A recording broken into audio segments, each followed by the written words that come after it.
Hey guys, welcome back to the channel. This is a story about what if Deku became a girl. If you guys enjoy this movie, comment down below and let me know before I start. Please do support for more awesome content. And leave a like and don't forget to subscribe to my channel and also share this video with your friends and check out the description in my playlist. The author of the story EvilCat23 from AO3. So let's start the video. Halt! Izuku demanded as he skidded around the corner of an alleyway so fast that he nearly slammed into a nearby wall. He corrected himself and let out loud pants as he stared at the petty thief running away from him. Halt! What are you? From the mid-ages. The petty thief yelled back at him without looking back at Izuku. Just let it go, man. I need the money. The man almost sounded like he was pleading, but Izuku wasn't falling for it. Shoto, the second runner, is cutting through the alley. Izuku told his calm before he chased after the thief. Izuku used a bit of one for all to give himself a push. He was surprised at how fast this guy actually was. Izuku could only think back to how this happened. They were during work studies with Endeavor, their final work study before graduation that was. Today was the last day. Less than 5 minutes ago they got the call of a gas station being robbed by 3 thugs. Izuku, Shoto, and Bakugo had been the ones to come to the aid of the gas station attendant.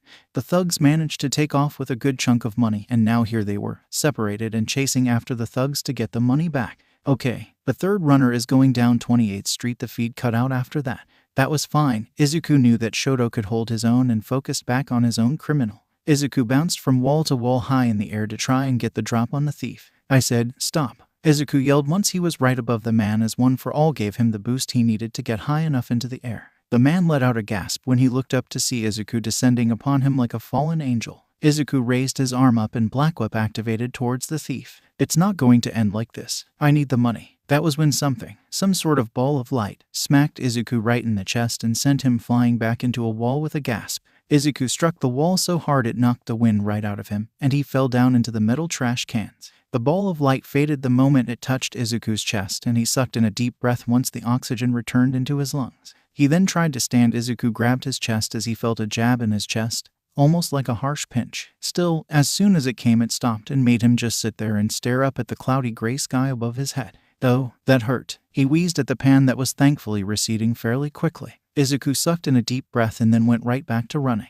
The thief had managed to run out of the alley and back down the street as fast as he could. Izuku took off out of the alley and gave a quick look around and found his criminal running down the sidewalk as fast as he could. Izuku then used one for all to give himself a bit of a boost and rushed towards the thief. Thankfully, the man never saw Izuku coming, and Izuku got the upper hand by tackling him to the ground completely unnoticed by the man. The man yelled when he and Izuku fell to the ground. The man reached up and pushed Izuku's face back to try and push Izuku off of him. Still, Izuku had the advantage and about 50 pounds of pure muscle on the guy. Izuku let out a grunt as he pushed the man right back and down to the ground with just one of his hands. Got you. Izuku breathed and used Black Whip to wrap around the man completely so he couldn't run off again. Izuku let out several deep breaths as the man had given him a run for his money for sure. The man was cursing at him as loud and as much as he could. Izuku stood and kept Black Whip interwoven around the man while he turned his comm back on and spoke to the others. Deku here, one of the thieves has been caught, he told his friends as he started to walk. It was like walking a belligerent dog, and the man wasn't happy. He bounced, screamed, and cursed at Izuku, but Izuku didn't care. Great timing, I caught my guy as well, came Shoto's voice in the intercom, and then it was followed by Bakugo's shout of, it shouldn't surprise any of you losers, but I already caught my guy way before you two, so eat my dust. Izuku smiled at this and rolled his eyes at Bakugo. It didn't take long for the cops to arrest the man and take the money from him as well. The man was led away in cuffs and he hissed towards Izuku. This won't be the last you see of me. Izuku tilted his head at those threatening words. Godspeed, he thought with a snort leaving his nose. The man was shoved into the car and the door was slammed forcibly shut by Officer Sansa. You did good, Deku. At least this guy is still walking. Unlike the guy we got off of Dynamite not too long ago. Poor soul, he told Izuku, and Izuku shook his hand. It was a pleasure. See you soon, Officer Sansa. Tell Tsukachi I said hello. Will do. Izuku met back up with Shoto and Dynamite not too long after that. The rest of the day would play out pretty normally, and by the time it was time for them to pack up and return back to UA, Izuku was starting to feel sore, like he pulled several muscles in his chest, mainly. In the care back to UA, Izuku tried his best to ignore it.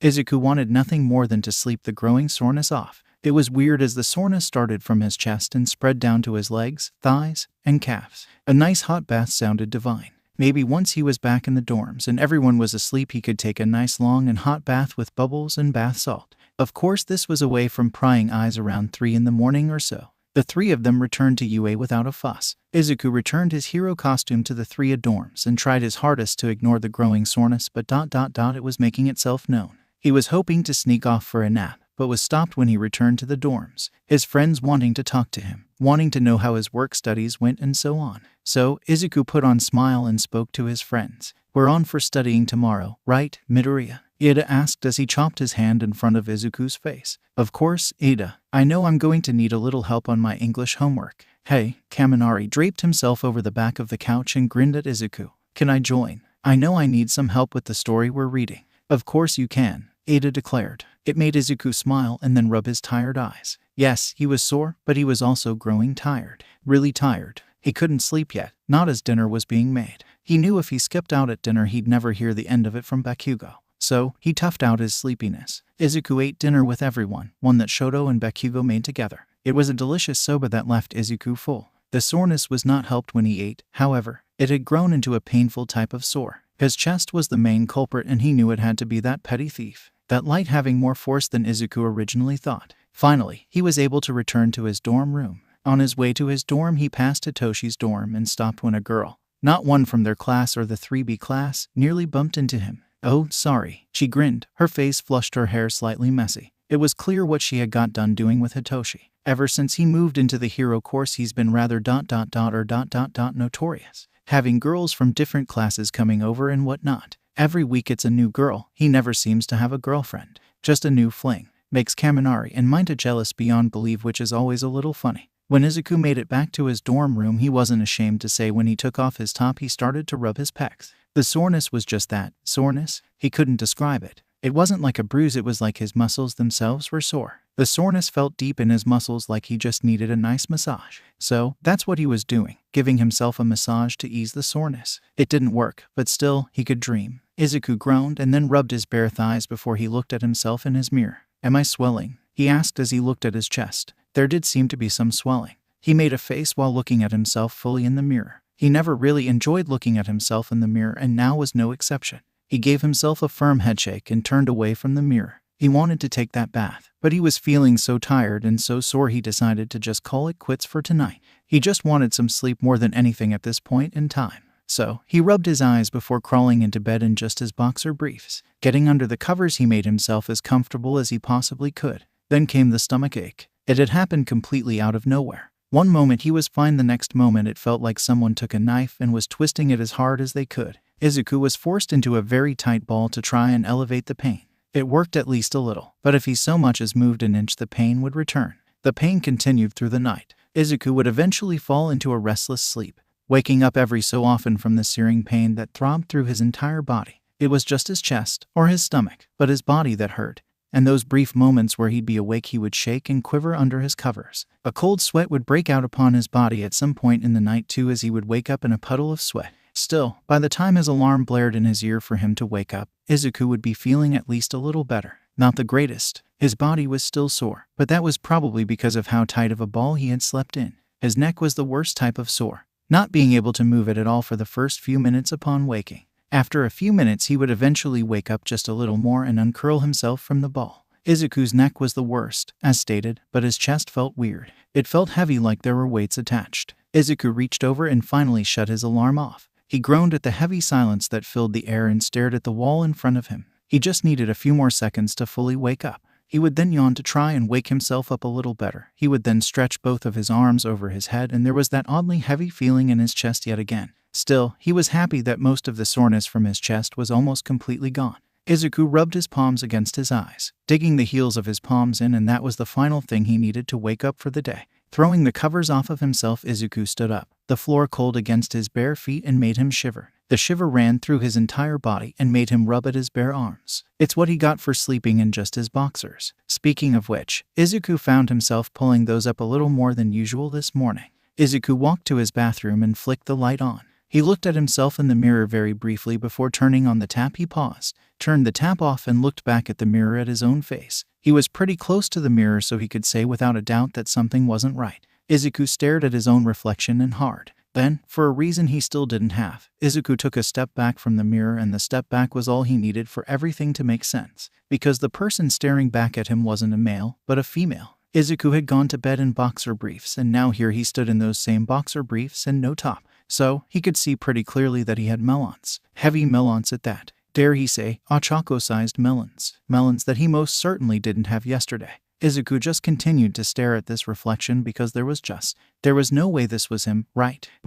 He looked at himself in the mirror. This person was well-toned, a little curvy, but not too much. She was wearing the exact same boxer briefs that 𝐒𝐿 had gone to bed in. The same boxer briefs were sliding down his legs. 𝐒𝐿 blinked and the reflection blinked. 𝐒𝐿 raised his right hand up and the reflection did the same, also showing off the same gnarled scars across the hand and the same deep purple scar that had to be grafted on their arm, the same as him. 𝐒𝐿 slowly brought his hand down and the reflection followed his suit. 𝐒𝐿 then looked down at his chest because there was no way he was going to have two melons attached to his chest. No way. He did, looking down at his melons. For science, just to be sure he wasn't losing his goddamned mind, he brought a hand up and felt one. Yes, it was real, it was there, it was soft. He accidentally ran his finger over his nipple and felt a soft shiver. Then, the thought crossed his mind. He felt a soft and sharp breath left his chest as he looked down past his chest, down at his boxers that were still trying to ride down, like he was missing something.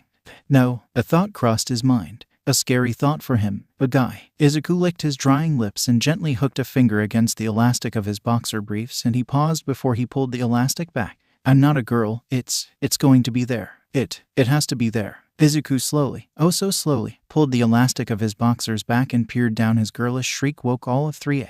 His voice going so high it shocked him to his very core. He knew he woke the others as well, because only 3 seconds later, after he screamed at the loss of his penis, there was someone, Kirishima, he would find out seconds later, pounding on his door with all their might. Midoriya, is everything okay? Kirishima demanded on the other side, and 𝐒𝐿 froze, the realization finally hitting him like a bat to the groin. He whispered, and his voice, oh his voice, it was high-pitched and sounded different to his own ears. It didn't sound like him at all. He felt rather lightheaded as he took a startled step back. He gasped and gasped and gasped. He felt himself start to hyperventilate before he collapsed to his knees. His chest heaved violently and his head felt like it was swimming. 𝐒𝐿 felt tears build behind his eyes as he just sat there on the ground and stared at his floor while Kirishima continued to pound on the door.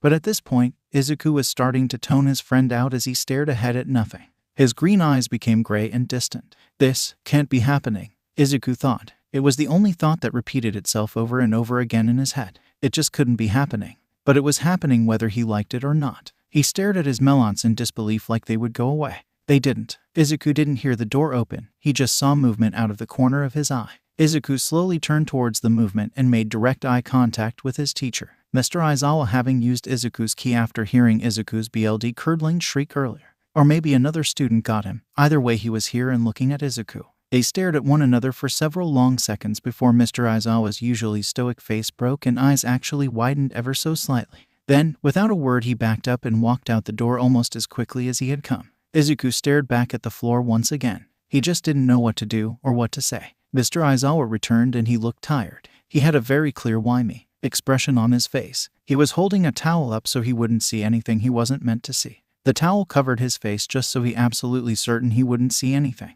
Then when he was sure he was close enough to 𝐒𝐿, he threw the towel over 𝐒𝐿's body. The towel went over 𝐒𝐿's head and covered his vision. 𝐒𝐿 just sat there still stuck in a heavy daze. The fabric of the towel was itchy against his bare skin. Mr. Aizawa gave an exasperated sigh. I need some help here, kid. Snap out of it, Mr. Aizawa demanded, and 𝐒� blinked, being forced back into reality. Mr. Aizawa, he whispered once he was back from his stupor. Yeah, Midoriya. Why me? His voice went high again. His ears were still not used to it, and neither were Mr. Aizawa's as his teacher flinched a little. I've been asking myself that for the past 3 years. Mr. Aizawa sighed deeply at 𝐒�'s question. 𝐒� still hadn't moved the towel off of his face. Finally, he moved it down over his shoulders, covering his bare melons. God, he was never going to get used to those. There was a sound, like 𝐒�'s closet was opening. So, who did you come in contact with? And how did this happen? Mr. Aizawa demanded while it was clear he was looking through 𝐒�'s clothes. That guy. 𝐒� breathed as he remembered the guy he chased yesterday.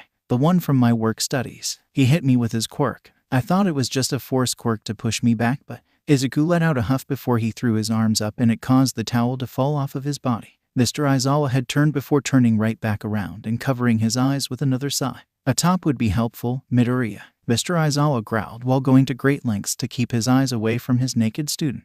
He then extended out one of Izuku's bathrobes. It was, of course, All Might themed. It was only then did Midoriya realize just what was happening. He was half naked in front of his teacher. He was half naked in front of his teacher. Oh my gosh, I am so sorry. Izuku got up, snatched his robe from Mr. Aizawa's hand and tied it around his naked body. The robe he never really wore felt tight in the chest area as he tied it around his body tightly. Okay, I'm covered, Izuku whispered, and Mr. Aizawa was able to turn back around to look at his student. Mr. Aizawa finally got to look at Midoriya up and down with a raised eyebrow. Come on, Mr. Aizawa said with a grunt. Let's get you to Recovery Girl, though I doubt she'll be able to do much. The others. Izuku felt his hold on the robe's sash tighten as he looked towards his shut door. I really don't want to hear it from the others. His face turned a bright pink at the idea of the ridicule he was going to receive. Of course, he would turn into a girl. Only he would. I already sent them to their rooms, so, at least for now, we don't have to worry about them. Mr. Aizawa sighed as he led Izuku towards the door. He opened the door and together the two of them walked out into the dorms. The dorm was quiet, but Izuku could hear the muffled sounds of his fellow peers inside their own rooms as they passed by. How are you feeling? Mr. Aizawa inquired while they walked to the elevator. Like, you can't be feeling okay. Your whole body underwent a transformation. Right. Are you sore? I think most of the pain happened last night, Izuku told him while they stepped into the elevator. I felt sore, mainly in the chest and legs. Then, when I was trying to lay down, I got a really bad stomachache. I couldn't move without it feeling like someone was repeatedly stabbing me. I was up and down all night because of this. I also woke up in a sweat more than once. Shouta hummed at this while he listened. Tell me about the guy you mentioned earlier. I was chasing him down during work studies yesterday. Izuku started, and the more he spoke, the stranger his own voice sounded to him. His voice felt more high-pitched, and no doubt it was. He was robbing a gas station with a few other goons. I got the upper hand on him, but he managed to hit me with his quirk. Like I said, I thought he was just pushing me back, but clearly, he gestured to all of himself. Aizawa nodded, understanding. The elevator dinged as they made it to the ground floor. Thankfully, nobody was around to see Izuku in this embarrassing state. Izuku just couldn't believe it. Only he would get turned into a girl. God, he wanted to curse his all-around rotten luck. It always felt like it was him that something happened to. Just once was it really selfish to ask for something to happen to Bakugo or Todoroki. Just once. With his teacher, the two of them left the doors and rushed to UA. Izuku was equally thankful it was Sunday, meaning classes weren't going on, meaning privacy. At least for now. Recovery Girl took one look at Izuku and just sighed. It was a deep sigh of an old soul who was just tired of what the world had to offer. What did you do this time, Midoriya? She inquired, clearly not having realized what had happened to him. Perhaps her eyesight was going. Or maybe she just couldn't see the difference now that he had a robe on. Izuku coughed as he tried to think of what to say. I'm a woman. No, that didn't feel right. I've been turned into a woman. Maybe I'm the wrong gender, was what he blurted out. Recovery Girl blinked, and then sighed that heavy sigh once again. That's out of my jurisdiction. Midoriya, he means literally. Aizawa cut her off. He woke up a girl. Oh, well, even though I feel that's still out of jurisdiction. As he isn't injured from what I can see, I can still give him a once-over to make sure he's okay. Yes, please, I need to inform Nezu and Mrs. Midoriya that there's been an incident, and then we'll see about getting the guy to turn Midoriya back if anything. Or at least give us a time frame. Now Recovery Girl had her tongue a little tight as she grabbed his clipboard. How long have you been like this? I just woke up like this. The transformation was happening overnight. Now, Izuku thought normal physicals and checkups were embarrassing from Recovery Girl. No, that was tame compared to what he had to go through now. She checked him over, requesting that he take off the robe if he wanted to. Of course, he didn't, and she respected that and just had to take his full word for it. She then finished it off by comparing his weight and height to his last physical. I see. She wrote everything down when it was finished. The faster we can return you to your right gender, the better. However, if you're going to be stuck like this for a long time, then that poses some issues. What do you mean? I mean all quirks have a time limit. Right. Quirks are powerful in today's day and age, dear. Recovery Girl reminded him. There's a possibility that you could be stuck like this forever. Nothing is ever out of the question anymore. If on the off chance you are stuck like this, then we'll have to see about getting you to a gynecologist. Midoriya laughed. The laugh sounded crazy, even to his own ears. It was loud and abrupt. Nope. I'm not having someone look at me down there. He pointed to where his penis once was. It's only if you're going to be stuck like this, Recovery Girl told him before patting his shoulder. For now, you have a clean bill of health. You're a few inches shorter than when you were a boy, and you're also a few pounds lighter, but nothing too drastic. Still at a healthy weight and height. Well, that was good at the very least. Izuku gave a soft yet happy sigh at that. Recovery girl hummed and then looked at him. We may have to get you a girl's uniform. She mumbled and then wrote that down. Izuku looked at his hands. He was rather surprised to see just how different they were now. They were a little more slimmer than before. He kind of liked the look of them in all reality. Mr. Aizawa and Nezu would both come into the nurse's office, and Izuku smiled at them from his spot on the table. Hello, Midoriya. I heard about what happened. How are you feeling? Nezu asked, and Midoriya shrugged. I was shocked, but I guess I'm okay, at least for now. That's good. Now, I just need to ask, are you going to be okay going to school like this tomorrow? Should the quirk still be attached to you, that is? Izuku thought about it. It was mortifying in all actuality, but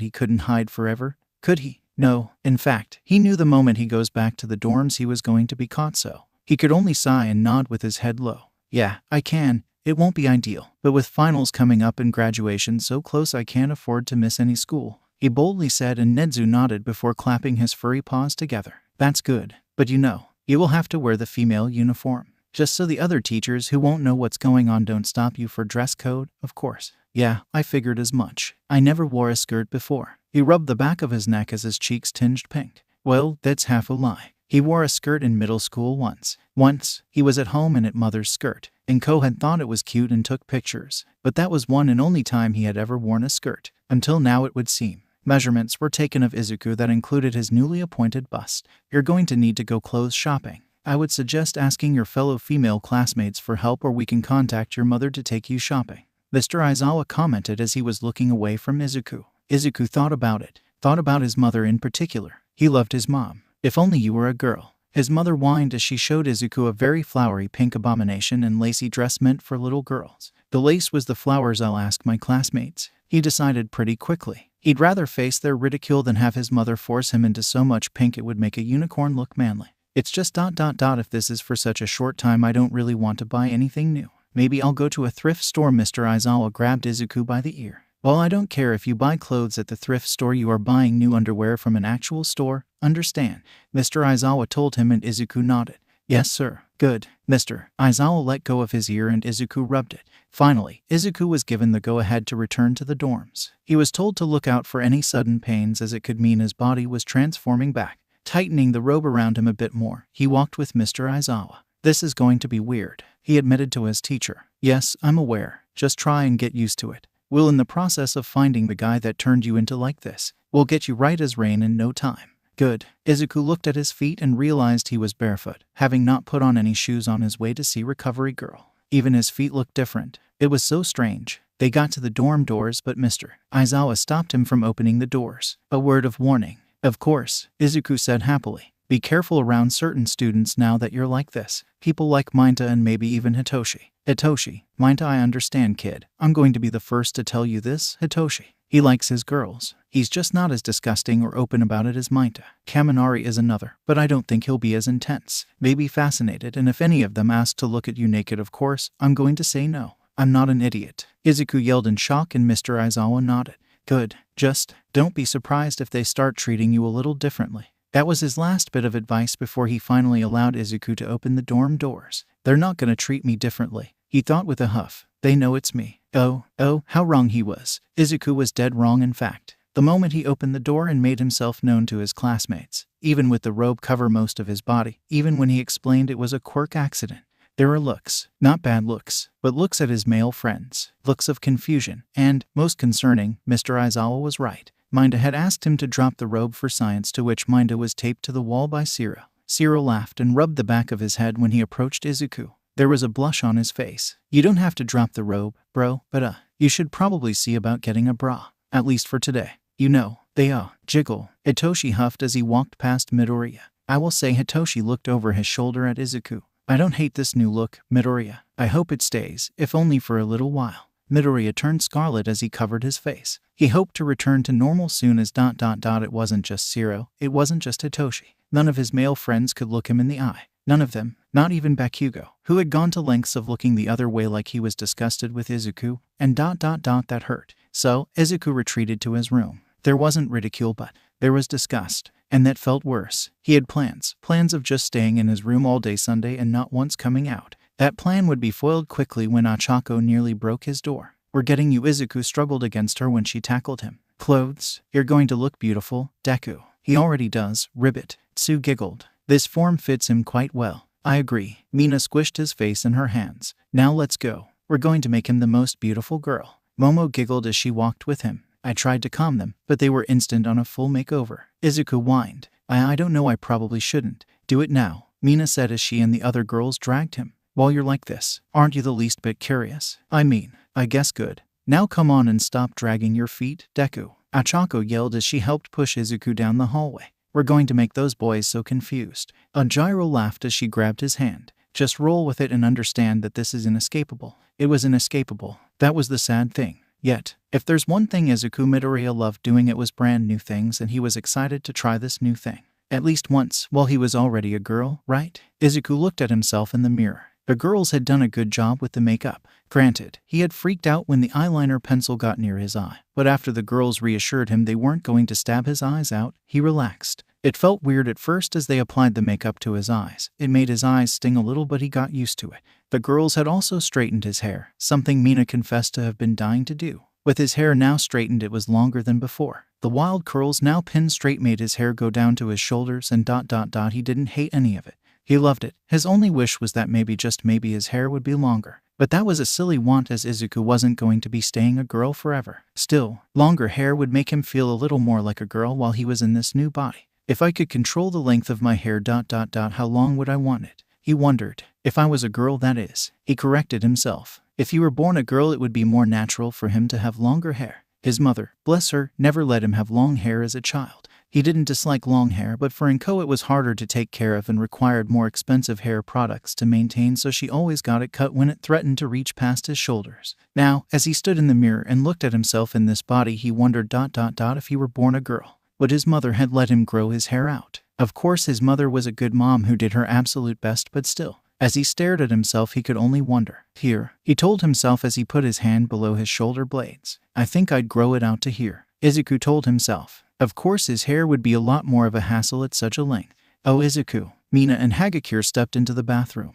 Mina had a grin on her face, and Izuku was sure so did 𝐿𝐿. After talking to the other girls, it has been decided. You should wear this. For, you know, science. Mina then shoved something in front of Izuku's face. Oh, it was a dress. A sundress at that. The top of the dress was a nice yellow with thick straps that was an aligned top. The skirt of the dress was patterned with mammoth sunflowers and was backed by black to show off the sunflowers more. Where'd you get this? Izuku inquired as he felt the dress with his hands to feel the texture. It felt nice. It was Momo's. She found it in her closet and realized she never wore it. We figured it might fit you just as good, 𝐿𝐿 said. Momo had already been nice enough to help take Izuku's new measurements and make her him 2 new bras with her quirk alone.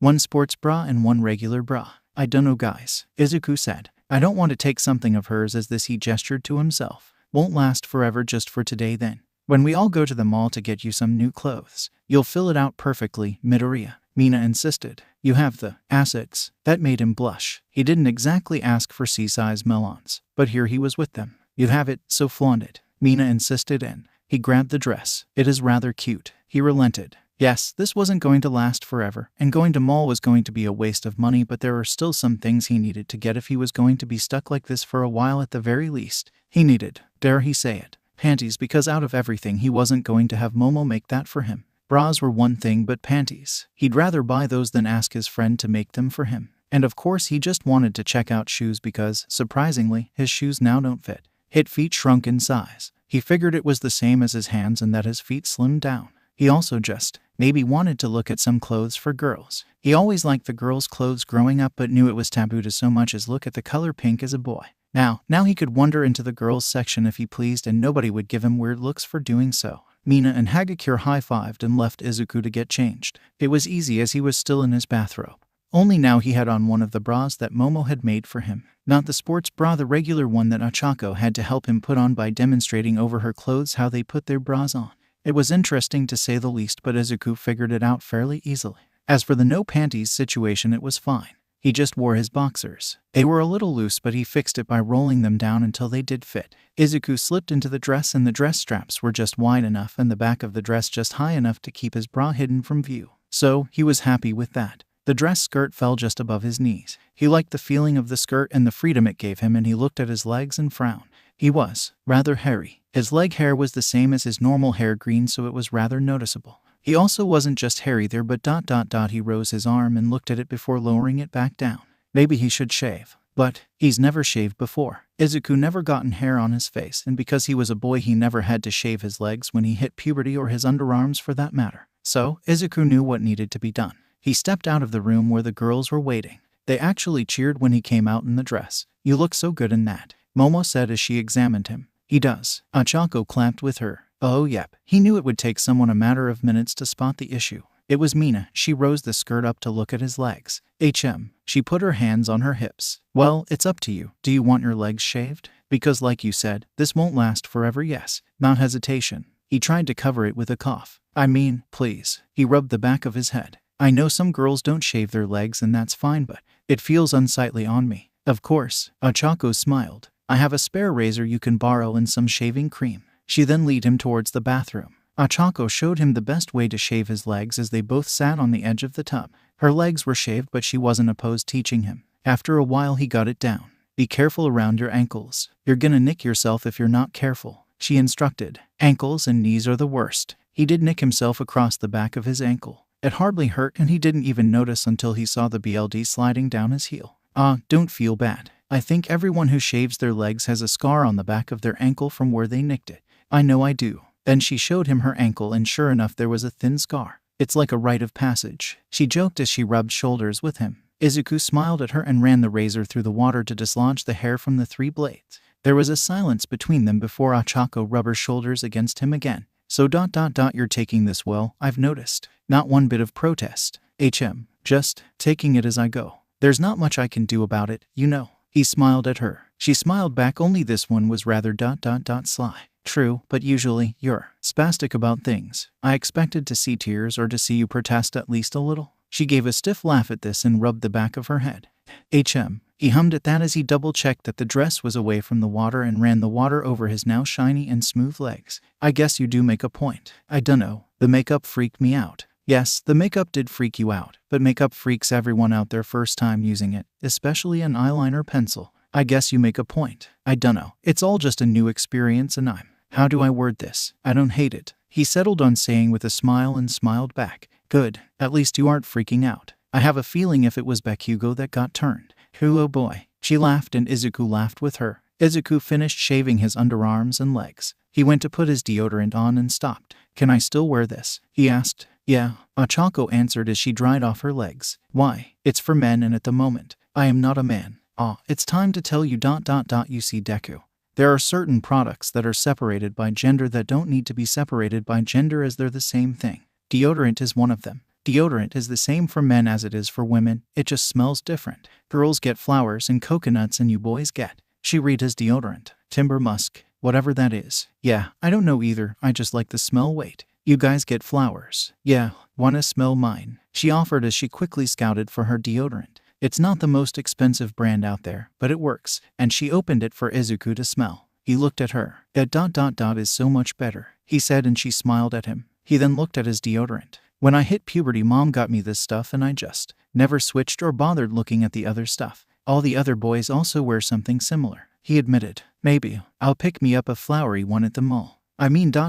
just in case, you know." Of course she rubbed shoulders with him. "Just in case," she teased. "Wanna know something blasphemous?" he asked her as they started to walk out. "Sure, 𝐭𝐿 doesn't always put his deodorant on after training. When he's tired or worn out, he'll just spray body spray on his underarms and call it a day." "Oh, that explains why on some days he smells like he bathed his body spray." 𝐒𝐿 laughed loudly. They met with the other girls after that. "Let's see." Mina looked at 𝐒𝐿. "Makeup? Check. Fabulous dress? Check. Hair straightened? Check. You look amazing." Mina pulled 𝐒𝐿 into a side hug. "You should get your nails done while you're at the mall." Mina gasped and 𝐒𝐿 snorted. "No, nails will just be a hindrance with hero training, but maybe next time," he found himself saying without thinking about it, which got the girls giggling. All right. 𝐒𝐿 was being led towards the common room. Everyone who was in the common room stopped when they saw 𝐒𝐿 being flanked by the girls. Literally, they stopped what they were doing. which was funny in some aspects as people like Kaminari were filling up glasses. Kaminari was pouring apple juice in a glass and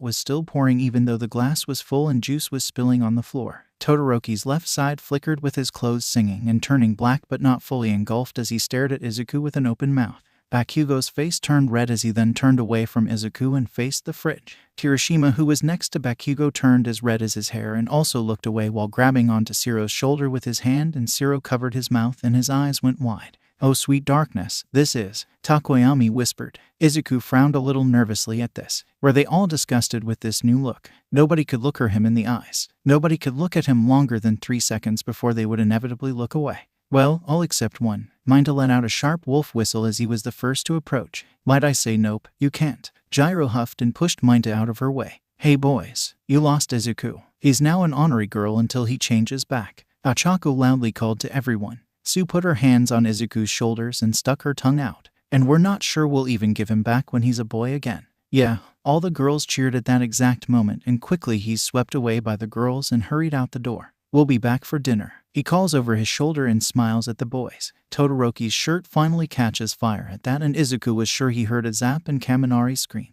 Their reactions were weird to say the least. One short bus ride later, all of the girls of 1A and Midoriya were at the mall. Then Izuku was looking at clothes with the girls. Nobody once gave him a weird look or called him weird as he was looking through the women's shirts and pants. The girls had such better clothing with softer material and prettier designs than the boys. Yes, this was temporary, but he just had to get a few of these shirts for his time as a girl. Oh, and a skirt, some slides, because his shoes didn't fit. Some new sneakers, of course. Some pants. And yes, he got those panties. Mina seemed to know what she was talking about when she handed Izuku the package of white panties with a pink bow on them. He wasn't gonna question her. By the end, his arms were a little full of shopping bags and his wallet much lighter. He was gonna have to put a pause on his merch collecting so he could save again. Still, he was tired and the others were too. They've been at the mall for 2 hours or so and were about to call it a night. That was until Izuku passed by a salon. At first he walked past it without thinking.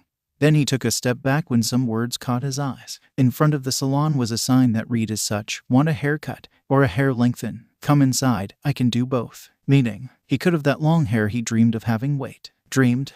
No, he just wanted it now that he was a girl. Thinking of getting a haircut? A pixie? Gyro asked as she gently touched the ends of Izuku's short hair. "Actually, I was thinking of getting it longer but I dunno," he admitted softly. "Long hair is a bit of a hassle, especially with my curls." "Nonsense," Mina said happily. "So, you need to use a little more product. It won't kill you, you know. I'd say do it. Give in to your inner girl, Izuku." Ochako stayed silent on this part as she ran her hand through her hair. "I dunno. I mean, in the end, if you want long hair it's up to you, but product is expensive." Izuku looked back at the salon. "Okay." He handed his bags to Mina and both she and Hagakure cheered. "Just for as long as I'm a girl, and the moment I turn back into a boy it's gone." He settled on a compromise with himself before he turned and walked inside of the salon.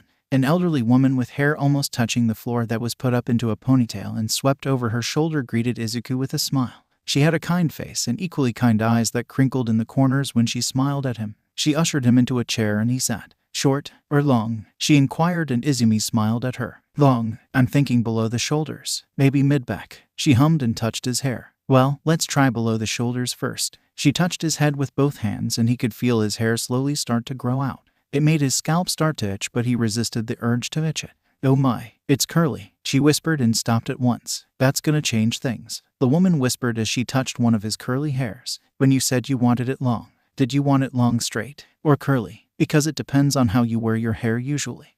Long, curly," he settled, and she nodded. "Very well," and she let his hair grow again. It itched. God, did it itch as his hair sprouted quickly from his head and extended downwards. He actually got to see this as a strand was in front of his eyes. The curls coiled. Granted, they were loose coils, but they were coils nonetheless. He never knew, as he never let his hair get that long. "There, how's this?" The woman let go of Izuku's head and allowed him to look at himself in the mirror. Izuku's hair was just below his shoulders as he first requested. Long enough to put into a ponytail like Momo's if he so wished. And he was sure if he straightened it, it could reach his mid-back possibly. "Perfect." He chirped at the lady and she smiled the same as him. Izuku got up from the chair and walked to the pay area where the woman lead him. He would pay the fee and leave with his friends, all saying how much they liked the new hair. Although his ends now looked a little wonky straight as the rest of his hair was curly. All in all, it wasn't a bad day. If anything, it was a great day as Izuku got to experience a bunch of new things and get a bunch of new items he couldn't get before as a boy. He even got new deodorant. This one smelt like roses and lavender. So ...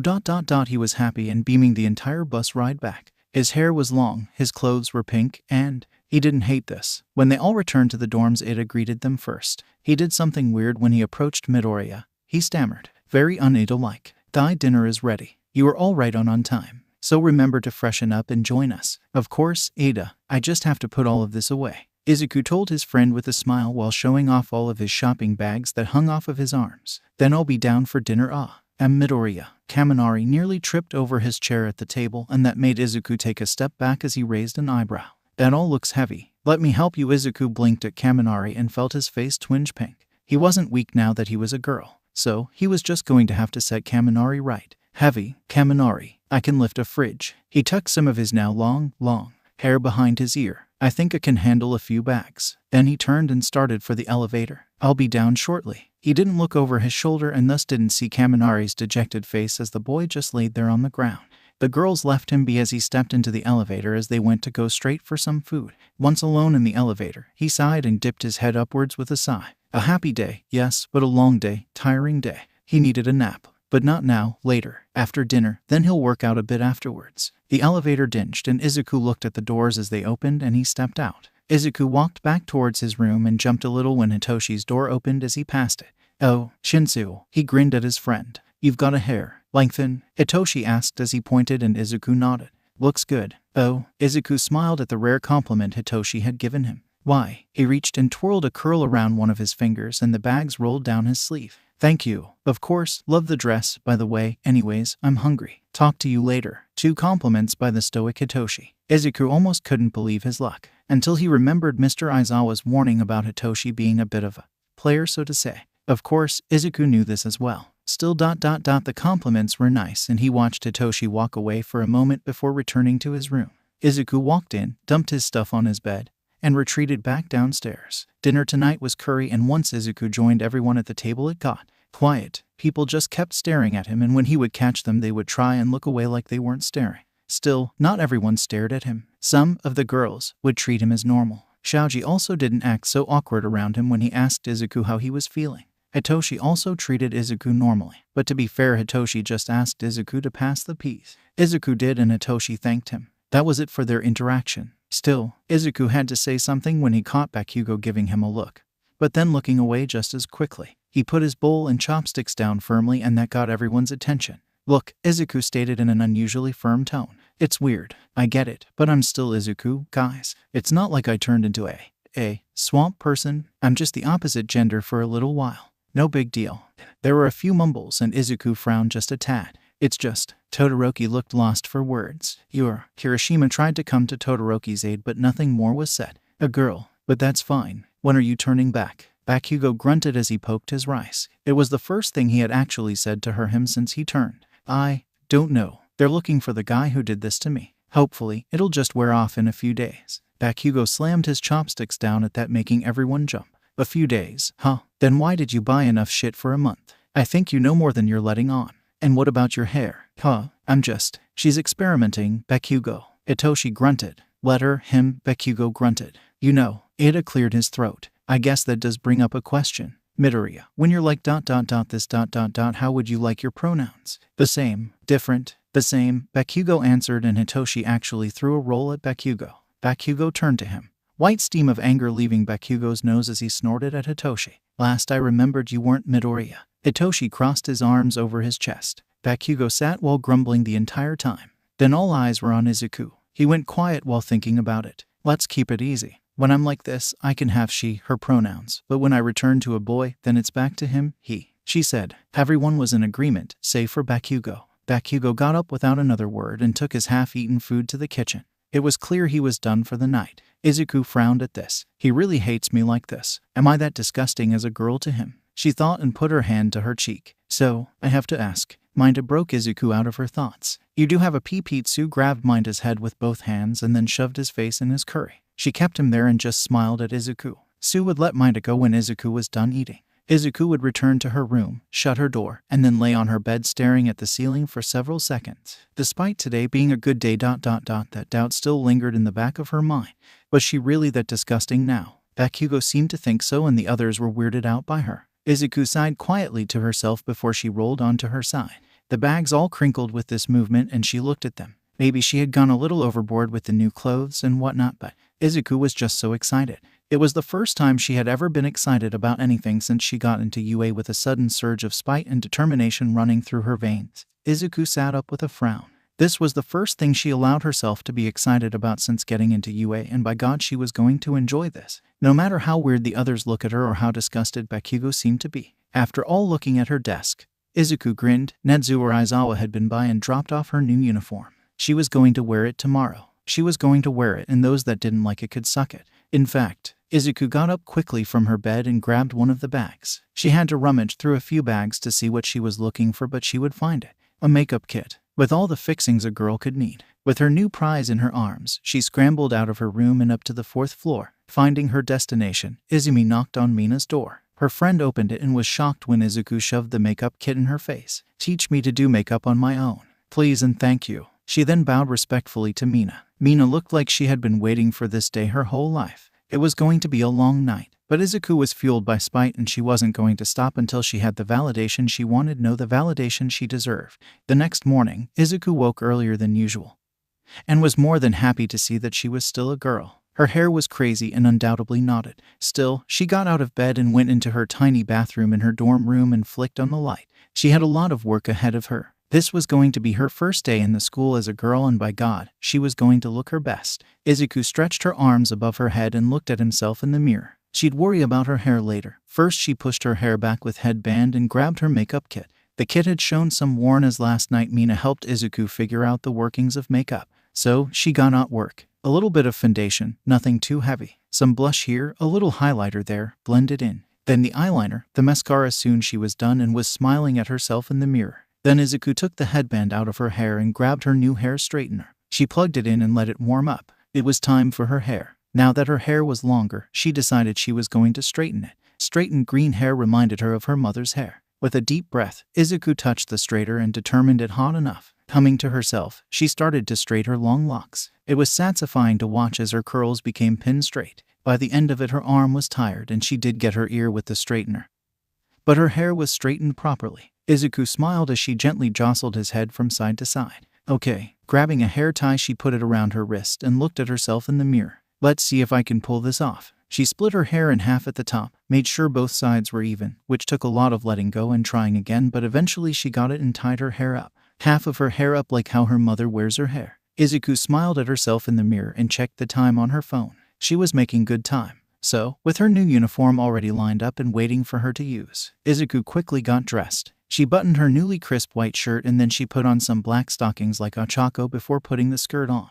The skirt wasn't too short and it gave her freedom she never even thought about when she was a guy. With a smile, she turned in a circle and her skirt moved with her. 𝐒𝐿 then looked at herself in the mirror and smiled with glee. Wow, I never realized. She smoothed out her skirt and then just gave another smile. Quietly, 𝐒𝐿 slipped into her new school-sanctioned shoes. She gave each shoe a little tap at the toe before giving herself one last look. Okay, I'm ready. Finally, she left her room. Crunch. 𝐒𝐿 took a startled step back and looked down. Flowers. There were 3 small bouquets of various flowers at her door. How odd. 𝐒𝐿 bent down and picked up the first bouquet. There were sunflowers and carnations alike. No note. Then she tucked the bouquet in her arm and picked up the second one. This one was just lavender and again no note. So, she tucked that one away and picked up the last one. Tulips greeted her. Tulips of various colors. This one did have a note. You look, the rest was scribbled out.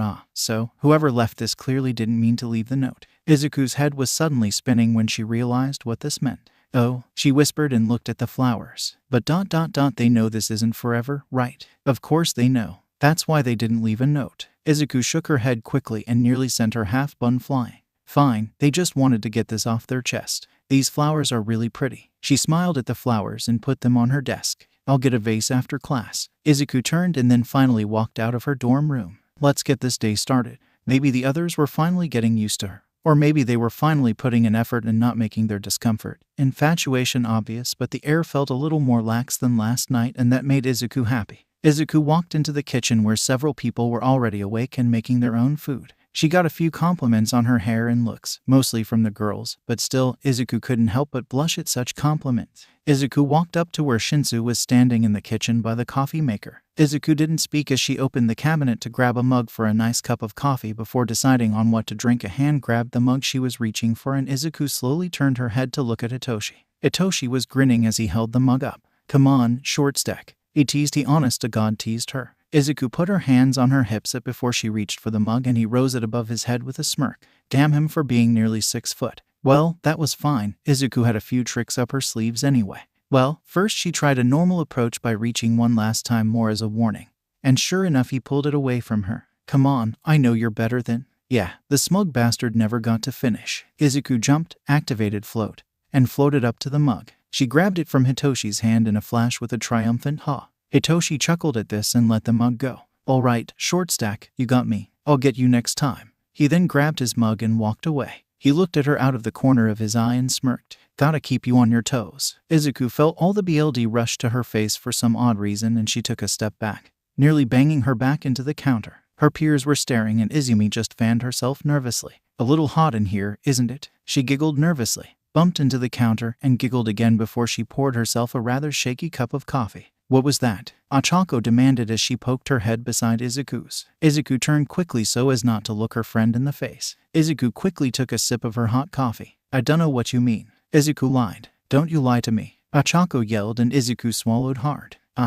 Izuku looked at her reflection before she downed the rest of her. "I have to go before I'm late." "I'm sure it was nothing. But breakfast is the most important meal of the day, Midoriya. You can't just skip it." Ida called after her. Izuku didn't stop. She just had her coffee and was out of the dorms in a heartbeat. She needed fresh air to clear her spinning head. Itoshi had done something to her. Still, Izuku didn't want to think about it too much. Once she managed to calm her pounding heart, she smoothed out her skirt and let out a soft sigh. "Okay, that weird moment is done and over with. Let's get this day started proper and nice." Izuku smiled before walking towards the school. Nobody really gave Izuku a second glance as amongst her peers she just looked like anyone else. Maybe that was the benefit of being so plain looking. Well, for a moment she figured maybe she could slip into 3A unnoticed and go about her day without anyone else gawking at her. Well, it wasn't that simple, was it? No, someone from 3B saw her, looked forward, and then did an immediate double take. Of course, it had to Monoma. The blonde's face split into a grin the moment he spotted Izuku. "Oh my god," he said as he stopped his walk and immediately got into Izuku's face. Nito's face was borderline manic as he gave Izuku one of those deranged smiles. "This is just gold." The golden child of 3 had turned into a girl. "You must be so uncomfortable and dying to return to normal." Izuku thought about it. "Meh," she shrugged. "Yeah." Monoma looked stunned. "Meh," she repeated with the same shrug. "I'm not uncomfortable. The opposite actually. I'm okay in this body. But let me tell you, it was a shock when I woke up like this." Izuku laughed and Monoma's face went red as he backed off. "Oh, well then, I hope you get turned back into a boy." "No, that's too mean." Monoma thought about it for a second then did something new. He gave up, turning his heel and walking away like nothing had happened. "Huh," Izuku whispered as she watched Monoma go. "Weird," she whispered and then just went to class. Naturally, because she skipped breakfast that morning she was one of the first ones in the classroom, but that was okay. It gave her time to set up, to make sure she had everything she needed for class. One by one her peers started to pile in. Izuku was sitting and quietly reading a book to pass the time when Bakugo approached her by putting his hand on her desk. "I see you decided to go full throttle on this girl thing." Bakugo hissed and Izuku just looked up from her book. Izuku simply bookmarked where she was and shut her book. "Perhaps I decided to take advantage of it a bit." He smiled at Bakugo and Bakugo's left eye twitched at this. "Well, I don't like it," he hissed to her and then jabbed a finger right in her chest. "You're making a fool out of yourself by looking ... like this." Izuku looked Bakugo dead in the eyes. The classroom went silent. People were unsure of how this was going to go down as they stared at the two of them.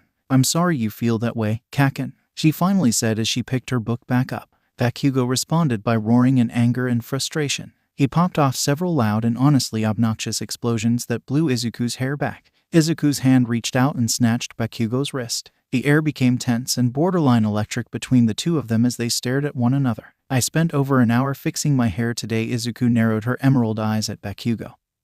And the blonde looked stunned for just a moment. "Don't you dare ruin it, Bakugo Katsuki. Go have a temper tantrum." "At your desk." The silence became tense as everyone now stared at their mouths dropped. Even Shinsu, who was sitting behind Izuku, looked shocked with his eyes widened every so slightly. Bakugo yanked his arm up and out of Izuku's grip. You're one step away from beaching that, you broke a nail, you know that. Goodbye, Katsuki. Izuku's voice was deadpan as she sat back down and opened her book. Bakugo's nose flared as he all but glared at her. If his looks could kill, she'd be dead. Izuku raised a hand without looking up from her book and made a shooing motion. Sometime before Mr. Aizawa gets to class, you know the repercussions if you're caught standing. This isn't over, Bakugo growled before finally returning to his desk. Izuku felt and heard Hitoshi lean forward so he could whisper to her. I'm liking this new you, he said so softly that only she could hear him, and Izuku dropped her book in her lap while her back arched ever so slightly off of her chair. Izuku's face went red and she quickly buried it in her hands. I don't know what you're talking about, she whispered back to him. Oh, I think you do. Well, thankfully, the bell rang and everyone quickly sat still in their seats and stayed quiet, as only a second later Mr. Aizawa would walk through the door or slither through, one of the two. Today, it was walk through. His eyes swept the classroom to make sure everyone was sitting. He did look a little stunned for about half a second before he remembered the day before. Thankfully, today was an easy day. During study period, they wouldn't be doing hero stuff until Friday, as the school wanted them to study for finals mostly. So, the class broke off into groups to study. Izuku stayed by herself, but that was denied pretty quickly as Hitoshi pulled his chair up to her desk and it made her look at him. Why, hello. She found herself smiling as she looked at him. Hitoshi smiled at her and then coughed. I was thinking, I know you're like super smart. I could use some help with math. Oh really? She asked with a smile. Last I remember someone has been getting all A's. That doesn't mean I'm not struggling. Hitoshi challenged, that smile never once leaving his mouth. And I know you are like super smart. Izuku's face must have been as red as Kirishima's hair. Well, thank you for the compliment. The back of Hitoshi's chair was suddenly grabbed and he was being hauled away by Mr. Aizawa. If you've been struggling, then you should have come to me, Hitoshi. Then he put Hitoshi back at his own desk and sat down in a free chair. Was the collective thought three ahead once they realized what was happening. The only one not to get it was the girl herself, as Izuku just went back to studying like nothing had happened. Still, with Hitoshi being sidelined for now, several others saw their chance. Minda tried to do the same thing as Hitoshi, but he didn't even make it 10 feet before Izuku grumbled, turn around.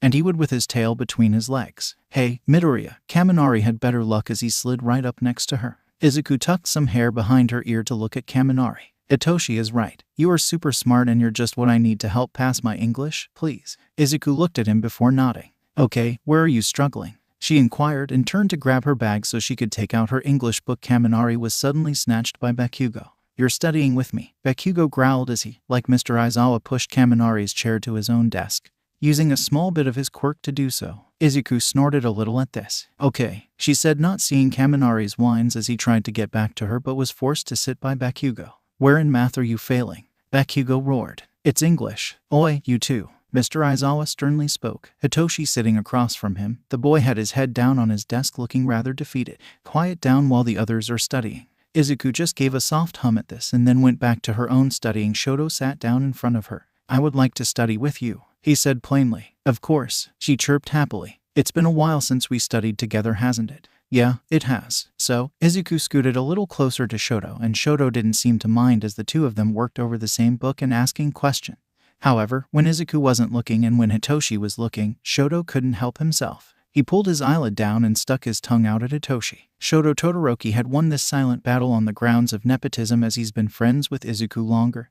But that's fine. The others would let him have this win. But when the time for lunch came, it was going to be game on. Or at least ... it was going to be. When the bell would eventually ring for lunch, and several of the boys and girls were getting ready to ask Izuku to sit with them. The girls mainly wanted to get Izuku away from the madness for a little while, but it never had to happen. They weren't 3 steps out in the hallway when a familiar voice called, I am here. With a bento, Toshinori came around the corner, a bento in his hands, clearly ready to present it to Izuku to ask her to join him for lunch. Only now, Toshinori coughed up a surprising amount of BLD, startling everyone. Are you okay? Izuku took a step towards him in alarm. Toshinori pointed at her. What? He wheezed loudly. What happened? He asked while he continued to point at her. Oh, I knew I was forgetting something, she said, and that made Toshinori cough up even more BLD than before. Izuku frowned at this and then reached into her bag to pull out some tissues, something she learned to keep on her as she was known for crying after all. She pulled a tissue out of the small pack and dabbed at Toshinori's mouth. Let's go and talk in your office. Yeah.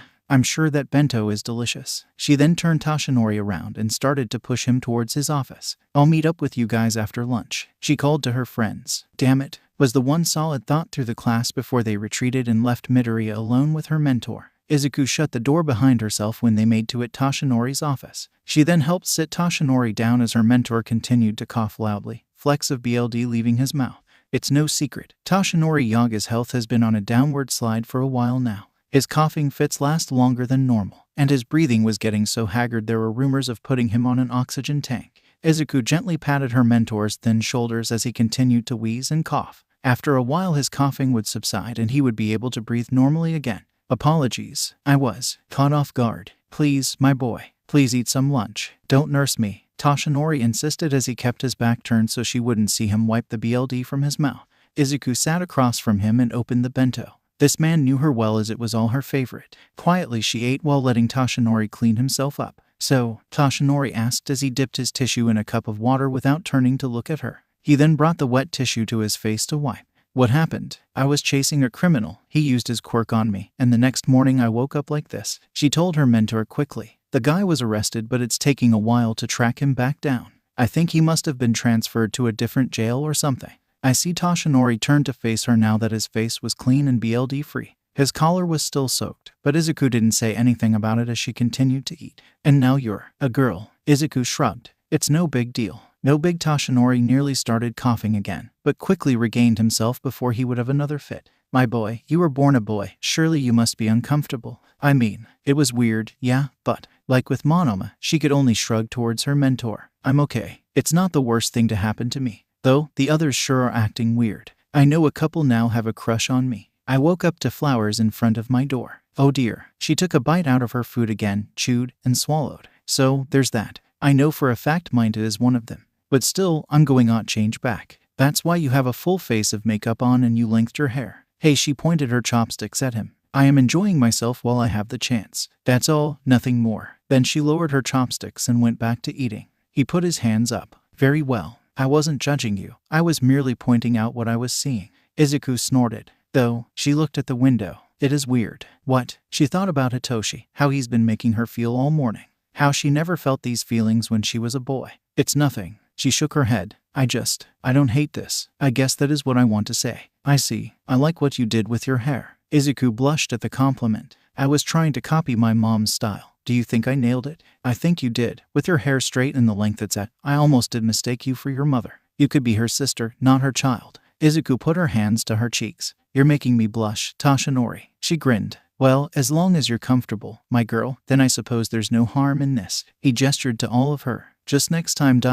warn me beforehand? Yeah. I can't imagine what your mother is going through. Izuku's eyes went wide as she stared at her lunch. Toshinori still talking in the background, but his voice faded as Izuku continued to just look at her lunch with that wide-eyed stare. Oh right, she never told her mother. Whoops. Izuku had to get a permission slip signed in order to go and see her mother. Once Mr. Aizawa signed off on it and told her to stay safe. Izuku was off once school was out for the day. You should probably have someone to walk with you. You're going to be after dark. You know, Kaminari tried to argue, but one glare from Izuku and the blonde backed off with a scared squeak. I'll be back by 8, she told Kaminari firmly. Izuku would then leave the school grounds with nobody else bothering her about it, minus Ochako telling her the same thing Mr. Aizawa told her. Stay safe. As she left out the dorms after she changed out of her school uniform, Izumi wore something a little less girly so not to startle her mother the way she startled Toshinori. Just blue jeans that did admittedly hug her legs just right and a nice silky black long-sleeve top that was a V-neck. You know, my clothes sure have changed since I was a boy, she noticed as she pulled a little on the sleeve of the top. The top felt so good against her body and she loved the way the jeans felt. Boy clothes were always so rough and scratchy, so often when shopping for clothes she would just buy t-shirts and jeans as those weren't as rough against his skin. Yeah, men had other options as well that were probably close to what she bought now, but she never liked the men options. It was hard to explain. Izuku got on the train and quickly found a place to stand. She held onto the bar and then started to browse her phone to pass the time as the train took off. Izuku looked at some recent hero fights and made mental notes about how the hero fought against the villain. Something was touching her ass. Izuku didn't hesitate. She turned, faced the guy who looked startled at her turning to face him so suddenly and punched. Her fist made contact just below the groper's ribcage. Now, it wasn't hard, at least by her standards. But it was hard enough for the man to wheeze and double over in surprise. Don't touch me again, she screamed at the man. The guy was lucky that Izuku held back and didn't send him flying to the back of the train. Beach. The guy wheezed and 𝐒𝐿 just snorted at him before turning away and moving away from the groper. When 𝐒𝐿 saw an empty spot, she stood and grabbed onto the bar and waited for her stop. Thankfully, the groper did not return by the time the train came to a stop and she got off. 𝐒𝐿 then trekked to her mother's, which thankfully wasn't too far from the train station.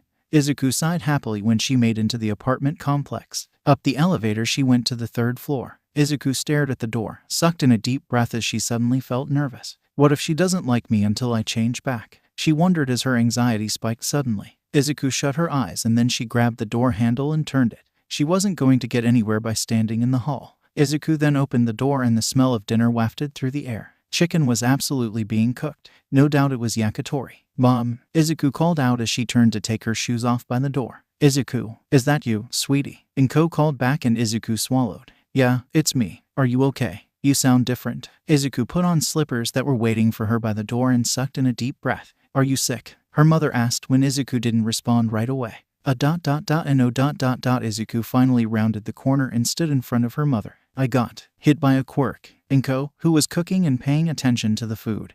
Then she gave 𝐒𝐿 a quick glance, looked back at her food, and then tensed and whipped around. Oh my, she nearly dropped her spatula. Then she quickly turned the stove off and put the spatula on the counter. 𝐒𝐿 rubbed her hands against her apron before facing 𝐒𝐿 fully. There was silence as 𝐒𝐿 studied 𝐒𝐿 and then gently touched a lock of 𝐒𝐿's hair. I see, 𝐒𝐿 whispered before she grabbed 𝐒𝐿's wrist and lifted her arm up as if to take all of her child in now. How long is this going to last for? I dunno know, 𝐒𝐿 said with a shrug of her shoulders. We're trying to find the guy that turned me like this. I see. Well, you hungry? Dinner is almost done.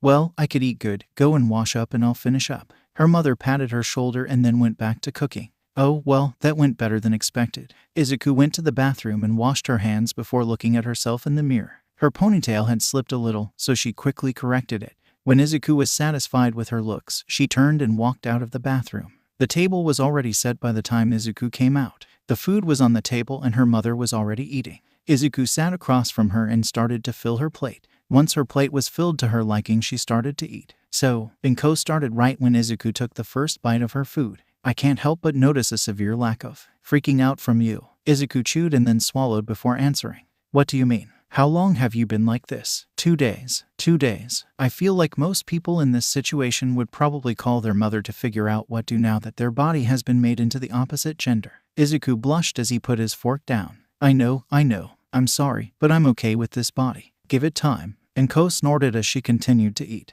I mean this, 𝐒𝐿. If I had to choose between being born a girl or a boy, I would have chosen a boy. The glamour will wear off. 𝐒𝐿 couldn't help but snort. There were things she could say, but decided not to. Perhaps her mother was right and the glamour will wear off and he'll want his old body back. 𝐒𝐿 continued to eat as did his mother, and soon the food was gone and the table cleared without much said between the two of them. It was when they were cleaning the dishes did 𝐒𝐿 speak again. Are you comfortable with this? She inquired, and 𝐒𝐿 had to think about it as she put the dish on the drying rack. Yeah, I am. I feel pretty comfortable in all honesty. Well, don't let me dissuade you. As long as you're happy, I'm happy. 𝐒𝐿 gently reached up with a damp hand and patted 𝐒𝐿's cheek. But you need to understand what you're getting into the longer you stay like this, is all I'm trying to tell you. The world, it's not kind to females, 𝐒𝐿. I know. I'm not going to stay like this, Ma. I'll change back once they find the guy who turned me, that's all. 𝐒𝐿 did not look convinced. Whatever you say, dear. Oh, she looked at the clock on the wall. You better get going. It's nearly 7 now and I know it takes a little under an hour to get back to school. The last thing I need is Mr. Aizawa knocking on my door again. That was one time. 𝐒𝐿 sighed at the memory her mother refused to let her forget. She had fallen asleep when visiting her and had his phone on silent. Mr. Aizawa came knocking on the door roughly an hour after 𝐒𝐿 was supposed to be back. Her teacher was not happy, practically dragged 𝐒𝐿 out by the ear. Regardless, his mother sighed and wiped her hands on her apron. You should get going. I can finish up the chores then, she said it, the same 2 words that both Mr. Aizawa and Ochako had told 𝐒𝐿. Stay safe. Stay safe. Nobody had ever told 𝐒𝐿 that when she was a guy, but now that she's in a girl's body. 3 people had told her that in one day. Of course, she knew women were often targeted at night, but she had no idea it was that bad. 𝐒𝐿 put her shoes back on and made sure she had everything she needed before bidding her mother goodbye with a kiss on the cheek. I'll see if I can visit you again this weekend, she told her, and 𝐒𝐿 smiled at 𝐒𝐿. Of course, and again, stay safe out there, 𝐒𝐿. Oh, and you're very pretty. With those parting words from her mother, 𝐒𝐿 walked out of the apartment, her cheeks rosy now as she held her head high. I'm very pretty, she gushed in her head. Those were words she didn't even know she wanted to hear. 𝐒𝐿 was riding that high all the way out of the apartment building.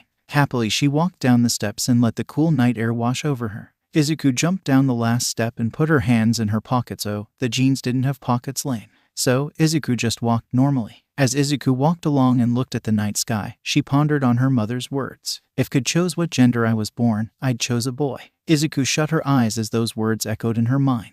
Her mother had a point, yes, but at the same time, was it bad or even ... Was 𝐒𝐿 being ungrateful that she liked this body? It was hard to say. Danger. The sharp pang in her head gave her enough warning to jump out of the way just before someone tried to grab her. There was a flash of silver as a knife was quickly pressed against her throat. All right, you beach, just play along. It was the same man from the train that had been groping her. 𝐒𝐿 didn't hesitate. She first knocked his knife away from her throat with her arm, knocking the knife out of his hand completely. Then when he turned to look at the knife, she brought her foot down on the side of his knee. There was an audible crack as his knee knocked out of its socket. The man squealed in pain, his voice going high through the air. 𝐒𝐿 wasn't done yet, however. She grabbed his jacket, pulled him in quickly, and headbutted him. The man fell to the ground screaming. "You beach," he cried as he writhed on the ground. 𝐒𝐿 pursed her lips as she stared down at the man. "Not so big and tall when you face someone stronger than you, are you?" she demanded as she walked up to him, her shoulders squared. "I'm a hero student, asshole. You picked the wrong girl. The wrong one." Then she peeped her leg back, and for one final good measure she kicked him directly in the balls. A part of 𝐒𝐿 wanted to use one for all, but she figured that may be overkill.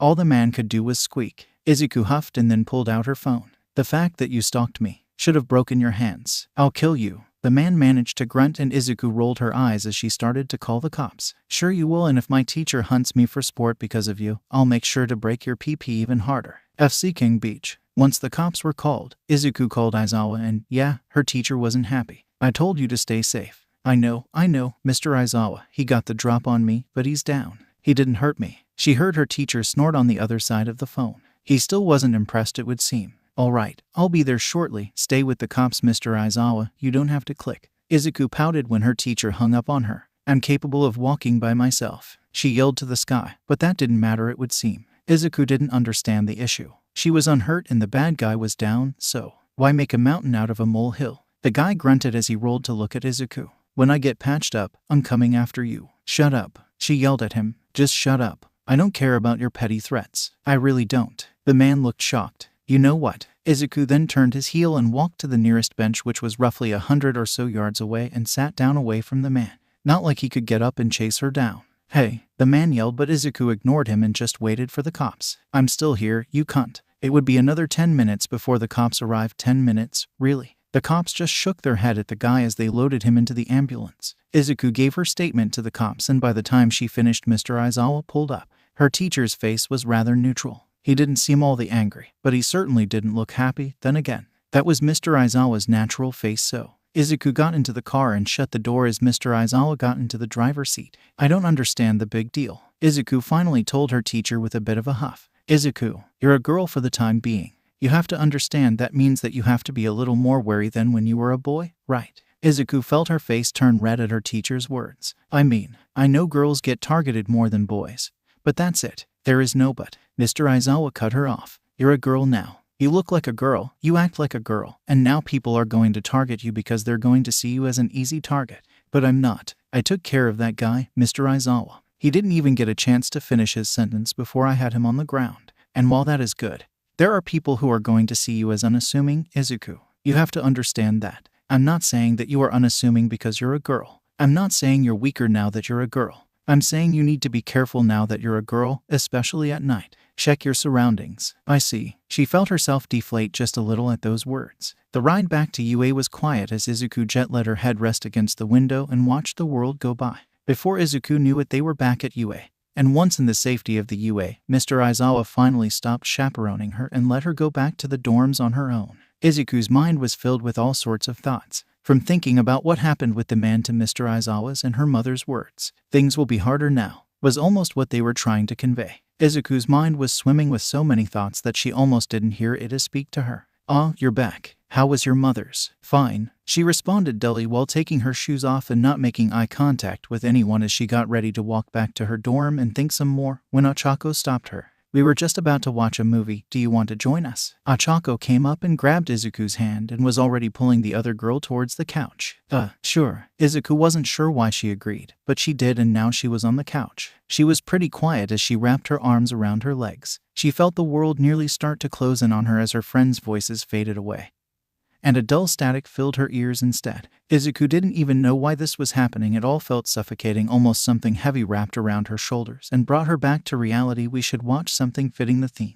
It's nearly Halloween and I'm saying we should watch Hocus Pocus. Kaminari's yell was the first thing she heard before she looked behind her to see who had wrapped the weighted blanket around her shoulders. It was Bakugo of all people, as her friend was already walking away from the ruckus. Hocus Pocus is so campy, Zero tried to argue, but then Kaminari yelled, that's what makes it great. A cup of hot cocoa was shoved into her hands suddenly by Ada, and that made her blink, the warmth of the mug helping her come back even more. Izuku wasn't even aware that she had started to spiral. I'm fine with whatever. 𝐒𝐭𝐲 sat next to Izuku. Just pick a movie. It would be another 40 minutes before a movie was finally picked. Kaminari won this battle for once and Hocus Pocus was picked. The move, though campy as Zero had said, was great at turning Izuku's mind off, at least for a little bit. Halfway through the movie, she leaned against the person on her right, and that person responded by wrapping an arm around her shoulders and pulling her in. Izuku didn't mind. As the movie went on, and the cocoa was drank, it actually made Izuku perk a little more. Yeah, it was a movie, but it made her realize something.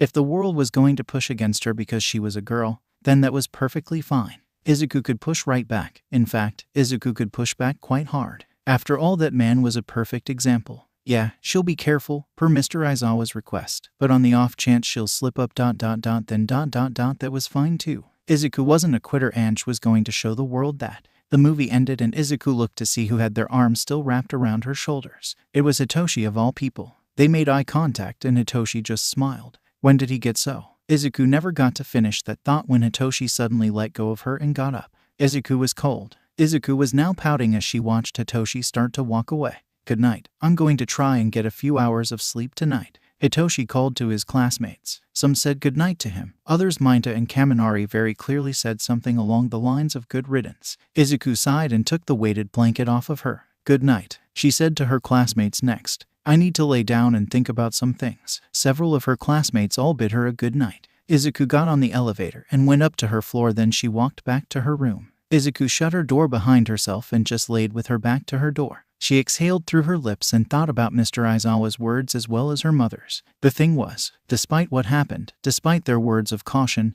Izuku didn't care. Okay, she cared a little, but she ... she still enjoyed this. She liked being a girl, and at this point she was starting to wonder if maybe she didn't want to be a boy again when all was said and done. Izuku had a lot to learn about women. Every day she learned something new about her new body, like how long hair gets everywhere and she'll often pull strands out in the shower. She also learned because of how much hair she had and how curly it was she needed help co-washing it, and Mina was more than happy to help her with such. So, Hitoshi is attractive, wouldn't you say, Zu? Mina inquired as she helped condition Izuku's hair. The two of them sat in the bathroom. Izuku was on her knees wearing a dingy tank top that she owned when she was a boy. The tank top threatened to slip off of her as it was too big for her now. Mina's hands expertly worked the hair conditioner through Izuku's long, thick, curly hair. It was nice to have a buddy help her with her hair now that it was much longer. Izuku thought about Mina's question. Well, I mean, she felt her face heat up as she ducked her head slightly. Well, Mina didn't like that as she pulled on Izuku's hair to get her to sit up straight once again. Stop moving, Mina grunted as she went back to conditioning Izuku's hair. Apologies, I was trying to say. I guess. I don't know, it's strange. I never felt this way before, Izuku whispered. Mina hummed while she started a new lock of hair to condition. I never really saw him until after. She blushed a bright red as she put her hands to her cheeks.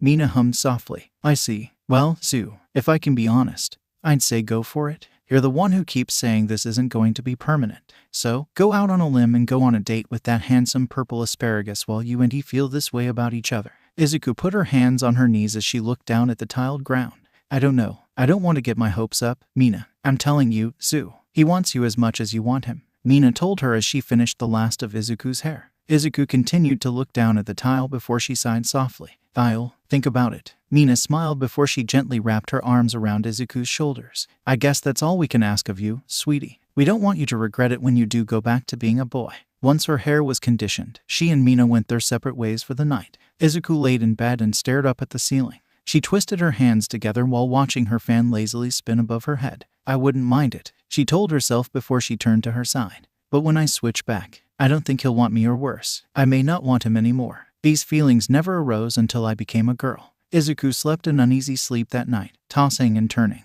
and the images that popped into her head when she would sleep woke her in a cold sweat. 𝐒𝐿 felt something she never felt before. It was like Hitoshi Shinsu put her under a twisting spell that made her body all hot and her back to arch, and the thing was much like this new body, these new feelings she didn't hate.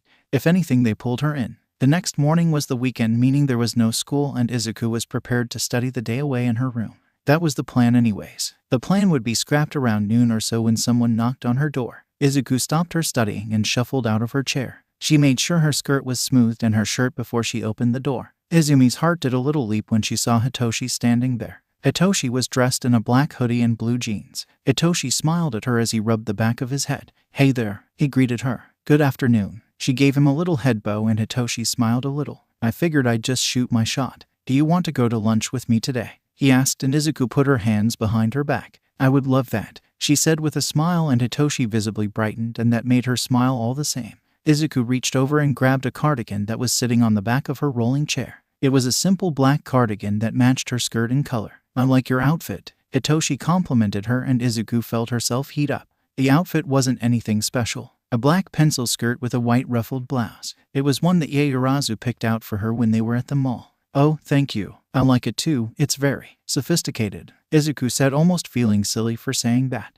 Hitoshi didn't seem to mind though, as he chuckled. "It is." 𝐒𝐿 already had a pair of black tights on, so she was able to slip into a pair of flats and turn to face Hitoshi. "So, where did you have in mind?" she inquired. 𝐒𝐿 then stepped up to Hitoshi, and being this close to him reminded her that he was so tall. Then again, she did shrink a few inches, but still, Hitoshi was nearly a foot taller than her. So unfair. Hitoshi moved back to allow her to leave her room.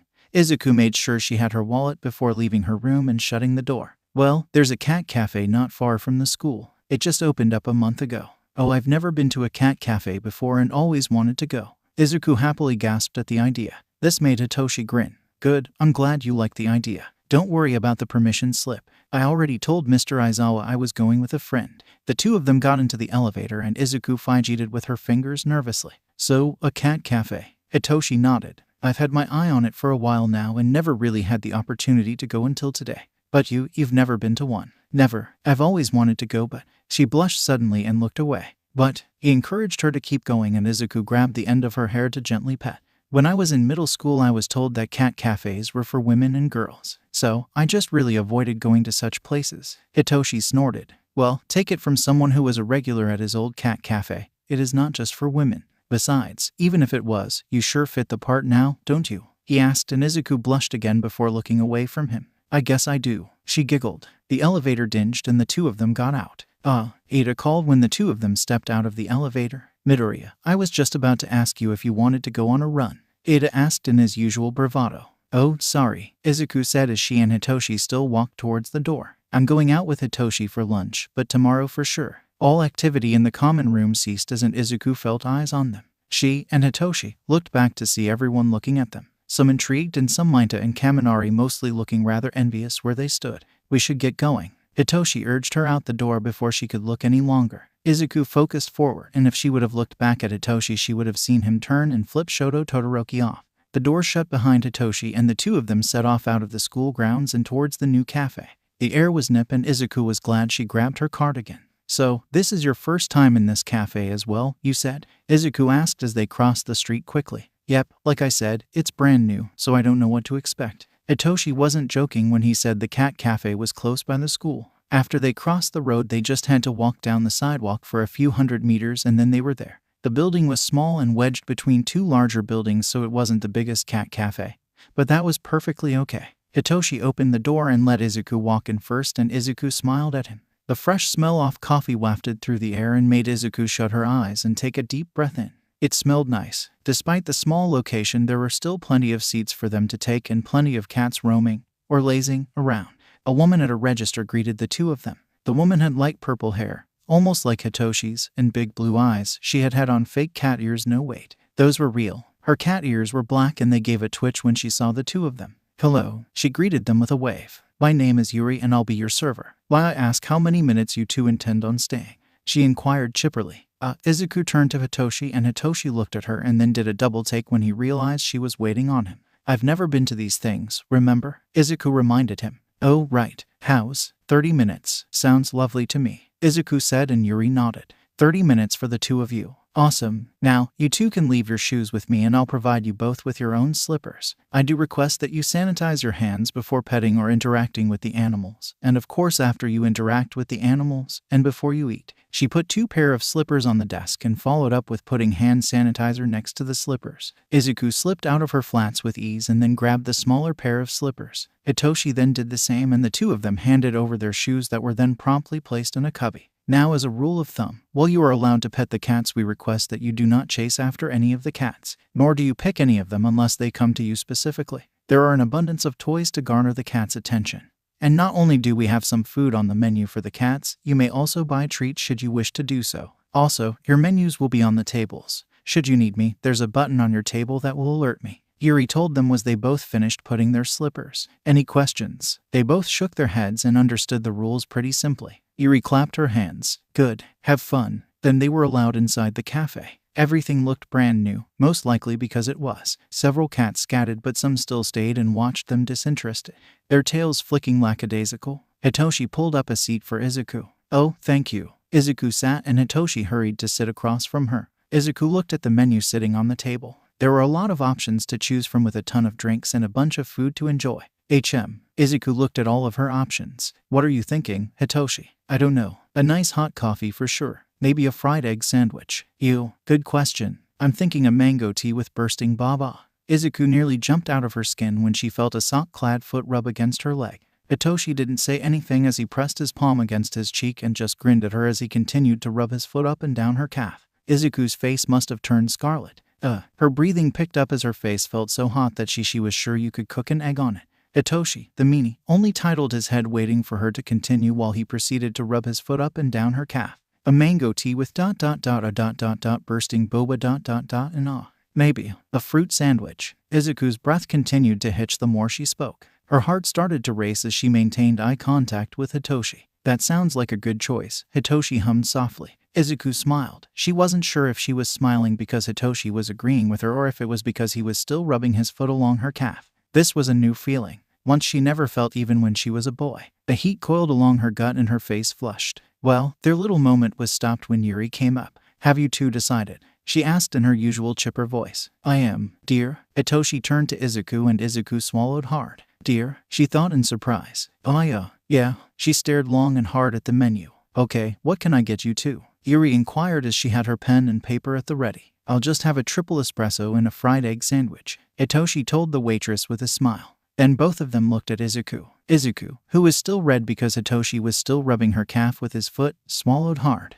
See, can I get a mango tea with popping boba? Izuku nearly gasped when Hitoshi's cold hand touched her knee. His fingers were cold. And a fruit sandwich, she said, trying to keep her face straight. If Yuri noticed, she didn't say or give anything away. Okay, no problem. Would you like to buy any treats to try and attract the cats to you? No, thank you. Hitoshi shook his head and Yuri walked away after that. Izuku reacted quickly and gave Hitoshi's hand a little slap. Okay, Mr. Touchy, that's enough. Hitoshi grinned but respected her wish and took his hand off of her knee. Gotta keep you on your toes. Izuku snorted fondly at this and only moved her calf away from his foot. No more surprises, she told him matter-of-factly. Very well, no more surprises, but you didn't seem like you hated that. He winked and she turned red. And if I didn't? Hitoshi grinned. Then suddenly a calico jumped on the table, making them both look at the cat. The calico looked between the two before approaching Izuku. Oh, hi there. Izuku cooed and reached her hand out. The calico dipped her head before rubbing her face against Izuku's palm and purring. Yeah, you just gotta show him you're not a threat, and like the lady said, don't approach them or chase them. They'll come to you when they're ready, Hitoshi told her, and he gently kept his hand palm up on the table for the calico to sniff. The calico did before determining that he too was good enough to allow pets. The cat rolled onto the table in an attempt to get the message across. She's a lively one, isn't she? Izuku spotted the cat toys just a little ways away and scooted out of her chair to get one. Which toy should I get? She inquired as she turned to Hitoshi. How should I know? The calico now had his arm in a death grip and was biting him. I didn't even do anything, he argued with the cat, who looked just seconds away from bunny kicking. I thought you were the cat expert. Izuku answered his question and Hitoshi looked at her briefly. Izuku put her arms behind her back and did something she never thought she'd do. She batted her eyelashes at him. She knew exactly what she was doing as she did this. If he wanted to get a rise out of her, then she had every right to get even. Hitoshi blinked a few times, his face turning pink. Just pick the one with the feather at the end, stop it. He grunted as the calico continued to bite him, but he did little to stop it. Izuku turned and smiled as she approached the toys. There were a couple with feathers on the end and she just picked one she liked. Reaching for the toy, she was shocked when a hand touched hers. Izuku turned to see a man that she didn't know. The man looked at her and then backed off. Apologies, Missy. The man then gestured for her to take the toy. You're a pretty lady, he said once Izuku had the toy in her grasp. Thanks, she whispered and made an attempt to return to Hitoshi, but the man stopped her. It should be said that this guy was clearly in his 50s, maybe even 60s. Wrinkles in the corners of his yellow eyes, and his hair was dark maroon red peppered with gray. You know, the man quickly got in front of her. You are just what I need and I think I'm just what you need. I'm looking for a pretty little thing to show off to my friends and I'm willing to pay you good if you're interested. Sorry. No, I'm not into compensated dating. Izuku fidgeted with the cat toy and her eyes went to Hitoshi. Hitoshi was now watching. His eyes narrowed as he picked up that something was happening. Oh, it doesn't have to be worded like that. Sweet cheeks, my boyfriend wouldn't like that, Izuku said loudly and firmly to the man. Right. She then made it a point to look at Hitoshi. Hitoshi immediately, but gently, pulled the cat off of his arm and stood. Well, that got the man to back off, if only a little, as he literally took a step back. Hitoshi approached and had his hands in his pockets. Everything good here? Hitoshi inquired as he looked at the man and then at Izuku. Bah, it's nothing. The man grunted before fully backing off and going away. Izuku let out a breath. Thanks, she told Hitoshi, and Hitoshi led her back to the table. He offered me money to go on a date with him. Hitoshi's nose crinkled. Compensated dating. He's that desperate. He said I'm just what he needs to show off to his friends. Izuku quoted and Hitoshi snorted. Yeah, well, you're taken. And not just by me either. I think 𝐒𝐿 beat that guy into the ground for even attempting such a thing.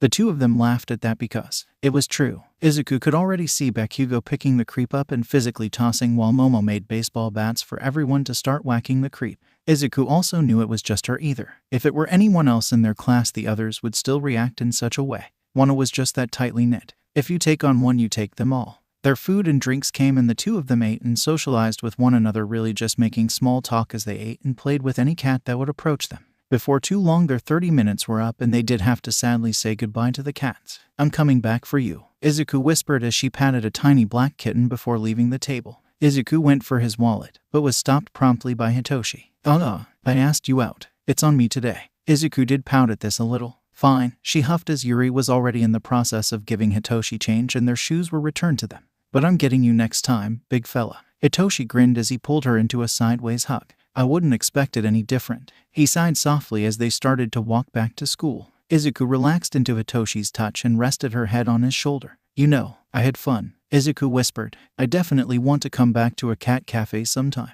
Hitoshi blushed at this. Good, I'll hold you to it, he told her with a wink, and Izuku grinned. Anywhere else you want to go? We still have time before I said I'd be back at UA. Izuku thought about it for a second. No, I spent a lot of money this week on clothes and stuff. Maybe next time. Okay. Hitoshi respected that, and the two of them started back to UA. Again, because UA was so close, they made it back to the school pretty quickly, where they were promptly greeted by Mr. Aizawa. What's all this? Mr. Aizawa jumped from a light pole, startling the both of them. Mr. Aizawa had his arms crossed over his chest as he leaned down to stare at Izumi. Why, Kaminari, you look different from what I remember.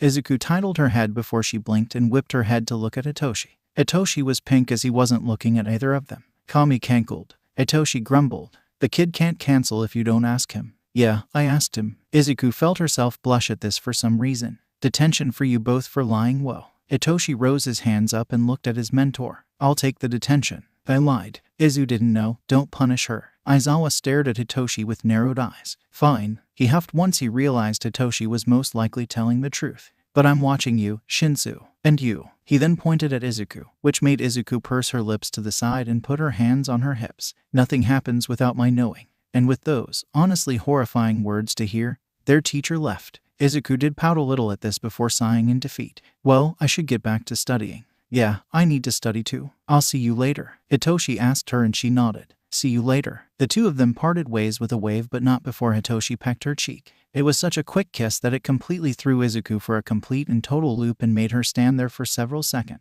She had to process what happened. She was still processing it when she started walking back to the dorms. The moment she walked through the door, several of her classmates, mostly the guys, wanted to know how it went, but Izuku could only give a soft aha in response to their questions as she walked back to her dorm room. Once in her room, she shut the door and fell face first onto her bed. Izuku had her face pressed into her pillow and she grabbed the pillow with both of her arms before flopping onto her back. When it finally processed what happened, Izuku's eyes went wide and she squeezed the pillow tight in her arms. Then, before she even knew what was happening, she was rolling on her bed like a maniac, with muffled giddy laughs and squeals leaving her mouth as she kept the pillow pressed against her face. Izuku kicked her feet against her bed, messing it up and getting it dirty as she still had her shoes on. This was an experience for sure, and Izuku didn't want it to stop either. There was something about Hitoshi that was pulling her in, and it wasn't planning on letting go anytime soon, and she wasn't planning on forcing it to let go either. That night the dreams came back, only instead of short bursts they were more intense, more erotic, that left Izuku breathless even as she slept. She swore she could feel Hitoshi's touch, feel his fingers running down her bare skin, his lips against her collarbone. What she did actually feel that forced her awake was when her back arched and she gasped while sitting up in alarm. Izuku's hands shook when she reached for her water and continued to shake with both excitement and a small bit of fear once she realized what had happened. This was no ordinary crush, she realized. Izuku Midoriya wanted Hitoshi more than anything, and by God, she felt by the end of the week, if she were still like this, she was going to have him if he wanted her, of course, but Izuku was more than sure that he wanted her as much as she wanted him. Still, she wasn't just going to jump his bones, and she was sure he wasn't going to do that either. She needed to be ready, and so did he. So, she was going to bide her time until both of them were ready for such a thing, or until she turned back into a boy. One of the two. Quirkless sparring, love it or hate it, it needed to be done. Even if they were in their third year and almost pro heroes themselves, quirkless sparring was a fundamental of being a hero, and that's exactly what they were going to be doing today. Today they were going to be sparring in their hero costumes so they could get used to the feeling, as the last couple of years they've been sparring in gym uniforms. Yes, this did include their support gear on their person to get used to the weight. You need to remain quirkless. Those who use their support gear will have missed the whole point of this practice, Mr. Aizawa explained to all of them as they were in the classroom and waiting for him to finish so they could go and get changed. If you feel you may use your support gear accidentally, then you are free to leave them off to the side. Bakugo. Mr. Aizawa told Bakugo firmly, and Bakugo pouted pretty quickly at the call out. Yeah, I'll leave my gauntlets off, Bakugo grunted, and that made a few people giggle. Mr. Aizawa quickly finished what he wanted to change and everyone got up to grab their outfits. Izuku made it to her suitcase when Mr. Aizawa stopped her. Have you talked to the support course about changing measurements since becoming like this? Mr. Aizawa asked. No, she realized and cursed her stupid faulty memory. This made Mr. Aizawa snort. Here. He then handed her an unopened pack for the gym uniform. This one is for petite women, so it should fit your measurements. I'm petite. I had no idea. Izuku said it made sense. However, since turning into a girl she lost a few inches in height. Yep, now get going. And don't forget to talk to the support people for a new outfit and design for your hero costume. Nah, I won't bother them. This isn't going to last, Izuku said, and that just made Mr. Aizawa raise an eyebrow. Whatever you say. Izuku didn't question the disbelieving look her teacher was giving her. Instead, she just thanked him for the uniform and walked towards the changing rooms. Izuku hurried down the hallway where she was immediately met with Shoto, her friend, waiting for her. Hello, Shoto. She greeted her friend and Shoto gave her a rare smile. Hello, I just wanted to say, as weird as this may sound, you look lovely like this, Shoto almost whispered, his voice soft and his face pink. Izuku's face heated up as she looked away from him. Thank you, Shoto, she whispered. That was something she didn't even know she needed to hear. I'm serious. If I could be so bold, I almost feel that this look fits you a lot better, but that's just my opinion, Shoto told her, and Izuku's face continued to stay red. Well, thank you, again, she whispered softly as she ducked away from him. That's mighty kind of you to say, Shoto. I'm sure Bakugo will come around as well. I think just seeing you like this is messing with his head like it's messed with all of us. He laughed a little and this made Izuku laugh as well. They made it outside and soon to the changing rooms, and Izuku hit her first big snag as she walked towards the boys' changing room. She was immediately halted by Ida before she fully walked in. Ida put a hand up. Midoriya, you can't come in here. He gasped at her and tried to turn her around. What are you talking about, Ida? Izuku asked innocently. I always change in here. Midoriya, don't be willfully ignorant. You know you can't change in here anymore. Ida gave a slight scoff as he continued to push her out. But, I can't change with the girls. She gasped at the idea. You have to. "You're not a boy anymore, Midoriya. It's inappropriate for you to be changing in here." But Itachi didn't get to finish her protest as she was roughly shoved out of the boys' locker room, and then the door firmly shut behind her. Izuku turned to look at the door before just standing out there. Awkwardly, she then looked towards the women's changing room before awkwardly walking towards it. Izuku opened the door and put her hand firmly over her eyes. She was okay with being a girl. She was okay with being friends with the girls even more now. She was not okay with seeing her friends in various stages of undress. "Girls," Izuku called, and any conversation happening stopped. "I was kicked out of the boys' changing room. Can I change in a stall in here?" "Change in the stall, Ribbit," came Tsu's confused voice, and before Izuku could fill her in or beg, her arm was grabbed.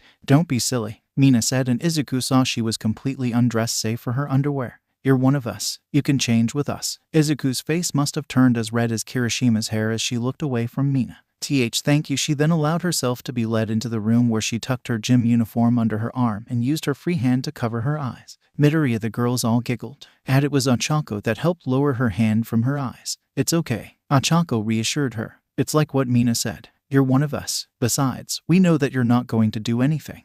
"Okay," she whispered sheepishly before she started to slowly change out of her clothes. Izuku found the first unopened locker to put her stuff into. She trusted her classmates wouldn't take anything. Dret. Izuku realized something as she was staring down at her school loafers once she finished changing. By this point the girls had finished as well. "What's wrong?" Momo inquired as she shut her locker. "I still need to go back to the boys' locker room to get my spare shoes. I'm wearing loafers, see? Not good for sparring at all," she said before she shut her locker. "It should be fine since I'm not changing anymore." She then turned ready to return to the boys' changing room to get her spare shoes. Granted, these shoes would be from when she was a boy, but that was fine. They'd be a little big, sure, but it'd be better than wearing the school loafers. Maybe I'll go with you," Ochako chirped as she shut her locker door. "Why?" Izuku raised an eyebrow. "Tsu," Ochako said almost cautiously, "I need you to think about just who could be in the male changing room that you shouldn't be alone with or changing around." It almost felt like Ochako was talking to a child and not the second smartest girl in the class, which was probably great because Izuku wasn't picking up what Ochako was putting down at all. "Minta," all the girls spoke at once after a few prolonged seconds of silence. "Oh," Izuku realized, "I guess I just never." She went quiet before she blushed. "I nearly willingly changed in front of Minta." Ochako gently patted Izuku's shoulder. "Just remember to thank whoever kicked you out of the boys' locker room. They did you a favor." Yeah, Izuku would definitely thank Ida for this. He saved her from breaking every bone in Minta's body. With Ochako by her side, they walked out of the changing room and towards the men's changing room, which turned out to be emptied by this point. "Oh, well, that's good." Ochako looked around the room. "You know, there isn't much difference between the two rooms." "I don't know what I expected." Ochako hummed. "Fair enough." Izuku got to her locker and quickly unlocked it. Izuku grabbed her shoes before shutting the door. "It'll be like wearing clown shoes, but it's better than these loafers," she huffed, which made Ochako smile. Together they quickly set off to catch up with the others before they were late. Izuku would swap her shoes out in the gymnasium and leave her loafers off to the side. She did just that as Mr. Aizawa was talking. "Now, under normal circumstances, we'd have you pair with someone close to your body weight, but considering we're preparing you for the real world and you're in the 3rd year, then we're no longer doing that. So, I don't have to hear any of you gripe about me being unfair or whatever. You'll all be randomly generated with a partner." Mr. Aizawa pointed to a projector before he turned it on. "We'll start with Ioma since he is the first of the class. He will be paired with someone random and we'll move on to Ashido, who will be paired with someone randomly. Now, as this is randomly generated, you may be forced to go more than twice, and all I can say is ... that's just life. Sometimes it sucks." There was a grumble, but they all knew their teacher was right. Life wasn't fair. A hologram of Aoyama's school picture was shown next to a blank space where the computer will randomly generate his opponent. Aoyama sauntered to the center of the mat that everyone cleared away from. Mr. Aizawa then pushed a button on the projector. The blank space next to Aoyama's picture filled in rapid fire before it finally stopped only a second later and landed on Aoyama whispered nervously, his eyes wide and his hand against his mouth as he, along with everyone, stared at Bakugo's picture. "All right." Twinkle Toes Bakugo walked onto the mat and started to stretch his arms and shoulders out. "Let's get this over with." Aoyama looked pale as he stared at Bakugo. Then he swallowed hard. Right. Just what?" Bakugo roared, and Aoyama swallowed thickly before twirling a lock of his hair with his finger nervously. "Never mind, let's just get this over with." Aoyama sucked in a deep breath as he crouched down, and Izuku could see that Aoyama was shaking and trying to smile like he wasn't scared shitless. "Remember the rules. You either pin your opponent for 10 seconds or you get them out of the mat. and no hitting below the belt. Aizawa gave it a second before continuing. Go. The fight didn't even last 10 seconds. Bakugo rushed before Aoyama could properly defend himself. Bakugo caught Aoyama around the middle, picked him up like he was hugging Aoyama, and then Bakugo literally threw Aoyama. Aoyama flew a solid 20 feet away from the mat and hit the ground straight on his back. There were a few seconds of silence before Aoyama just groaned. He'll be fine, Aizawa grunted. Next up is Ishido. Mina fought against Ajiro and lost. She lost nearly as badly as Aoyama in all respects. Next was Tsu, and the random generator worked its magic and she would be sparring with. Izuku stared at the picture of the student Tsu was supposed to be fighting, and then she jolted quickly. Whoops, it's me, she giggled nervously. The picture used was her school picture from when she was a boy. She almost didn't recognize it in all respects. It's been almost a week, maybe even 2, since she turned into a girl, and she's grown used to seeing this face. Finally, a catfight. Minta yelled, and several people rolled their eyes at that. Tsu smiled at her as Izuku stepped on the mat. Do your best, Midoriya. Same to you. Izuku grinned before getting down and preparing herself. Ready, go. Aizawa called, and the two of them charged. Izuku was the first to try and get Tsu out by sweeping her leg under Tsu's feet to trip her. It didn't work as well as she had hoped. If anything, it gave Tsu the advantage. Tsu used Izuku's leg as a sort of beam to bounce off of and tackle Izuku to the ground by hopping straight on her. Tsu was right on top of Izuku and using her whole weight to try and keep Izuku pinned. It's a shame that after all the years they've known each other, people tend to forget. Izuku Midoriya can lift a fridge without a quirk. Izuku grasped both sides of Tsu's waist, and Tsu tensed visibly at this. PBTH. Her eyes going wide as her face went red. Oh, Tsu was ticklish there and was now trying to fight the laughter. Izuku wasn't going to tickle her. She wasn't heartless, but she did lift Tsu up just enough for Izuku to get her feet under Tsu's belly, and then she pushed her legs. Wah, ribbit, Tsu cried as she somersaulted off of Izuku. Izuku quickly twisted on the ground and scrambled to tackle and push Tsu out of bounds. Tsu caught Izuku off guard by jumping in front of her, reeling her legs back, and like a spring-loaded trap she sprung her powerful legs forward, catching Izuku right in the chest. All of Izuku's breath was caught right out of her legs when Tsu's mighty kick propelled Izuku right out of bounds and sent her rolling across the floor with a gasp. That was amazing, Izuku yelled as she pushed herself off of the floor. Good job, Tsu. Thanks, Midoriya, ribbit. Izuku tasted BLD and realized her lip either split or busted when she either hit the ground or had a tooth knocked against it. It hardly hurt, but still, there was a concerned grumble amongst her peers. Then, Hitoshi was there. He used his finger to lift her chin up so he could dab her split lip with a wet cloth of his. It was the end of his capture scarf he was using that he dipped in his bottled water. Are you okay? He asked her. Izuku gave a weak giggle at this. It's going to take a lot more than that to knock me down, she told him. I know, but also, you lost this. He then raised up her right shoe, which was balanced on her finger. It nearly hit me in the face. He laughed awkwardly. Izuku looked down at her feet. Would you look at that? Her right foot was now shoeless. Tsu knocked her right out of her shoes. Izuku took her shoe back and then turned away shyly. Thanks, she whispered, hoping her face wasn't as red as it felt. Maybe I should start calling you Cinderella from now on, Hitoshi teased as he rested his arm against the wall above her head. Izuku bit her lip as she looked up at Hitoshi. If she was going to say something back to him, she never got to say it. Mr. Aizawa called for Hitoshi. Shinsu, you're up. Hitoshi sighed at this. I swear, he grumbled, then he focused down at Izuku. Hold that thought. This won't take long. Izuku smiled at him and followed him to the mat. Izuku stood in the front as Hitoshi faced off against Ida. And Hitoshi would be right. It did not take long. Ida won. To be fair, it almost looked like Hitoshi was going to pin Ida, and he would have if Hitoshi hadn't have gotten Ida on his back. Izuku knew instantly that Ida would win. Ida got both feet against Hitoshi's stomach and propelled Hitoshi out of bounds by using his mighty legs. Izuku couldn't help it. She giggled at Hitoshi's stunned face from the floor. Her giggling grew at Aizawa's scolding of that's what you get for thinking with the wrong head. Hitoshi was not amused. Honestly, watching the different weight classes go against each other was pretty neat. Izuku watched as her teammates fought in all their different styles and how some would help them like their strong legs, or how she was even surprised when Minta and Kaminari faced one another during Kaminari's turn that Minta won. His small stature helped him get the best of Kaminari, and he managed to pin the blonde down by putting him in a wrist lock with his hands and using his tiny legs to keep Kaminari's upper body to the mat. It was impressive, and it goes to show not to judge based on size or weight class. Of course, there were obvious winners from the start, like when poor Aoyama got paired with Bakugo during Bakugo's turn.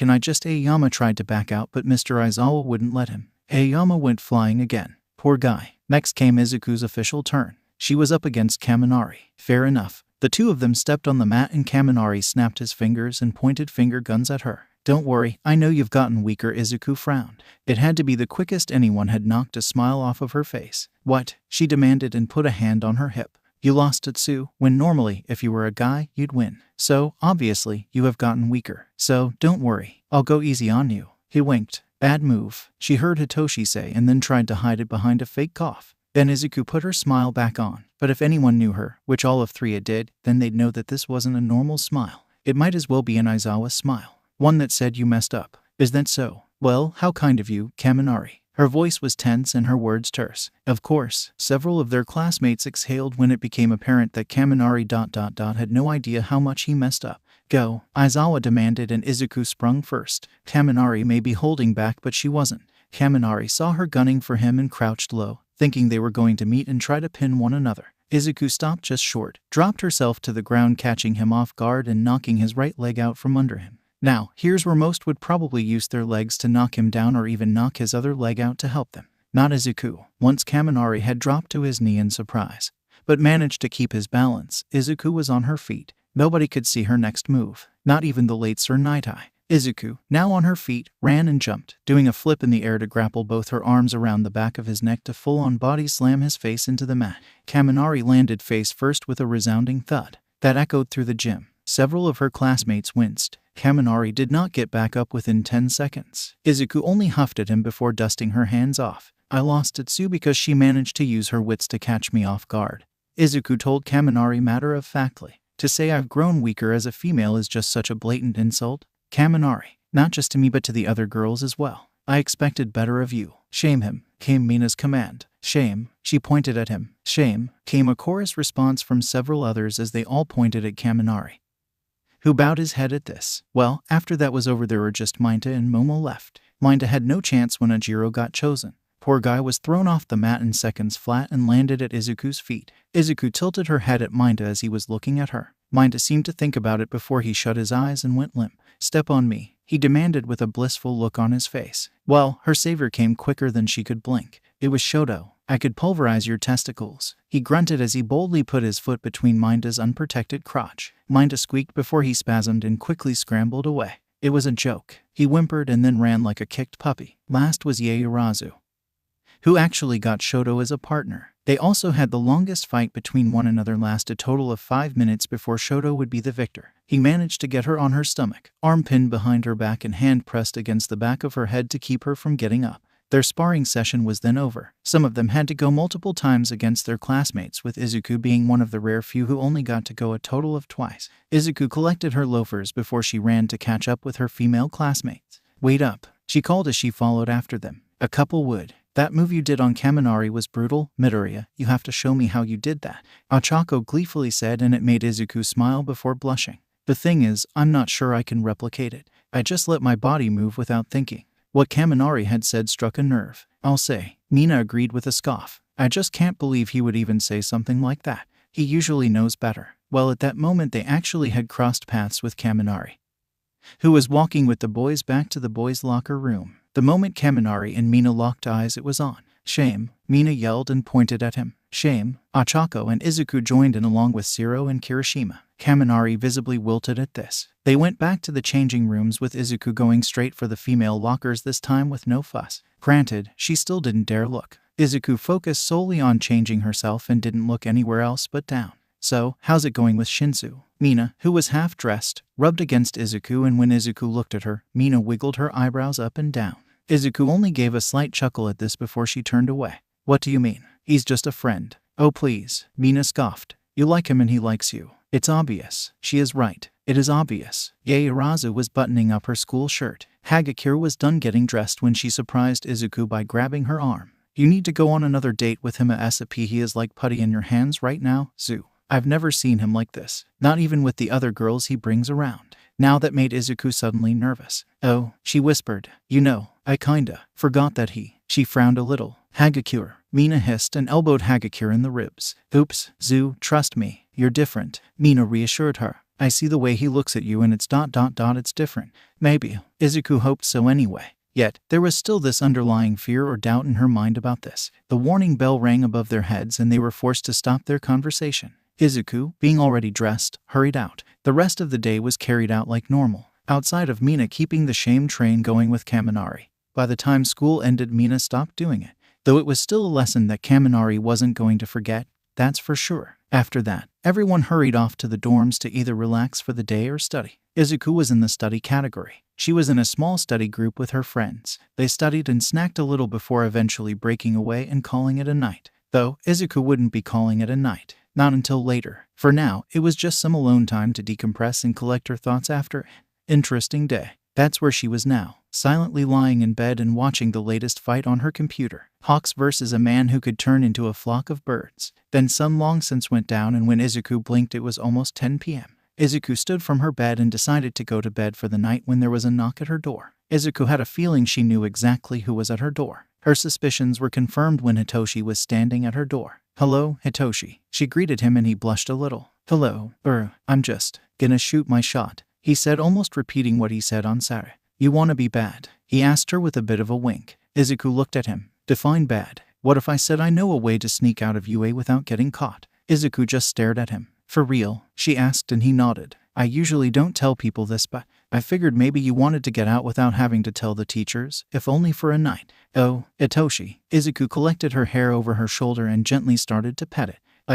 She never snuck out of UA. Yeah, she's snuck out of her dorm once or twice, but never the school grounds. Look, I understand completely if you don't want to. It's kind of a big ask in all honesty, but I dunno. I was bored and..." He rubbed the back of his neck nervously. "Okay," she said and put her hands over her mouth in excitement.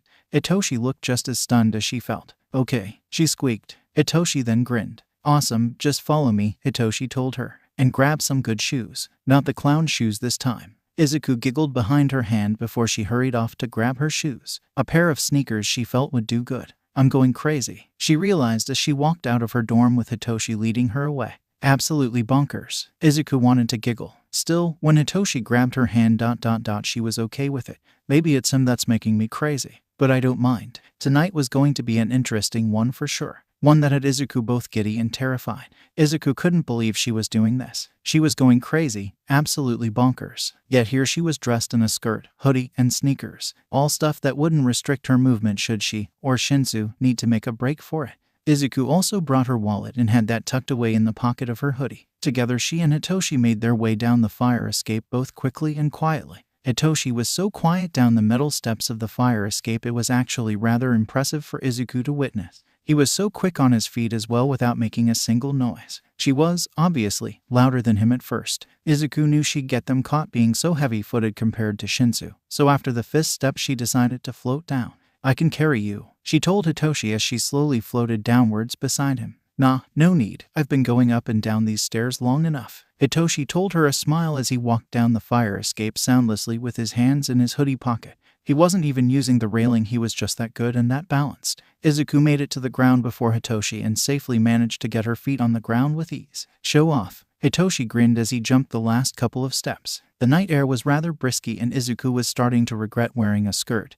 But it was too late to turn around now. 𝐒𝐿 smiled at Hitoshi once he was next to her. "This way," he whispered and started to lead her towards the trees surrounding the dorms. "How'd you even find this?" 𝐒𝐿 inquired as she hurried along the way with Hitoshi. Hitoshi took her hand in his as they hurried along the trees. There were so many trees it was like a forest. "I was just going for a walk one night and I just happened upon this. I think the builders forgot about it when they added the dorms in 2 years ago." 𝐒𝐿 gasped in shock and this made Hitoshi nod. "Exactly. I found it last year and I know for a fact that Nedzu doesn't have cameras that far back. I've been using it to sneak out every once in a while when I want to do something without letting all Aizawa know." "How daring." 𝐒𝐿 grinned at Hitoshi as they continued through the forest of trees. They quickly made their ways deeper into the trees, so deep that soon the dorms vanished when 𝐒𝐿 looked back. "Just up ahead," Hitoshi whispered as he tightened his hand around hers. 𝐒𝐿 felt both elated and lightheaded. This was ... She really couldn't believe she was doing this, but here she was. Hitoshi pointed forward and 𝐒𝐿 saw what he was pointing at. Next to the wall surrounding the forest was a bunch of bags of cement powder. 4 of them all stacked up on each other, making a bit of a stepping stone that was almost as tall as 𝐒𝐿 was. Still, the wall was at least a good 20 feet above them. No easy jump. Hitoshi let go of 𝐒𝐿's hand and started to move the bags of cement back to see a hole in the wall. "I think they meant to patch this up. Put this stuff here to do that? And just forgot," Hitoshi whispered. It wasn't a small hole in the wall either. This hole was just wide enough for them to couch down and just crawl through it, but it still looked a little Small. I've been sneaking out every once in a while, like I said earlier. Not all the time, mind you, just enough to where I don't get caught. After you, he made a gesture towards the wall and 𝐒𝐿 crouched down on her hands and knees. Don't you dare look under my skirt, she told Hitoshi and gave him a look. I won't. But that being said, you are wearing panties, aren't you? He asked and was absolutely looking at her ass. Wouldn't you like to know, 𝐒𝐿 said with an undoubtable purr in her voice as she gave her butt just a little wiggle before she started to crawl through the hole in the wall. Oh, she gasped when her ass got stuck. Let's repeat that. Her ass got stuck. Oh dear. She started to squirm and try to force her way through by digging her shoes into the ground. Everything okay there, short stack? Hitoshi asked in an undeniably teasing tone. 𝐒𝐿 felt dirt wedge under her nails as she clawed at the ground to try and force herself through. She backed out a smidge before trying to slam herself through. Hitoshi whistled. Now this is a view. And you say you don't dance. You're pretty good at twerking from what I'm seeing. Oh, shut it. She backed out once more and tried to slam herself through once again. It didn't work. Jealous that you're as flat as a board. Oh, so mean. 𝐒𝐿 was then rolling down a hill as she managed to finally free her fat ass from the tight hole, literally head over heels and clumsily. Loud gasps left her mouth before she finally came to a stop thanks to a tree. Granted, that tree also had her seeing stars.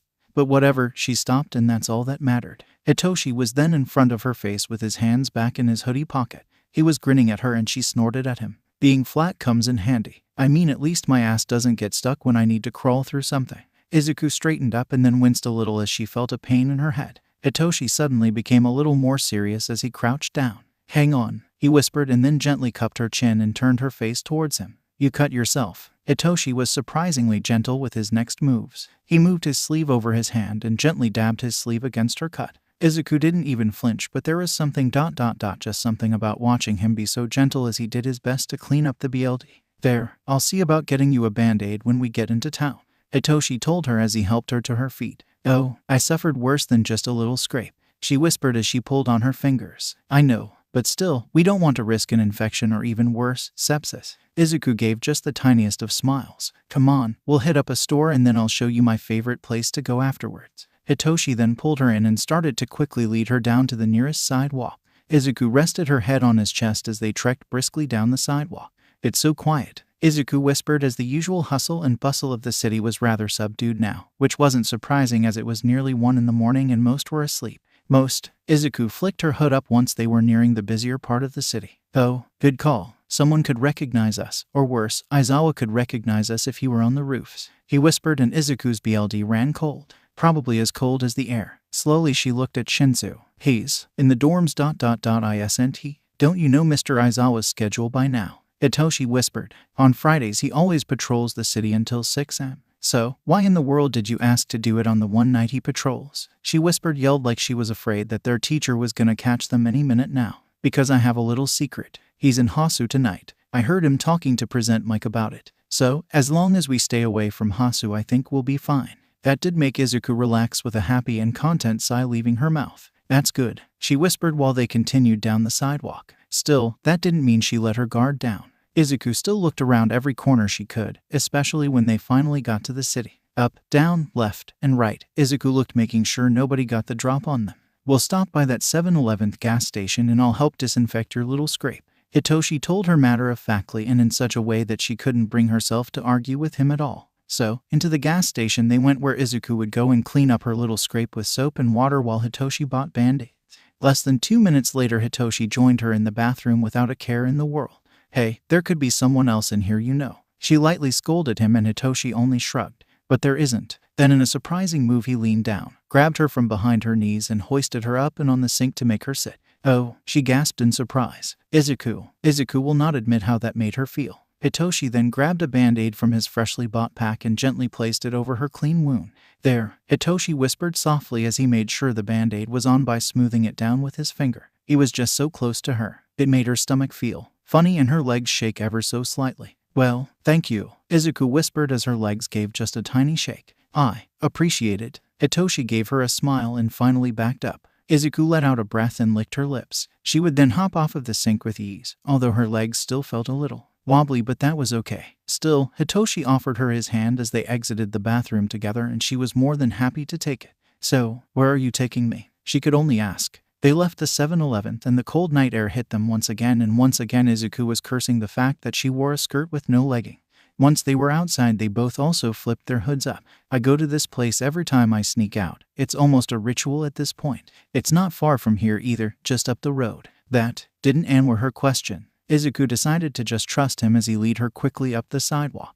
Honestly, 𝐒𝐿 was liking the quiet of the nighttime city. A few cars on the road and very few people was just nice. This way, Hitoshi urged her to pick up the pace, and she did. As Hitoshi promised, the building was not that far. It was honestly just a little hole in the wall that would have gone unnoticed during the day. The only reason she noticed it was because it was the only place amongst the other buildings that looked to be open. Hitoshi opened the door and a bell dinged above their heads, as well as a blast of warm heat immediately making them both sweat. It was a sushi restaurant, an all-you-could-eat sushi restaurant at that, with a conveyor belt that the tables sat around. ♯ came a happy voice, and a man quickly teleported from somewhere in the restaurant to right in front of them. I was wondering when I'd be seeing you again. Oh, and you brought a friend. It was a man easily Midoriya's own height and weight. He looked rather normal with black hair and brown eyes that were rimmed by round glasses. This man smiled at 𝐒𝐿 and then bowed to her, and 𝐒𝐿 bowed back. Oh, she's a pretty one, ♯. The man smiled before looking at Hitoshi. So, snuck out of UA again. You must be real hungry. Don't you two worry. I'll fix you both up good. But you know the rules, don't you? We just pay per plate, right? 𝐒𝐿 asked, and the man smiled at her before nodding. Yep, but you're both in luck tonight. Why don't you tell her, Hitoshi, and I'll get started on food? The man said, and before anyone could answer he was gone, probably to the kitchen. Every plate is half off after midnight. Hitoshi told 𝐒𝐿 while he led her to one of the empty tables. It's why I love this place. It is a sushi restaurant and he does different kinds. I think tonight might actually be spicy eel. Oh, her eyes lit up as she sat across from him. I do like me some spicy eel. Hitoshi smiled. Good, so do I. They got their drinks, just water for the both of them, and waited.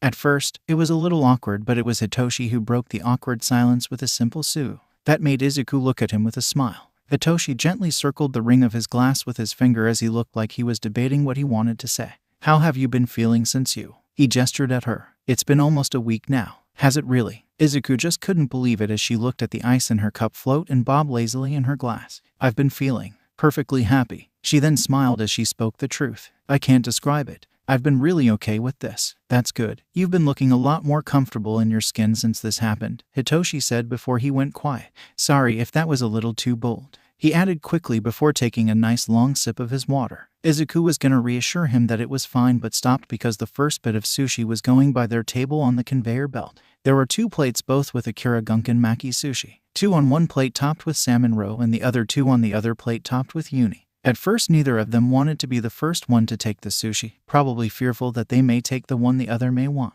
It was 𝐒𝐿 who broke first. She grabbed the sushi topped with salmon roe, and Hitoshi let out a happy sigh of relief and grabbed the one with the uni. What one? They both asked at the exact same time. They paused and blinked before letting out a laugh. They wordlessly placed the 2 plates between them and started to eat. 𝐒𝐿 took one of the uni sushi while Hitoshi first grabbed the one with the roe. The sushi was good and tasted fresh, and the uni was great. Forbidden boba, Hitoshi suddenly said, and that made 𝐒𝐿 stop mid-chew to look at him. His eyes were wide as if he realized what he had just said. He then swallowed his sushi and looked away from her. It's not forbidden, 𝐒𝐿 told him with a smile as she grabbed her salmon roe sushi and grabbed one of the little roe balls. Gently she moved the little piece of roe between her thumb and middle finger. It would be forbidden if you can't eat it. You most certainly can eat salmon roe. So, by that logic, you can put it in your boba if you're not a coward. 𝐒𝐿 smiled and then popped the small piece of roe in her mouth. Then she picked up the sushi in question and ate that next. Are you saying you'd put salmon roe in your boba? Hitoshi asked as he leaned down just a bit to look at her with a smirk on his face. 𝐒𝐿 copied his smirk and gently dabbed her face with her napkin.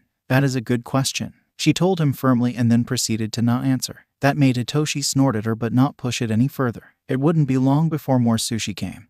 This time simple salmon nigiri, which they both happily took. Before too long their plates just kept stacking up, first 2 high, then 3, 4, and so on. Neither of them slowed down as they spoke and ate with ease. The spicy eel did eventually come out, and that was theirs as well. At one point Hitoshi even had a piece of sushi between his chopsticks as an offering, and 𝐒𝐿 was more than happy to take it. Hitoshi's hand was on her knee, and 𝐒𝐿 felt that familiar fuzzy feeling in her stomach when he raised his hand up her thigh, gently teasing the line between her skirt and bare flesh. His fingers would just gently go past her skirt but not any further. In all honesty, with the way the night was going, 𝐒𝐿 wouldn't have minded if he just dared move his whole hand upwards to touch her warm skin, but they never got that far. Hitoshi had turned towards the door. Maybe it was his intuition, maybe something told him to look, but quickly his eyes went wide. Shit, He then took his hand away and propped his hood up. Hitoshi never let her finish as he pulled her hood up for her as well. "Keep your head down," he demanded as he grabbed the dessert menu to block their faces even further. Hitoshi Izuku started but was cut off when the door dinged and there was a tired sigh. A rather familiar tired sigh. "What a night," came Aizawa's voice. "Tell me about it." Present Mike sighed as well. "I'm just glad that Hasu Patrol didn't take as long as we feared." Present Mike made a sound like he was stretching his arms above his head and then grunted. Aizawa and Hisashi. What a surprise." The owner popped in front of the two. "No, Eri, it's 2 in the morning. Of course, she wouldn't be with us." Hisashi laughed. Hitoshi and Izuku just stared at each other with wide eyes. They were trying their hardest to be telepathic. Their eyes were wide with absolute fear and terror as they didn't know what to do. Thankfully, the owner sat Aizawa and Hisashi away from the two of them on the other side of the restaurant. The problem is that the partition was glass, meaning even though they were on the other side, if they looked over they could still see the two of them. "How do you want to do this?" Izuku finally whispered. "Well, first, I have to pay." Hitoshi looked around and nodded to the kiosk at the door. It was electronic and clearly where you needed to pay. There, Hitoshi did a quick count of their plates and then nodded. 14 plates, a record, not that that's a bad thing. He smiled at her before resuming with his plan. "I'll pay, you just go straight for the outside and stay away from the door," he whispered, and that did make Izuku frown a little. "At least let me pay for half of it." "No." Hitoshi shook his head. "I asked you on this date, it's fine. I got it." Izuku frowned. She didn't care for that, but they didn't have time to argue about the bill and who pays it. "Fine, but I'm getting you next time," she whispered as she scooted out. Hitoshi smiled. "I look forward to it," he whispered back. The two of them kept their heads down and hoods up. Izuku was even tugging on her hood to keep it as low as it could go. Hitoshi stopped to pay and Izuku opened the door to leave. The cold air made Izuku shiver violently and caused her skin to bump up. Izuku thought that maybe, just maybe, they'd be okay and be able to get out of there without being noticed. It was when Hitoshi opened the door to make his own escape did they both heard it, the two words they didn't want to hear. "Hey, wait," came Aizawa's yell, and immediately they scrambled into a full-on run. Their shoes actually scraped against the concrete as they ran as fast as they could. When they turned down the alleyway, Izuku heard the door to the restaurant open. "Get back here." Hitoshi took the lead by grabbing her hand, and the two of them ran full speed down the alleyway wordlessly. Their shoes splashed in a puddle that got Izuku's bare legs wet. Her heart was racing 1,000,000 miles a minute. This way he suddenly tugged her down another alleyway to the right and she followed along. There was the rushing of footsteps and they skidded to a stop before following them down the alleyway. They were coming up to the street as the alley was coming to an end. They crossed the street without even looking, which was fine as there wasn't a car coming. Hitoshi seemed to know exactly where to go as instead of going to the next alleyway he instead ran up the sidewalk. Izuku was just along for the ride as she ran with him. Should I use my quirk? She whispered as they continued to run. "No, that'll tell him it's us. I think he suspects me." "He doesn't suspect you. What tipped him off?" Hitoshi didn't answer and Izuku decided to look back for just a moment. He was still giving chase and he was coming up fast. He was going to catch them. He just needed a little more room and he could reach them with his scarf. "Trust me," Hitoshi whispered as he pulled her closer to him, so close that they were practically running as a couple. "Can you do that?" He then looked at her and Izuku didn't hesitate. She nodded firmly and with determination. "Good boy." Did Hitoshi surprise Izuku with his next move? It was a move she wasn't expecting. Hitoshi was letting Aizawa get closer to them. Closer and closer. Izuku could feel him start to grab his scarf, ready to wrap them up and unmask them. Izuku could see the gray cloth rising, getting ready to pull them in. She tightened her grip on Hitoshi's hand and knew it would only be seconds. Hitoshi sharply turned into the alleyway. So sharply that Izuku nearly fell as the turn had been that close of a call. Thankfully, Hitoshi corrected her and down the alley they went, but not before Hitoshi shoved her into another alley. But this one was different in that it was so tight that they were on top of one another to fit. This alleyway was so tight that Aizawa didn't even bother to look down it as he rushed past them. Hitoshi was pressed against her and she against him. They were so close that Izuku could feel Hitoshi's racing heart and she wondered if she could feel it. "Come on," he whispered, and they had to awkwardly wiggle just a little deeper into the alleyway and take cover in the darkness. Izuku had the weirdest urge to laugh. She was trying to stifle it. God, was she trying. Izuku had her face pressed against Hitoshi's chest to keep herself from making any sort of noise. Hitoshi ran his hand through her long hair to try and soothe her. They would stay like that for a good 10 minutes. Their bodies pressed against one another as they just waited. Hitoshi licked his lips and then looked down at Izuku. "I think it might be safe," he whispered. "Yeah, I do too," she whispered back to him, but she didn't move. She didn't want to move in all reality. Izuku liked being this close to him, feeling his body heat against hers and listening to his heartbeat slowly level out. It was also new. "Let me poke my head out first, okay?" Hitoshi tried to pull away from her, but Izuku grabbed his sleeve. Wait, be careful, Izuku whispered, and Hitoshi only nodded before she let him go. Hitoshi would cautiously poke his head out. He looked left, then right, and then up at the roof. Clear. Let's get back to the dorm. I know he has to be on his way back by now. We might be able to beat him if you use her quirk, Hitoshi urged, and Izuku could only agree. So, Izuku picked Hitoshi up, a rather easy feat on her part, and gave him a piggyback. Hang on, she urged, and he would. The run back to UA was pretty damn quick, so quick that Izuku had to pat herself on the shoulder for being able to not knock Hitoshi off and for not alerting anyone them. Together they made it back to the hole in the wall, and Izuku was quickly cursing at her luck as she put Hitoshi down.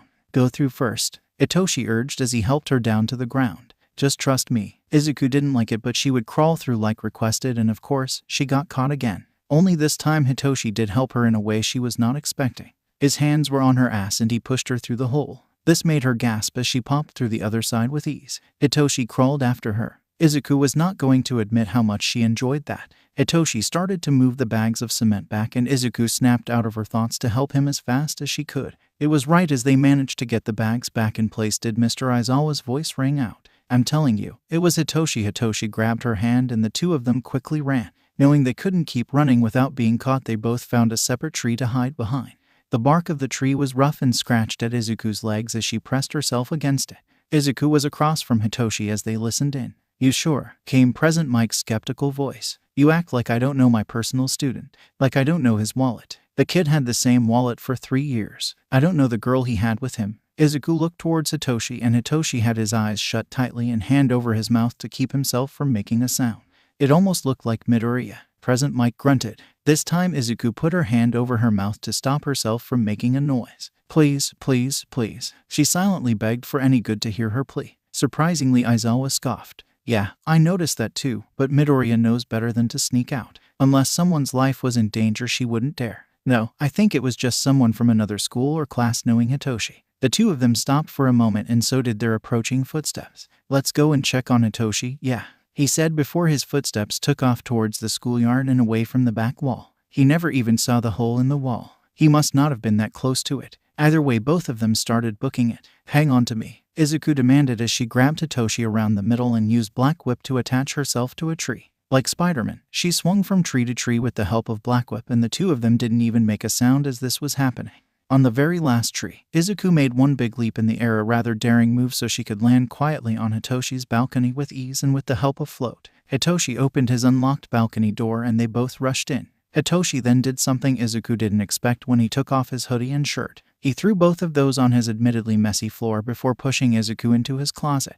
The door slammed shut and Hitoshi leapt into his bed. He grabbed his blankets and put them over his body in an attempt to look like he was sleeping. It was none too soon either, as a light filled the room. Mr. Aizawa was poking his head in. Izuku could feel her teacher's eyes narrow as he stared at Hitoshi. Hitoshi, he spoke normally. Nothing. Hitoshi didn't stir or move. Mr. Aizawa gave a bitter grumble before the door would shut. Still, neither of them moved as they knew their teacher. They gave it 10 minutes before they would dare move again. Hitoshi would be the first to stir and sit up. He cautiously got up, his feet once again not making a single noise against his floor as he leaned down and checked under the door. Okay, he's gone, Hitoshi whispered, and Izuku let go of the breath she was holding before exiting out of the closet. Well, Izuku whispered before she cautiously walked over and then sat on Hitoshi's bed.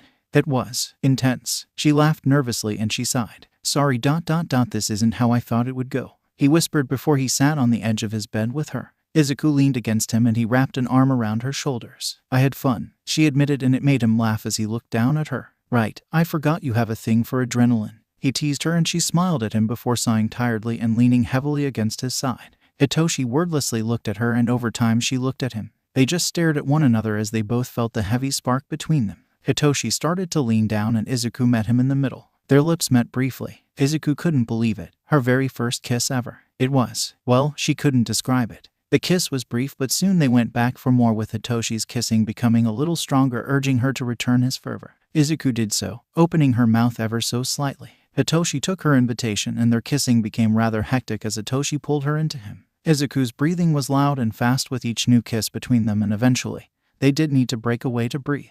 The both of them sucked in deep breaths, with Izuku even gulping in some air. Izuku wiped her mouth to get any saliva away from her lips as she recollected herself. Izuku just couldn't believe it that she finally had her first kiss. Wow, a rush of emotions was flooding her body at this moment that it made her so lightheaded. She felt like she was floating. Oh wait, she was floating. Izuku had floated all the way to Hitoshi's ceiling without even realizing it at first. Hitoshi snorted rather fondly as he stood with his hands on his hips and his head tilted. I take it you liked it. Izuku let out a high-pitched squeal as she covered her entire face with her hands. Hitoshi smiled. Well, I'm glad. Come on, let's get you back to your dorm before Aizawa gets wise. It would, unfortunately, take a few more minutes for Izuku to finally float back down to the floor. Once on the floor, they both poked their heads out of his door and looked both ways. It's clear, Hitoshi whispered. They hurried back to Izuku's room, both grateful that Izuku was on the same floor as Hitoshi. That ... was close, Izuku whispered as she grasped her door handle. I know ... let's not do that for a while. I agree. She laughed and then leaned against the door with a smile. I did have fun, Hitoshi. You have a way of making a girl blush. Hitoshi smiled before he leaned down and kissed her again. Just briefly, and they broke apart. See you tomorrow night. Izuku looked him up and down before giving him a coy smile. We'll see, she whispered before opening her door and slipping inside. Izuku shut the door and heard Hitoshi walk off. Her room was dark, so she flicked her light on. Izuku nearly screamed and pressed herself against her door in alarm.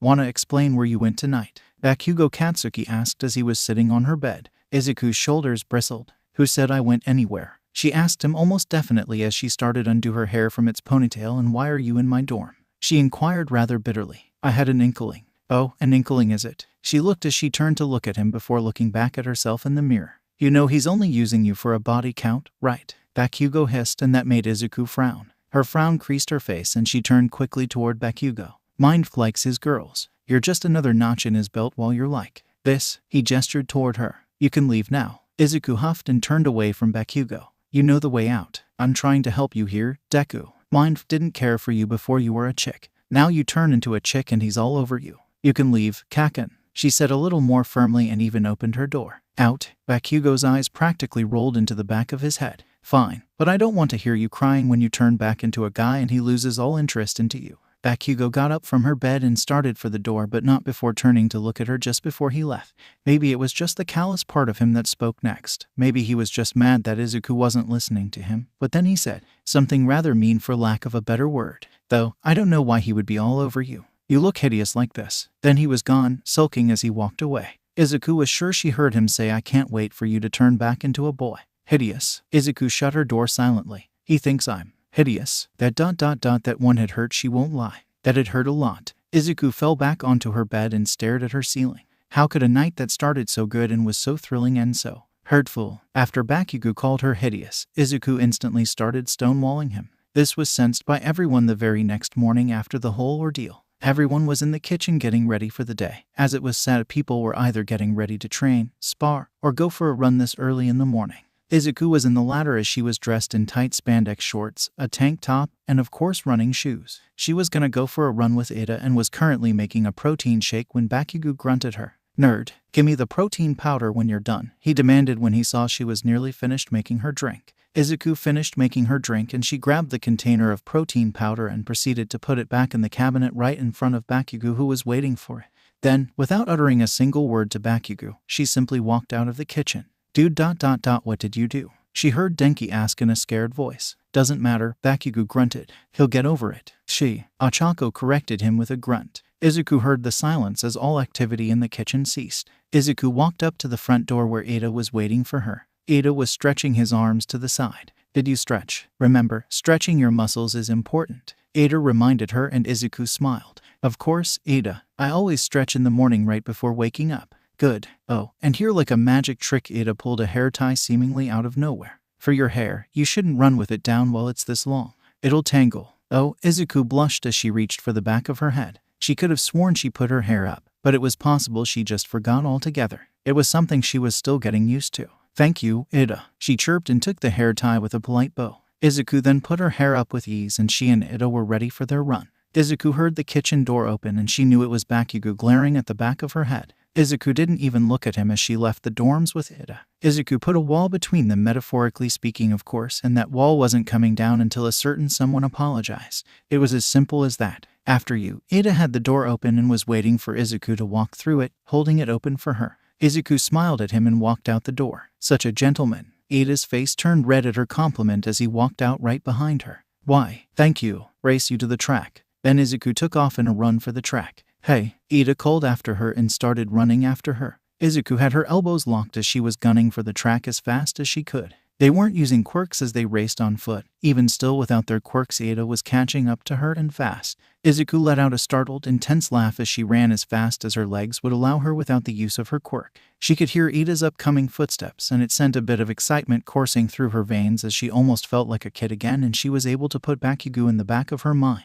As fast as 𝐒𝐿 was, she was never a match for Ida. Ida was a machine, and he was proving this as he was catching up to her with complete and utter ease. Eventually, Ida won the race to the track and was looking back at her, waiting for her to catch up to him, and she would. 𝐒𝐿 ran up to him, and Ida probably expected her to stop. She did not. 𝐒𝐿 instead reached out as she ran and touched his chest, lightly pushing him back. "You're it," she called as she turned and started running full speed down the track. How old are you?" Ida yelled at her in surprise. 𝐒𝐿 looked over her shoulder at him and only smiled. "You're it," she shouted over her shoulder while she continued to run. Well, she opened a whole can of worms there as Ida was suddenly gunning for her. Their game of tag was on. 𝐒𝐿 laughed as she ran down the track as fast as she could. Ida reached for her when he got close enough to try and tag her. 𝐒𝐿 saw his hand out of the corner of her eye and was reminded of the night before with Hitoshi. That image of Aizawa getting ready to capture them with his scarf as he was gaining on them. So, 𝐒𝐿 took a page out of Hitoshi's book and waited. She watched out of the corner of her eye while she kept her legs pumping full speed. Closer and closer Ida got till he was almost about to touch her when 𝐒𝐿 sprung. She jumped back, doing a back flip over Ida's hand and landing behind him with ease. Ida's eyes were wide by the time he twisted around to look at her. 𝐒𝐿 only smiled deviously at him. Ida fixed his glasses with a sigh. "You won't win this game," he told her rather matter-of-factly. 𝐒𝐿 then squatted low like a dog eager to play and waiting for Ida's next move. Ida gave another sigh in response. "Very well." Then he went after her. Neither of them used their quirks as they ran around like little schoolchildren in this quick and fast game of tag.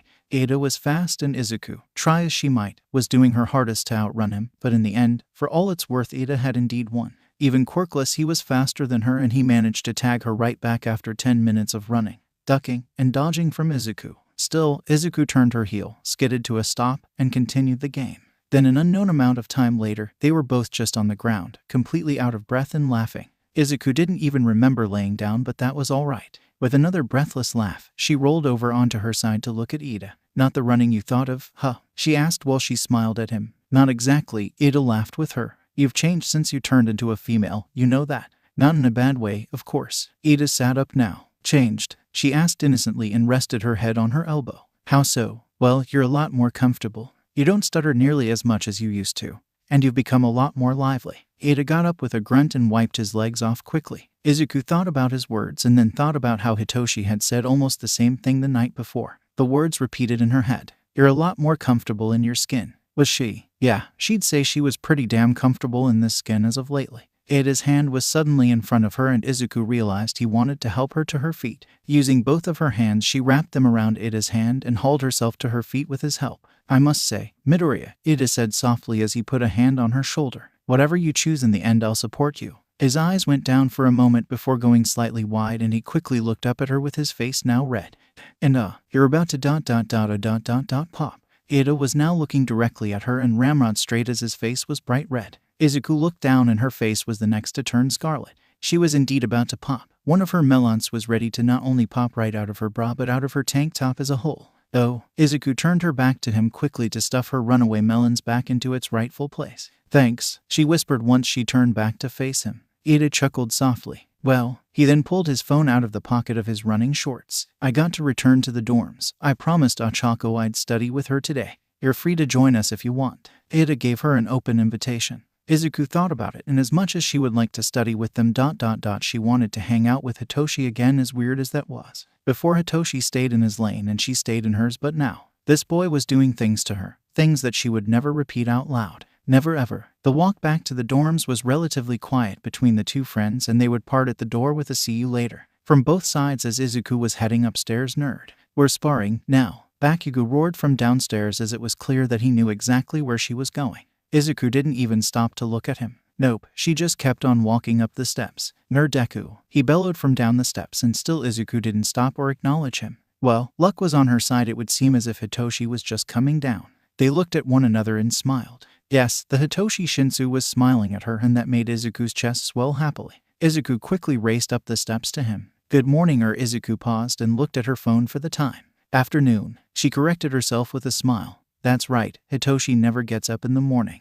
Not unless he's been up all night, but even still he usually never emerges from his room until noon has passed on days away from school. Well, you sure know a way to impress a guy. Hitoshi grinned as he looked her up and down with a grin on his face. Izuku clasped her hands together as she smiled at him. I went running with Ida. I was about to change into something a little more modest. She giggled while she twisted her fingers together. Aw, do you have to? I quite like this outfit. Hitoshi teased as he leaned in so close that their noses were almost touching. There was a cough from behind before Bakugo grunted bitterly. Deku, I said we're sparring, he hissed. Neither Hitoshi nor Izuku moved at first before Izuku simply walked up the steps away from Bakugo. She knew he had listened in. Bakugo was the king of eavesdropping. So, she didn't hesitate to one-up him. You can join me if you want, she told Hitoshi before gently booping his nose with her index finger. Yes, please, with the eagerness of a puppy.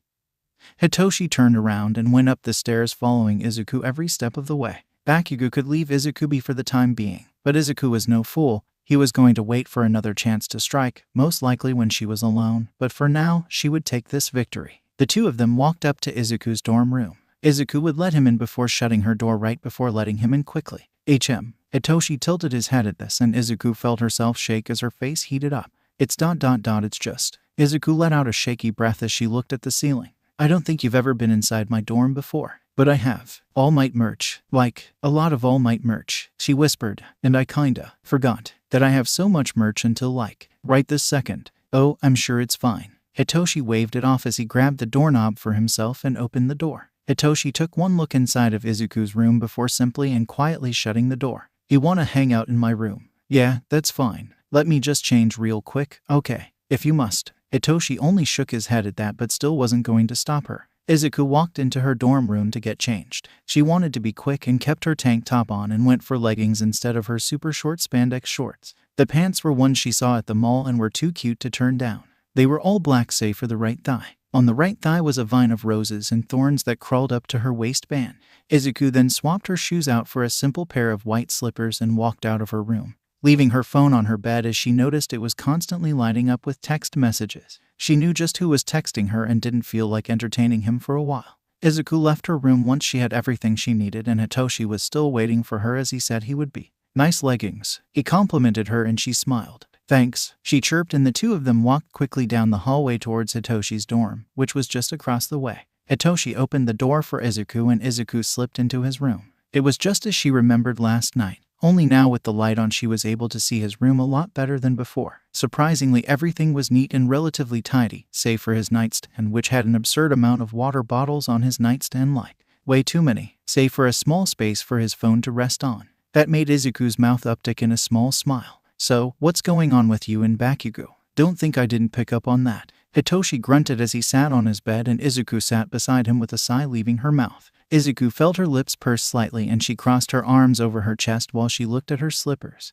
Izuku kept her body posture rather tight as her brow furrowed and her face was a mix of uncomfortable and angry. Hitoshi didn't press her. Instead, he simply nudged her. Can I braid your hair? He asked, and that honestly threw Izuku for such a loop that it made her look at him in surprise.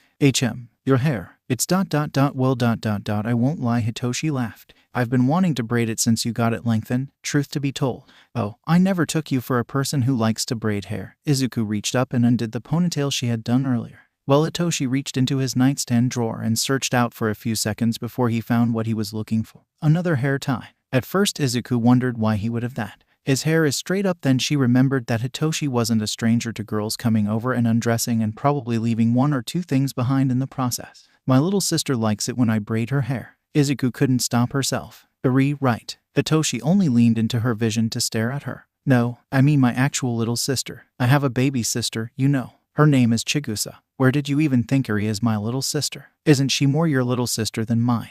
Izuku's face went scarlet. Maybe I've been hanging around Todoroki a little too much, I'll say. Hitoshi laughed, grabbed his hairbrush from his bed and sat behind her. The bristles of the brush glided through her curls with ease as his brush was pretty similar to her own brush. A silence fell over the two of them as Izuku shut her eyes and smiled at the feeling of Hitoshi brushing her hair. The brush felt nice against her scalp, and Hitoshi wasn't rough when the brush did snag just once. He quickly grabbed her hair above the snag to stop any pain. Sorry, he said quickly regardless. Didn't hurt, Izuku responded softly, and that made Hitoshi smile as he continued to run the brush through her hair. Izuku let her head fall back to allow Hitoshi to brush it down. Izuku shut her eyes and let out a soft, comfortable sigh that made her whole body relax. And, with almost no warning, she opened her mouth and spoke. He called me hideous. Hitoshi stopped brushing. Bakugo. Izuku nodded and suddenly felt the pressure of tears behind her eyes. Honestly, she didn't think it affected her this harshly, but thinking about it and saying it out loud it hurt.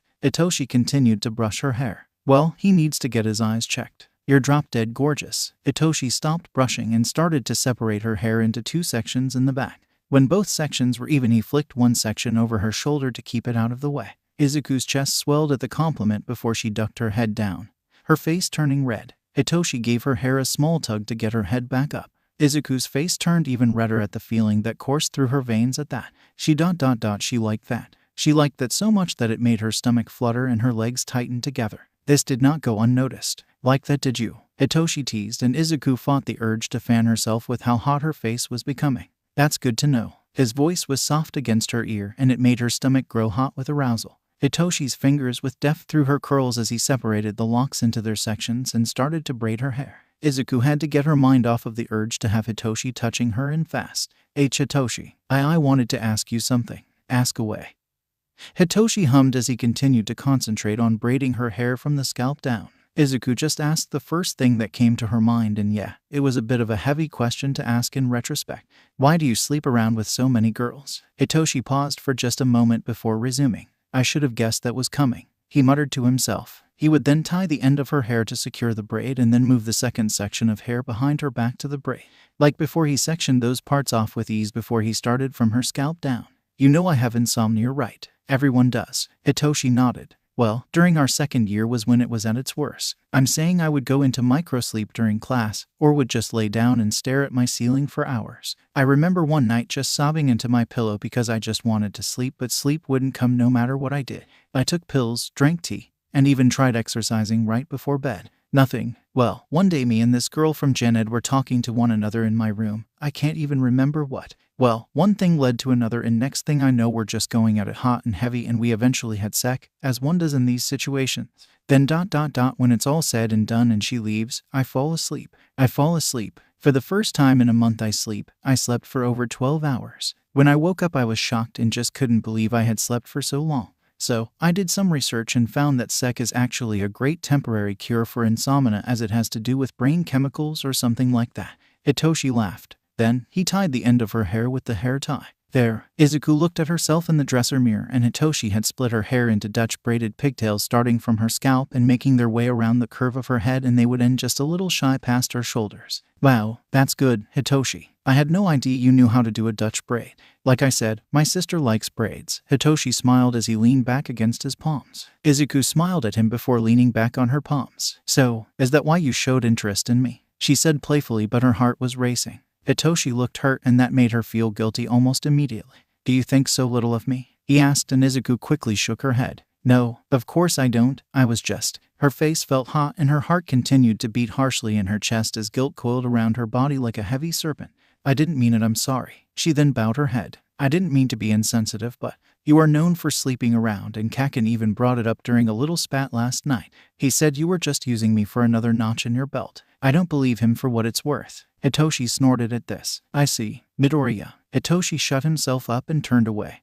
His cheeks now red, and Izuku was getting ready to stand up and bow 1,000,000 times an apology. I suppose it's my fault, he whispered, and then looked back at her. For never really showing any interest until now, but can I be vulnerable for a second? Of course. I'm not straight. I'm pan ... Hitoshi paused to rub the back of his neck. I always had an attraction to you, way back into the first year. Well, this was news. But, you never. Izuku felt her face heat up as she stuttered. Said anything? Well, yeah. 1. You're so focused on studies and hero work that I was too scared of disrupting that. 2. I didn't know how to approach you. I was honestly a little afraid of saying anything, and you seeing me as less than or worse, you not being into men, and I come out looking ... like an idiot. Hitoshi sighed softly and just couldn't meet Izuku's eyes. Then, it was like my prayers were answered. You turned into a girl. Someone I could approach, and please don't take this wrong way. You were cute as a boy, but as a girl you are dead beautiful. And even then I wasn't going to approach you. I was going to leave it be, but then. You started dressing like a girl. You started acting like a girl. And I just had to shoot my shot, Midoriya. It became so much easier for me to approach because he shut up. His face now beat red as if he were too afraid to speak anymore. Because you knew how to approach girls. Exactly. Izuku's own face was mirroring his now with how red it was. The two of them were laughing while hiding their faces in their hands. Izuku just couldn't believe it as her mind was reeling from what he told her. He had a crush on her this whole time and she never knew. She never knew. Hitoshi chuckled softly and Izuku realized why when she peeked through her fingers at him. She was floating again. Up to his ceiling she was with her back to the corner. Hitoshi was smiling at her. I'm beginning to think I should have a capture scarf on standby for you. He teased and stood from his bed. He had his arms outstretched, ready to catch her. Izuku disengaged, float and let gravity force her to the ground where Hitoshi did catch her by her sides with ease. Izuku tumbled over her feet and threw her arms out to steady herself. This, of course, led to her wrapping her arms around his neck to stop herself from falling.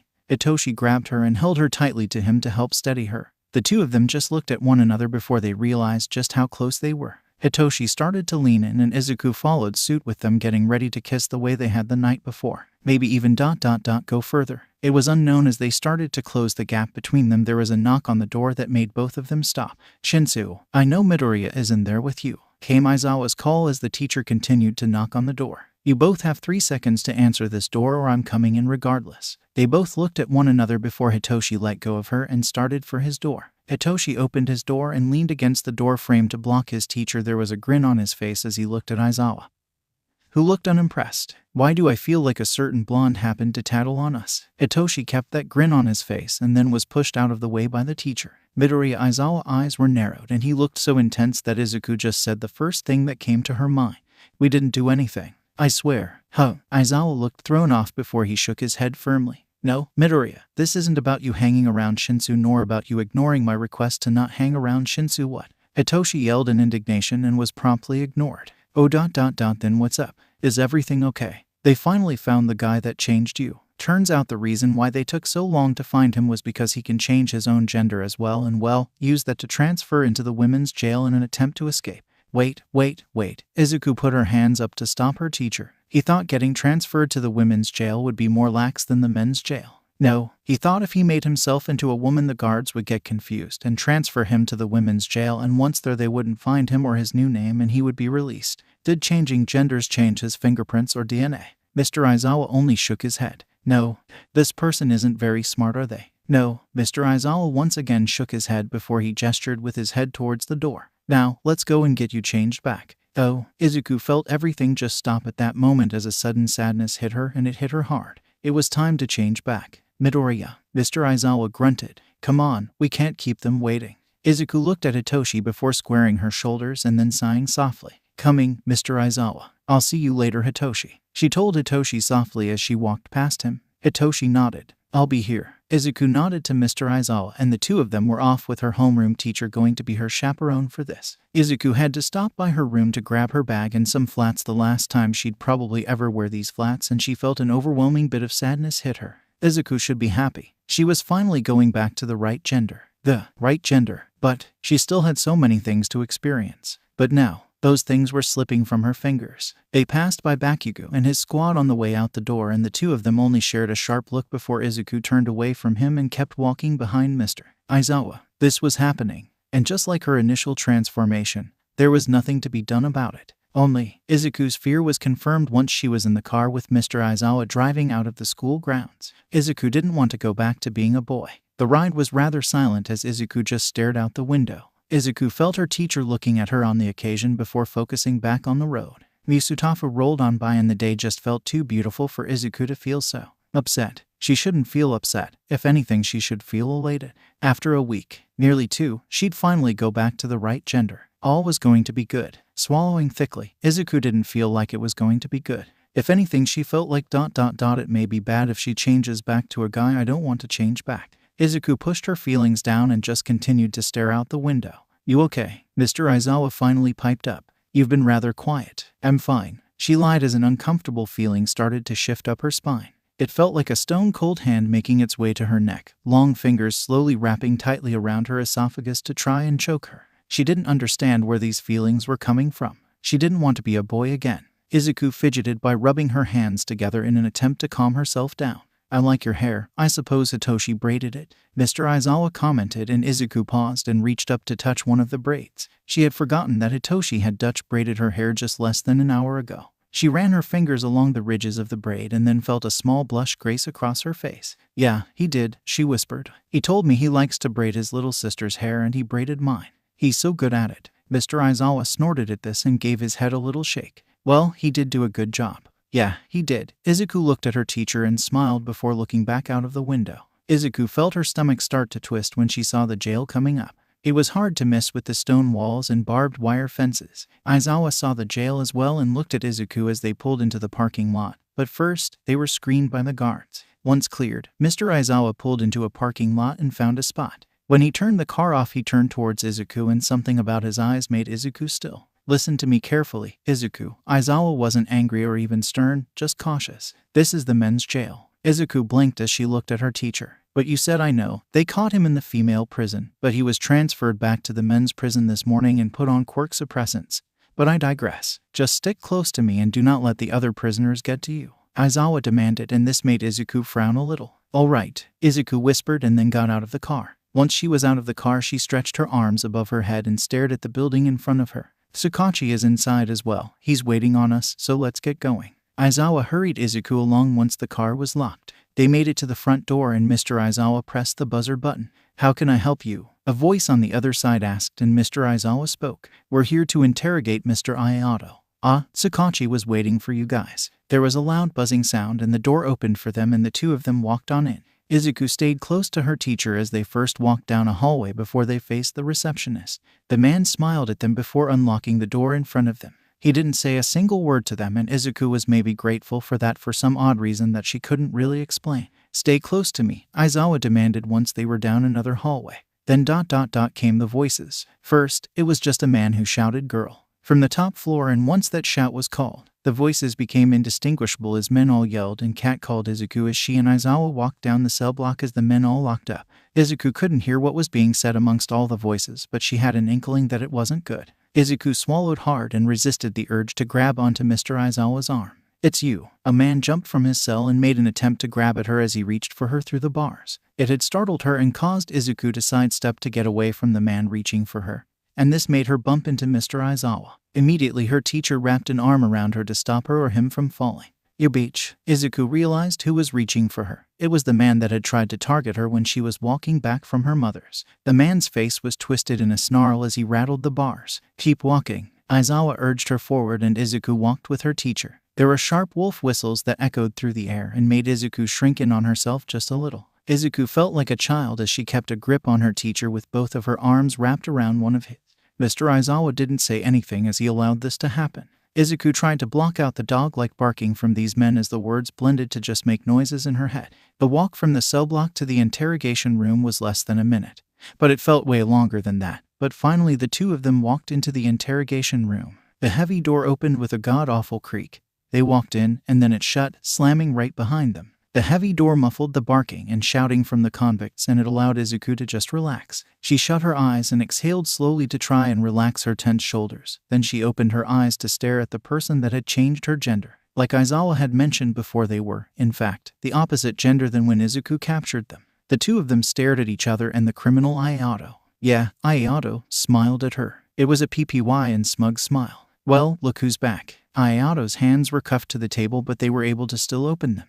I almost didn't recognize you, little hero. They kept that smug smile on their face as they rested their chin on their wrist. I had a feeling I'd be seeing you again. Their voice was more female sounding to fit this new form of his, and it made Izuku narrow her eyes at them. Izuku put her hands on her hips as she stared at Ayato. Ayato's eyes were blackened, both of them, but they weren't swollen, so they were in the middle of healing, no doubt. They had a softball-sized bruise on his cheek. That was also healing as it was green in color. I take it the women didn't like having a man amongst their midsts, huh? Izuku asked as she stepped up to the table. This made Ayato scowl at her. Maybe. I'm sure your little classmates didn't care too much for this look, huh? They mocked her, and Izuku crossed her arms over her chest with her own smug little smile. Actually, my classmates like this new look. Izuku thought about Hitoshi, and it made her want to float to the ceiling. The fact that he liked her for so long and she had no idea. Not a single clue, and now 𝐼𝐻𝐻𝐻 snorted bitterly at this. Well, good for you, princess. 𝐼𝐻𝐻𝐻. Tsukachi finally made himself known as he walked around to stare at 𝐼𝐻𝐻𝐻.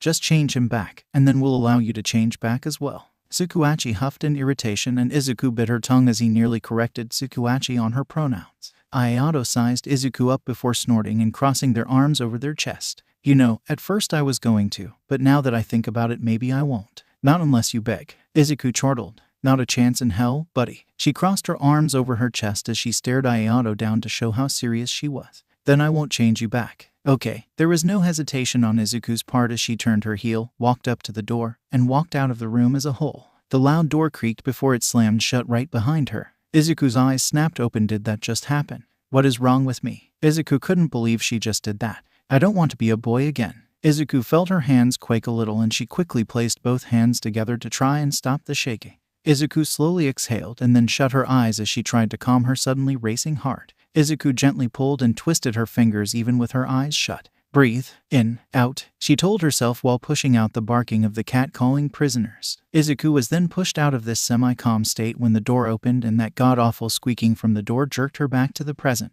Mr. Aizawa was poking his head out of the door and just staring at her with those unimpressed eyes. So, Mr. Aizawa reached up and cleaned out one of his ears with his pinky. You're not going to change back? He asked once he got his pinky out of his ear. Not if they want me to beg. No. Izuku crossed her arms over her chest and then turned her head away from her teacher. I'd rather stay female. Mr. Aizawa just blinked before looking back in the room and then shrugging. If she doesn't want to, I can't make her, he explained to the other two, who were probably silently urging him to get her back in the room. Midoriya, I'm not going to ask you beg. We'll make them turn you back regardless of what he wants from you. So, get back in here. Aizawa tilted his head towards the inside of the room, urging Izuku back inside the room. I don't want to go back. Fine, Izuku grumbled while looking at the ground.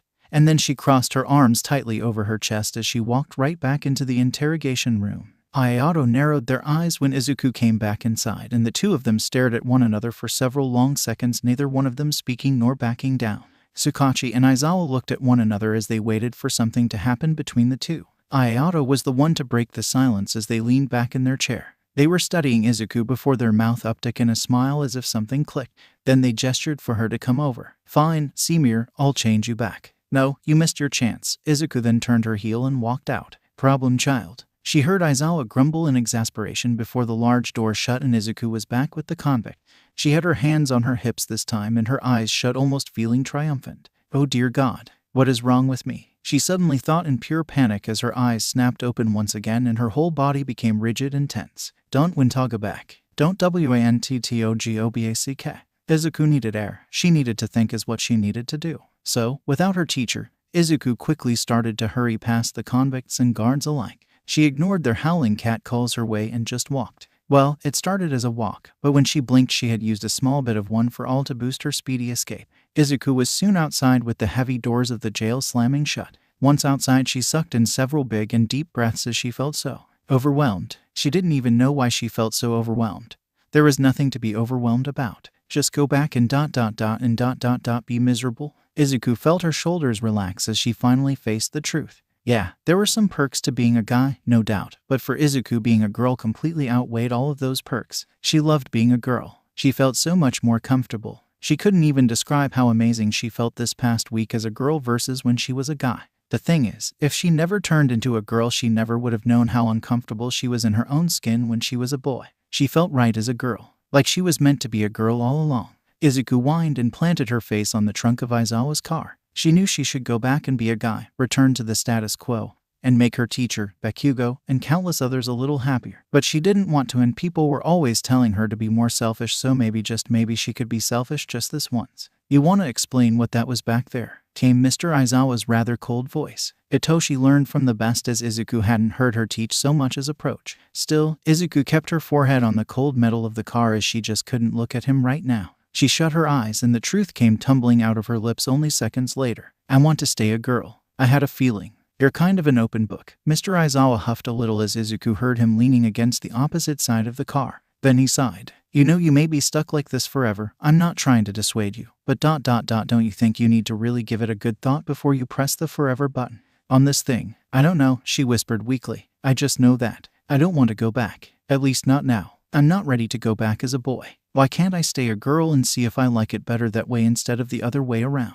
Izuku felt the familiar wetness of tears slide down her cheeks as she looked at her teacher. Why do I have to suffer in a body I know I don't want to figure out if it is what I want or not? Shouldn't it be up to me to decide what body I want at the end of the day? She asked her teacher in a soft voice as she wiped her eyes. I'm not saying it shouldn't be up to you. I'm saying is that this may be your only chance to turn back now while you have the chance. What if down the line you realize you don't want this anymore and you can't change back because nobody else has a quirk like 𝐼𝐼𝐼? What if I turn back and it's the same thing? Izuku challenged her teacher. At least if I'm still like this, I'll know that it's not what I want. If I change back now, I'll be thinking about what if. Please try and understand, Mr. Aizawa. I'm not trying to make your life any harder, I swear.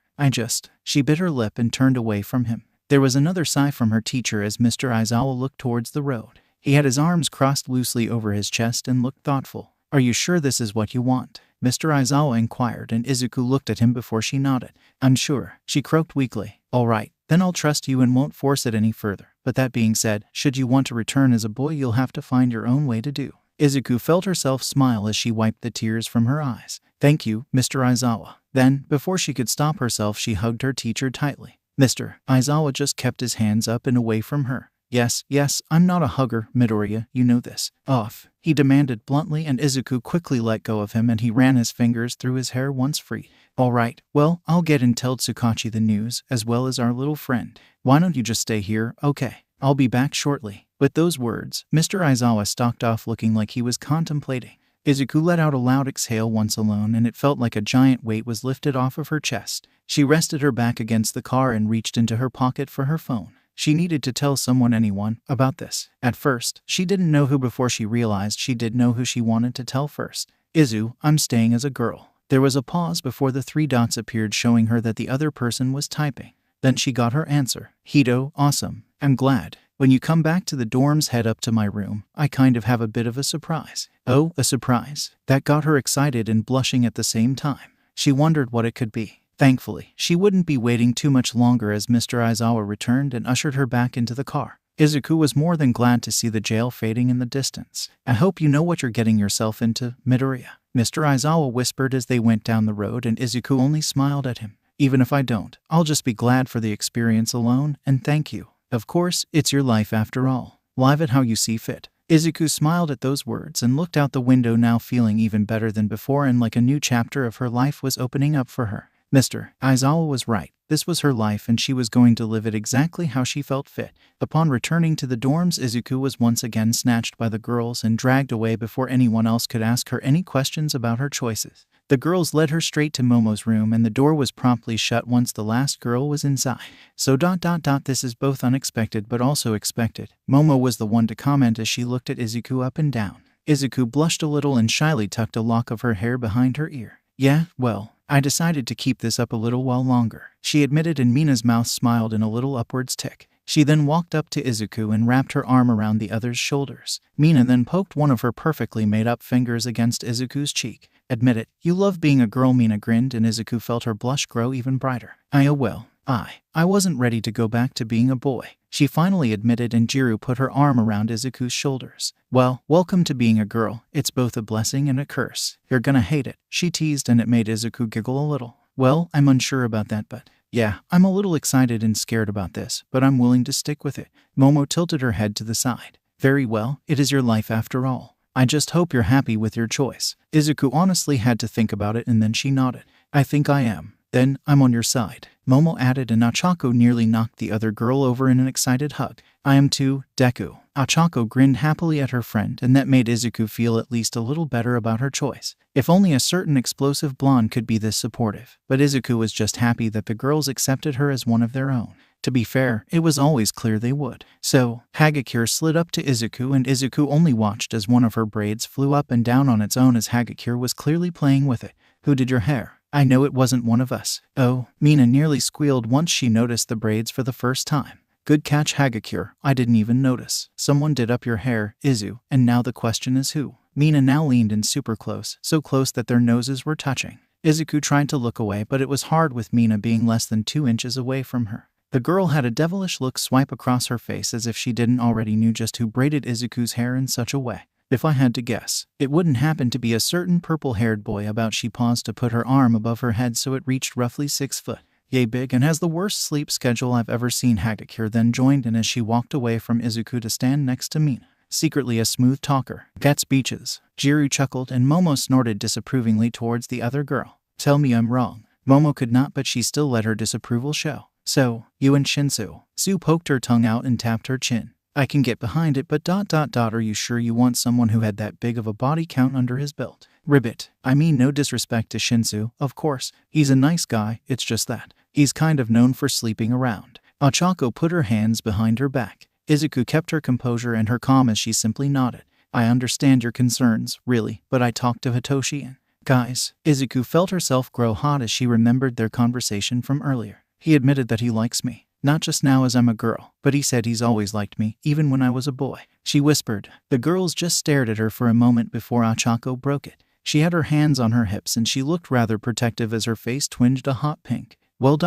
Why didn't he ever just tell you this? Why now when you're a girl? Izuku knew Ochako was just being protective, and the girl honestly had every right to be. As to the onlooker, it did look like Hitoshi was pulling Izuku's leg. Still, Izuku knew the truth and that's all that mattered. He told me he didn't know how to approach me as a boy. He admitted to being shy and fearful of rejection. He didn't know if I liked boys and so he kept his distance. Then, something happened to me recently, I don't know if you can tell. Izuku chuckled softly as she held her arms up so they could see her fully. She even did a full 360 for extra dramatics. He didn't know how to approach me before because I was a boy, but now. She then trailed off to let them fill in the blanks. Oh, all the other girls said at once that it clicked for them the same it clicked for her. That makes a lot of sense actually. Ochako backed off quickly after that as she leaned against a wall. Alright, so I guess the next logical question is, when is the first date between you two? Oh. Izuku almost opened her mouth about the night she snuck out. Almost. She had to remind herself just who she was with. While she trusted these girls with her life, she had a feeling that Aizawa may accidentally be informed about a hole in the wall,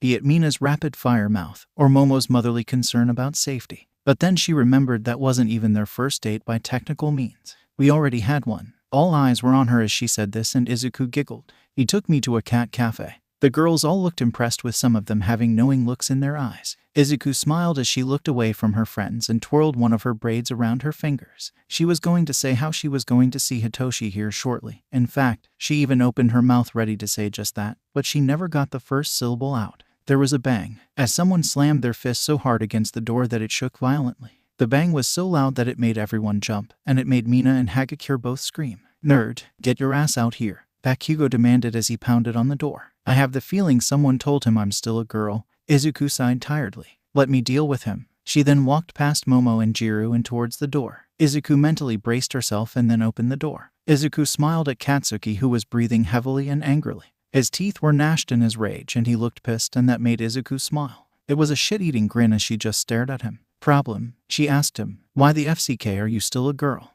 He roared so loudly and with so much fervent anger that it blew her braids back. Still, Izuku was unfazed as she looked at her nails. Felt cute, didn't feel like going back to a boy. She responded reasonably as she finally looked at him. Her stare unwavering and, most importantly, unafraid. Bakugo's eyes widened with a mixture of shock and fury. He couldn't believe that Izuku was standing there, completely unbothered by his explosive outburst. His fists clenched at his sides, and his face turned a shade redder as he struggled to find the right words to respond. Are you f***ing kidding me? You think this is some kind of joke? He spat, his voice dripping with anger. Izuku stared at him, her gaze completely leveled. Izuku then tilted her head slightly. No, it's not a joke. 𝐻𝐻𝐿, why can't you accept that this is me right here and right now? Why does it bug you so much that I happen to like being a girl? Bakugo gritted his teeth, the veins pulsating on his forehead. You can't just change who you are whenever you feel like it. It's not normal. He yelled at her before poking her chest. You are a boy. Well, maybe I don't want to be a boy. She yelled right back at him, and that made Bakugo look rather shocked, his anger falling for just a second as he stared at her. Who are you to tell me what the FCK to do with my body? Oh, Mina hissed from behind Izuku. Mido just dropped the F-bomb.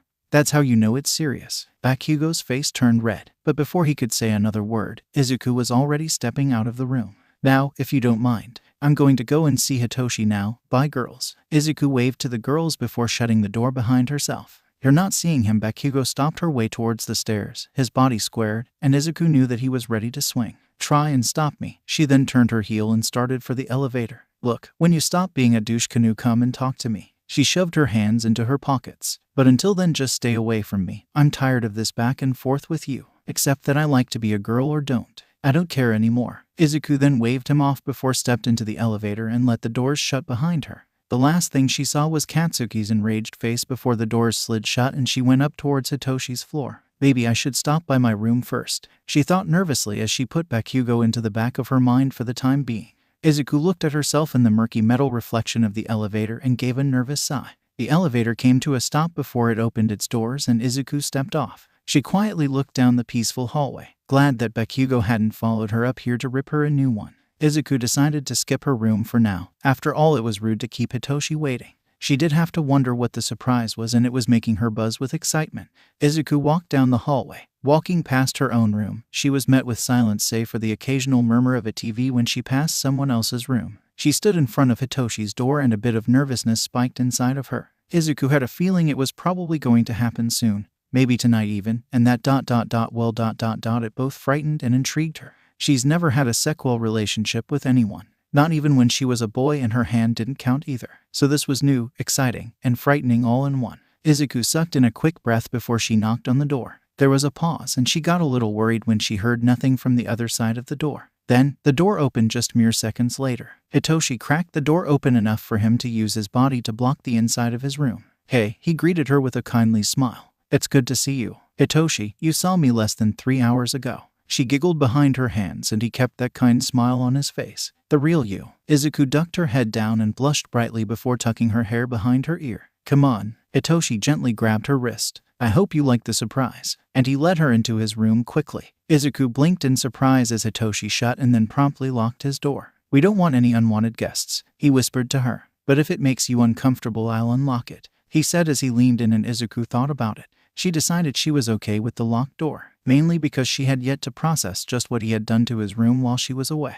Hitoshi had completely rearranged his room for her. His bed was pushed to the farthest wall and stripped of its pillows, sheets, and blankets. On his bed was a chair that was holding up a broomstick. Why was the chair holding a broomstick? Because in the center of the room, he had used his sheets to make a fort. The broomstick was holding his sheets in a camping tent style, so they still had privacy. It was a blanket fort on the floor with at least 4 or 5 blankets for padding and every single pillow Shinsu owns in the center of the fort. The lights of the room was dimmed because around the inside and outside of the fort were soft glowing fairy lights that gave the whole area a romantic feel. Izuku leaned down to look at the inside. Inside the tent was his TV, which was perfectly framed by the sheets so naturally that it didn't look out of place. Wow, Izuku whispered as she took a step back to observe it from the outside just once more. This is, wow, you put it together so quick. It wasn't easy, I'll tell you that much, but still, I got it up and going. He gave her a soft smile and Izuku couldn't help but smile back at him. It's nice, Izuku whispered as she leaned into his chest and he wrapped an arm around her.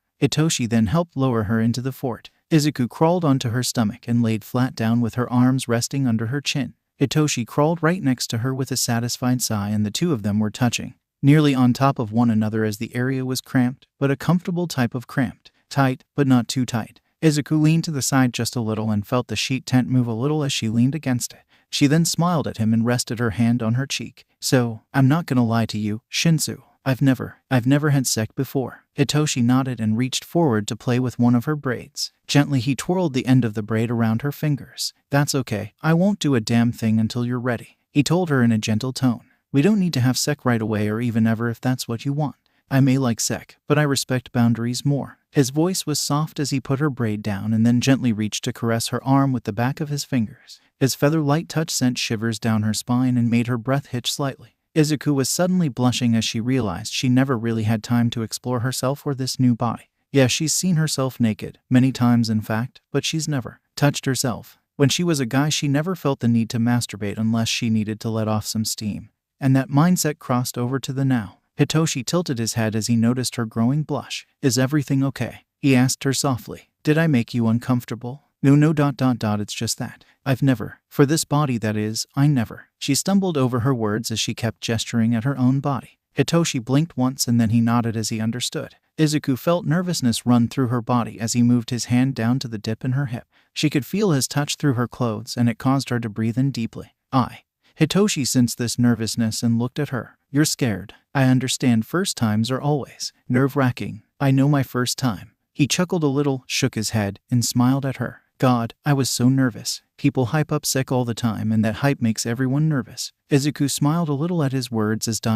Yeah, it probably was the hype that made her nervous. The fact that she wasn't as experienced as him didn't help her nerves either. I'm telling you, Zu, it's nothing to be nervous about. We were all newbies once and I'm sure as hell not going to judge you. He whispered and he leaned in so close that their noses were touching. But if you're not ready, I understand. Like I said, I respect your boundaries. His voice was breathless as the gap between them started to close. Izuku's heart was absolutely racing when their lips connected on her own accord. Hitoshi's lips were surprisingly soft and she wondered if he was thinking the same thing about her. His hand stayed in the dip of her hip and gently caressed the area with just enough pressure to keep her from giggling. The only sound between them was their sharp breaths and kissing lips. Izuku then felt Hitoshi's other hand tangle in one of her braids before he slipped it out of its hold and let half of her hair fall around her. Honestly, him gently massaging her scalp afterward felt heavenly. Their kissing picked up with Izuku now fully pressing her body against his. With his hand not in her hair, he pulled her in, his hand firmly on the small of her back. Hitoshi pulled back to let her breathe. Izuku sucked in a quick breath, unaware on how out of breath she was. Hitoshi's nose tickled her neck before his hot breath sent shivers through her entire body. It made the hairs on her arms stand on high. His lips kissed up the side of her neck in pepped quick kisses. Izuku felt her legs clamp tightly together as her arousal took a spike upwards at the felling. Hitoshi chuckled at this and then he picked a spot on her neck to kiss to tease. His lips hot against her flushed skin which made her whimper ever so slightly. Hitoshi kissed the area in a slow but sloppy kiss, teasing the sensitive area with his tongue. One of his hands, Izuku didn't know which one, undid her second braid with ease. I like your hair this long, Hitoshi whispered, his voice husky against her skin that made her hips buck against him. One of his hands snaked its way to the back of her hair, his fingers entangled in her curls before he pulled on her hair, forcing her head back. A loud "oh" left Izuku's mouth as Hitoshi exposed her neck. Hitoshi lapped his tongue along her jugular and down her esophagus. He stopped at the dip in her collar and kissed it before rubbing his tongue around it. The feeling of his hot tongue made Izuku's arousal grow deep in the pit of her stomach. She felt her legs tighten as her clit ached, longing for some sort of friction. Oh, Toshi, she whimpered. Hitoshi continued to kiss and suckle at the soft skin, bruising it and claiming it. Oh, she suddenly yelped when his teeth nipped her skin. Immediately he stopped, his head whipping up to face her. Izuku pressed her hand at the spot where he had bit her on the side of her neck. "Nah," she told him rather childishly and then shook her head. "Hair pulling, I'm okay with, I don't care for biting," she told him as the area was still stinging. "Just because I have a high pain tolerance it doesn't mean I like being in pain.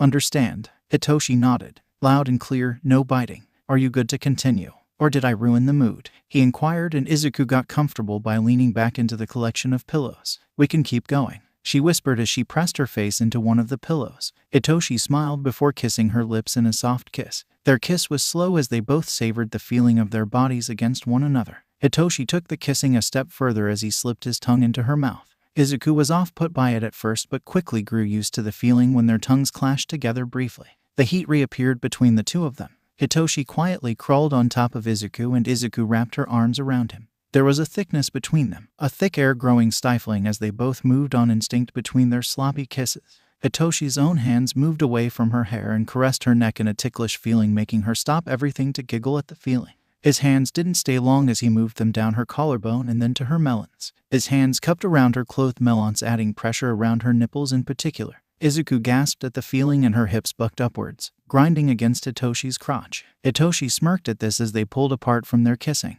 "Oh, are your nipples sensitive?" he asked as he gently trailed circles around her nipples with his fingers. She could just barely feel this through her bra and shirt, but she felt it just enough for her to wriggle under him. Hitoshi looked at her. His eyes were soft as he stared at her. "May I?" he asked, and he didn't need to specify what he wanted from her. She already knew. Izuku nodded, her face growing white-hot and no doubt turning red. Hitoshi kissed her lips in a quick peck. "Just tell me if you become uncomfortable. I'll stop," he promised. Hitoshi lifted her shirt up. The air, despite being thick and hot, felt cool on her exposed skin. The shirt was lifted over her melons to expose the bra to him. Izuku lifted herself up and took her shirt completely off, tossing it to the other side of the fort. She then laid back down and looked at him with a coy smile. Hitoshi's hands cupped her melons and gently squeezed around her bra. But the two of them panting heavily in a fort and the heat building between them, the air became stifling and Izuku didn't exactly hate it.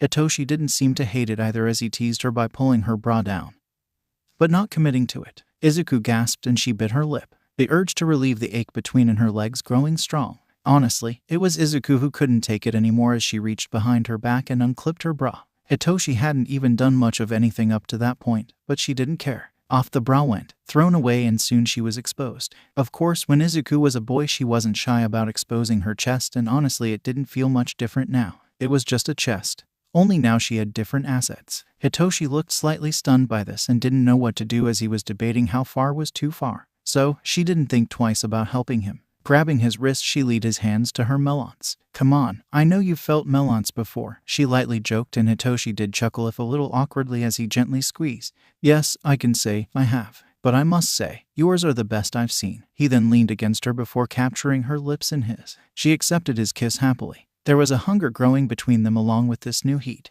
The feeling of his body against hers. It was all becoming too much and making Izuku dizzy with euphoria. Izuku longed to feel his skin against hers. It was only fair after all. She was topless and braless and he wasn't. Izuku reached both of her hands under his shirt to wordlessly tell him what she wanted from him. Hitoshi shivered and the skin on his arms tightened, allowing his hair to raise up along his arms as well. He seemed to like this and, most importantly, he understood what she wanted. He reached down and grabbed the hem of his shirt before taking it off. His shirt was then thrown behind him, off to the abyss with Izuku's forgotten clothes. They went back to their intense kissing, with Hitoshi being a little more forceful with his tongue in her mouth. She didn't hate it. In fact, Izuku found herself loving this feeling, and the feeling grew when his chest touched hers. It was a whirlwind of intense feelings and pleasure that left them both breathless but longing for more. Their hands traveled and caressed each other's bodies, with Hitoshi gently rubbing her nipples for extra measure. They broke away for just a moment to catch their breaths. Izuku also took this moment to look at Hitoshi's chest and appreciate it, unlike the times in the changing rooms. This was almost brand new to her and she was loving it. His chest was only slightly hairy with a light coating of lilac-colored hair over his pectorals, but that's not what caught her eyes. Izuku noticed that he had a happy trail of hair that started from his navel and went down to his more private areas. It made her blush just noticing it. When she was a boy, she never even noticed these things when they were changing. Then again, she always gave the others their privacy. Hitoshi's hand trailed down to her pants and he gently teased the hem. "Can I?" he asked her, and Izuku nodded. Hitoshi gave her a reassuring smile and he started to pull her pants down. Izuku had no idea what came over her when she covered her whole face with her hands as he did this. She didn't want to see his reaction. She didn't want to see her fully exposed and potentially hate what he saw. It was silly, but it was very real. Hitoshi only got her pants down to her thighs and stopped. "Are you okay?" he asked her, clearly noting her reaction. Izuku nodded but didn't remove her hands from her face. "Izuku." He grabbed her wrists and gently pulled her hands from her face so she'd look at him. Their eyes met and his face was soft but almost concerned. Izuku quickly looked away from him. "It's fine," she said. "It was fine. She just, outside of the girls, she's never been fully nude in front of someone. And not only that, but she's never been this vulnerable and intimate with anyone. I just, like I said, say the word and we can stop." "I know what the word no means, Izu." Hitoshi gently caressed her cheek and Izuku leaned into the touch before shutting her eyes. "We can keep going. I want to keep going. It's just that I've never done this and I'm a little scared." "Understandable." His hands went down to her hips and he gently rubbed circles against both of her hips with his thumbs. It was oddly soothing. "I'm going to keep going then. But I mean it. If you're uncomfortable, just tell me to stop. I'll stop." "Understand?" Izuku nodded. "Say it. I understand. If I want to stop to tell you." "Good girl." Hitoshi then leaned in and pecked her lips. "Good girl." Now that did something to her. Something she couldn't place. Something that made her legs rub together and her face turned red hot. Something Hitoshi picked up on fairly quickly. He got a grin on his face and then got so close to her that their noses were touching. "Did you like being called that?" "Hey, good girl." Izuku's breath hitched greatly. Holy shit, she did like being called that, and now Hitoshi knew as much. Hitoshi's thumb brushed against her panties and it made her gasp at the sudden jolt. He stroked his thumb up and down her panties, feeling how damp they were. He let out a soft moan before pulling his fingers away. "Wow, you're really wet." Izuku squirmed under Hitoshi as she felt the head in her stomach grow even hotter. Hitoshi watched her, his eyes calculating as he paused to think about his next move. Then he grinned and leaned down to peck her lips. "You're going to love this," he whispered in a voice that made her hips gently grind against him. His promise made her curious and she didn't have to wait to see what he was going to do. He slipped his hand down her panties, but it was just so he could pull them down. Once her panties were down, a cold breeze swept down her body as she was now fully nude in front of him. Hitoshi took another pause, but this was just to look at her. Izuku wanted to cover her eyes, but then he said something that stopped her. "You're beautiful," he whispered and ran his finger down her well-toned abs. "Absolutely beautiful." Izuku's face felt hot at his praise as her breath hitched once again. Hitoshi's hands found their way to her hips and he rubbed his thumbs against her hips once again. You think so? She couldn't stop herself from asking, and Hitoshi only smiled the sweetest smile right back at her. I know so. Izuku felt herself relax at those words as all the tension eased out of her. Then he did and said something that completely took her off guard. And I'm going to show you. Then before she could react or ask him what he meant, his face was between her legs and he was lapping at her soaking wet pussy. Oh my god, she shouted in surprise and both of her hands went to his hair. Hitoshi kept his hands on her hips to keep her from wriggling as her body did start to move up and down. Hitoshi let out a series of moans that made Izuku replicate his sounds tenfold. She knew she was being loud, on the verge of being too loud with each lick and lap of his hot tongue against her clit, and she threw her arm over her mouth to try and silence herself. Izuku nearly broke her flesh to try and silence herself as the pleasure continuously built up inside of her. Hitoshi sucked the sensitive clit with an absurd and lewd sound leaving his mouth as he did so. Oh god, oh god. Her head dipped back fully and into the soft pillows. OFCK, you're so wet. Hitoshi broke away just to say that before going back in with sloppy and wet kisses to her pussy. FCK. She shut her eyes and gripped his hair tight in her hands. She tried to keep her thighs wide open for Hitoshi as she didn't want to smother him or worse, crush him. Sighs and whines rolled off of her tongue as her eyes rolled back. FCK, those noises you make are just delicious. Hitoshi pulled back and let out loud pants from his mouth, and then he turned his attention to the inside of her thigh. He gently kissed her thigh and even lapped at it with his tongue. It was only for a moment before he went back to her clit and lavished all his attention on it. Please. Izuku didn't know what she was begging for as her hips raised up and ground against his face. But she was begging. She was begging like a dog. Please what? Sweetheart. OFCK. There's another nickname to add to the list. Izuku's nails lightly scrapped against his scalp as her legs shook. Please. She whimpered and pulled him towards her as he stopped and he didn't continue. Please what? What are you begging for? He asked her with a teasing inflection in his voice. Izuku whimpered as she tried to think about what she wanted from him. What did she want from him? What were the magic words? I want you to make me come. Her face turned scarlet when she realized just what she wanted from him. Hitoshi did not disappoint. His eyes got a glint in them and then he was back between her legs again. Only this time he was merciless. Her wish was his command and he was going to give her just what she asked for. Izuku gasped when 2 fingers entered her as Hitoshi sucked on her hard clit. The stimulation she was feeling was intense as her hips rocked up and down. Izuku couldn't hear the sound she was making. All she felt was an intense amount of pleasure that was building and building. She could feel it tightening inside of her, threatening to snap. Hitoshi's fingers moved around inside of her as he tried to find that little spot to make her scream.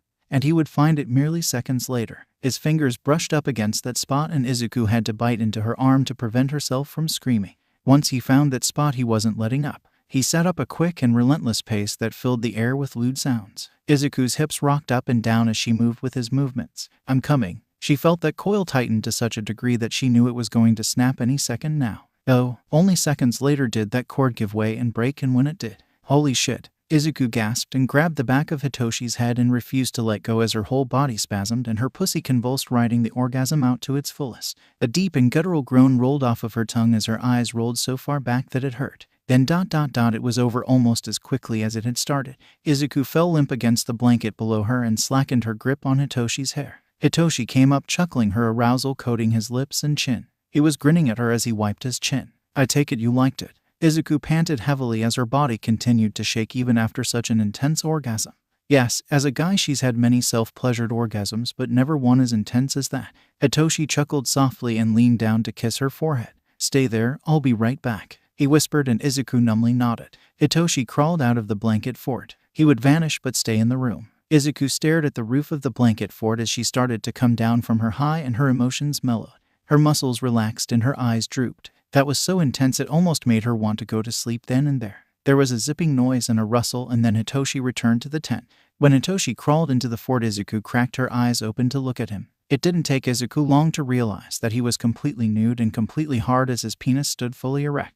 Hitoshi crawled next to her and gave himself a few strokes once he was completely above her. His face had been wiped clean and was damp, telling Izuku that he wiped his face with a wet wipe. He leaned down and kissed her, and Izuku tasted an intense minty taste and knew immediately what it was. Mouthwash strips. Their kissing was deep and sloppy, with Izuku loving the minty taste in his mouth. They broke away with both of them panting heavily. Do you want me to continue? Hitoshi asked softly, and Izuku thought about it.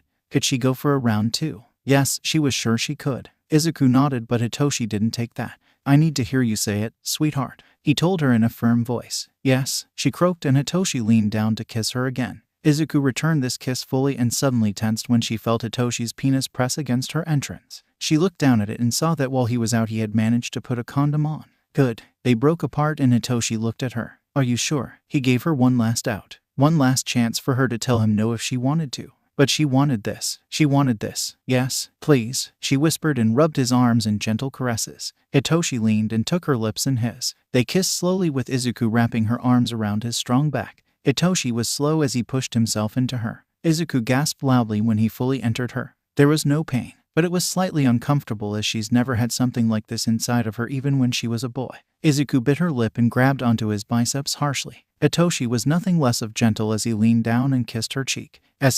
You're doing great, he whispered, his nose gently nuzzling against her neck and cheek. Izuku swallowed hard as she shut her eyes and let her head dip back. Hitoshi reached down and placed his hand against her pelvic area and then used his thumb to rub her clit in lazy circle. He was distracting her from the uncomfortable feeling and it was working. Izuku focused on the small amount of pleasure Hitoshi was giving her, and that did help her grow accustomed to Hitoshi's length and girth. Then, to her utter surprise, her hips bucked completely on their own against him once she wanted him to move. Hitoshi grinned and removed his thumb from her clit. He reached around and grabbed her hands from his back and placed her hands above her head before interlocking their fingers. He then started to thrust. He pulled himself all the way out and then moved right back in. Izuku could feel him inside of her, and that was both arousing and freaky. More so arousing. Hitoshi kept her hands pinned above her head, and because of that Izuku couldn't hide her face anywhere as he was too high above her. He wanted her to look at him, and boy was she. He thrusted a little faster and Izuku's melon started to bounce up and down with these movements. Izuku felt her body start to sweat and saw a sheen of sweat start to form on Hitoshi's body as well. Izuku wanted to pull him in as close as she possibly could, but he refused to let go of her hands.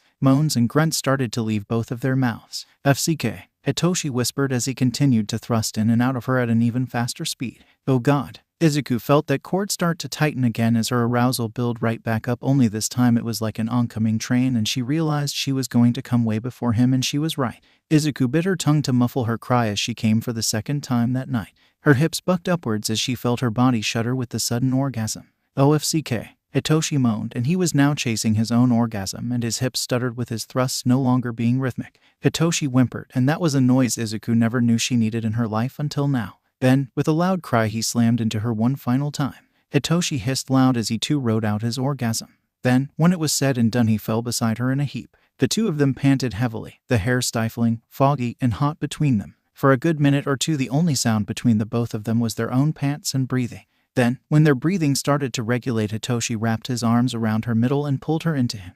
Izuku smiled at the feeling as she turned her head to look at him. Hitoshi leaned in and the two of them pressed their lips together. They savored this slow kiss and then they broke away with satisfied hums, with Hitoshi pressing his face against the back of her neck. Still, as much as they wanted this to last forever, it couldn't. You should probably go to the bathroom soon, Hitoshi whispered to her. Not exactly, Ceci, but you don't want to get a UTI. Izuku blinked and looked back at him, her confusion showing clearly across her features. Huh, she whispered. Hitoshi leaned up on his arms. If you don't go to the bathroom, you risk a UTI. Really? She asked, completely bewildered by this information. Yeah, I had a date accuse me of giving her an STD, but it turns out it was just a UTI because she didn't go to the bathroom after we had sex. Hitoshi rubbed the back of his neck and refused to look her in the eyes as this was now an uncomfortable conversation. Oh, and don't worry, I am 100% clean and have no STDs. He reassured her, and that did make her feel better. Well, okay, I guess I'll go to the bathroom then. Thank God each room has a tiny bathroom, she whispered, and now had to wiggle out of the tent before she stopped and just stared at the wall. Izuku touched the sheet and realized it wasn't held down by anything. Your bathroom is right there, right? She pointed in that direction and Hitoshi nodded. Izuku laid back down and then just rolled out of the tent. Yeah, it looked ridiculous, and judging by Hitoshi's guffaw it was ridiculous, but if there was one thing Izuku wasn't going to risk, it was a UTI. The quicker she got to the bathroom the better. Izuku scamped towards the bathroom once she was freed from the fort. She did what she needed to do and washed her hands afterward. Then she hurried back into the fort. Why? She was getting cold not having any clothes on. This time she went in the right way and crawled back to Hitoshi and the warmth of the fort. Hitoshi smiled at her once she returned, and he opened the blanket for her to get in next to him. Izuku did just that, and soon the two of them pressed their bodies together in a cuddle. Hitoshi, Izuku whispered before sleep could completely engulf them. Yeah, thank you. Hitoshi grunted and hugged her tightly. You're welcome. Izuku rested her head on his chest. Her eyes were still open as she felt the wheels start to turn in her head. Hitoshi. Yeah. Hitoshi was on the verge of sleep and his chest expanded suddenly, telling her that she had woke him. I'm glad I was turned into a girl. Hitoshi took a second to respond. I am too, babe. He pulled her in close and wrapped his arms tight around her. I am too. A week passed with Izuku choosing to stay a female and honestly not much changed outside of those that may have had a crush on her backing off once it came out that she and Hitoshi were a couple. The only major thing was that she and Bakugo hadn't said a single word to one another. It seemed he made his choice and she was perfectly okay with that. Mr. Aizawa was completely unsurprised when they were caught dating. He only shook his head with a sigh. You always have to find a way to be a thorn in my side, won't you? He asked her as he laughed. It wasn't a deep laugh but just a small chuckle. All right, it doesn't seem like I'm gonna be able to stop this, no matter how much I may try. Just practice safe sec, you too. We don't need a pregnancy scare. That was fair enough in all honesty. However, Aizawa did surprise them with a sudden flat smile which made both teens very afraid. Whenever Mr. Aizawa smiled, it did not mean fun times. That being said, his smile only grew and the two of them resisted the urge to hold on to each other in fear. I was patrolling around the back of the dorms, towards the wall, and I just so happened to find a hole. While I have no proof now, I suggest you both be very careful from now on. If I catch you both outside the dorms without a permission slip, I will not hesitate to punish the both of you. I don't care that graduation is coming up, and Hitoshi, change your wallet. And with those words he stalked off. Hitoshi grumbled as he gently tapped the ground. I like this wallet, he whispered as he pulled his wallet out with a frown. Izuku looked at the wallet and realized why Mr. Aizawa would recognize it. It wasn't a normal black or brown wallet. It was a wallet that had the face of a calico cat smiling. Izuku only patted his shoulder in sympathy. I guess it's safe to say there'll be no more late-night sushi dates until after graduation, she whispered to him, and he only smiled at her. Oh, trust me, I'm sure I can find out his schedule a little better. Late-night sushi is no fun without the risk. He winked and it made her smile brightly at him as she blushed. Well, I look forward to it. Later that very night, Izuku and Hitoshi were both chilling in his dorm. It turns out her dorm freaked him out just a little too much and she understood completely. The last thing anyone wanted was to get hot and heavy and then realize All Might was looking at you from every angle imaginable. Not that they were getting hot and heavy just that moment. The opposite. Izuku and Hitoshi were both on his bed. Hitoshi on his stomach playing his Switch with Izuku laying with her back against his side reading a book. The air between them was pretty quiet and relaxing as they both simply did their own thing. Then with no warning, Izuku put her book down against her stomach, the book still open as she stared at the nearest wall. After a few seconds, Hitoshi realized what she was doing. You good, babe? He asked as he gently thumbed her hand. Did your favorite character die? No, I'm thinking about my name in all honesty. Your name? What about it? I don't feel like Izuku anymore. I haven't for a while, she admitted to him. Not since I decided to stay like this. Izuku is also rather masculine. Too masculine. Hitoshi put his game down as he looked at her. He crossed his arms under his chin as he looked at her. I can see that. What are you thinking then? I dunno, she admitted softly. Then she reached up and twirled her hair between her fingers. I really don't. I haven't thought that far ahead in all honesty. Not only that, but she scratched her cheek nervously. I'm not the best at naming things. Hitoshi hummed at this as he then turned his game off and reached for his laptop.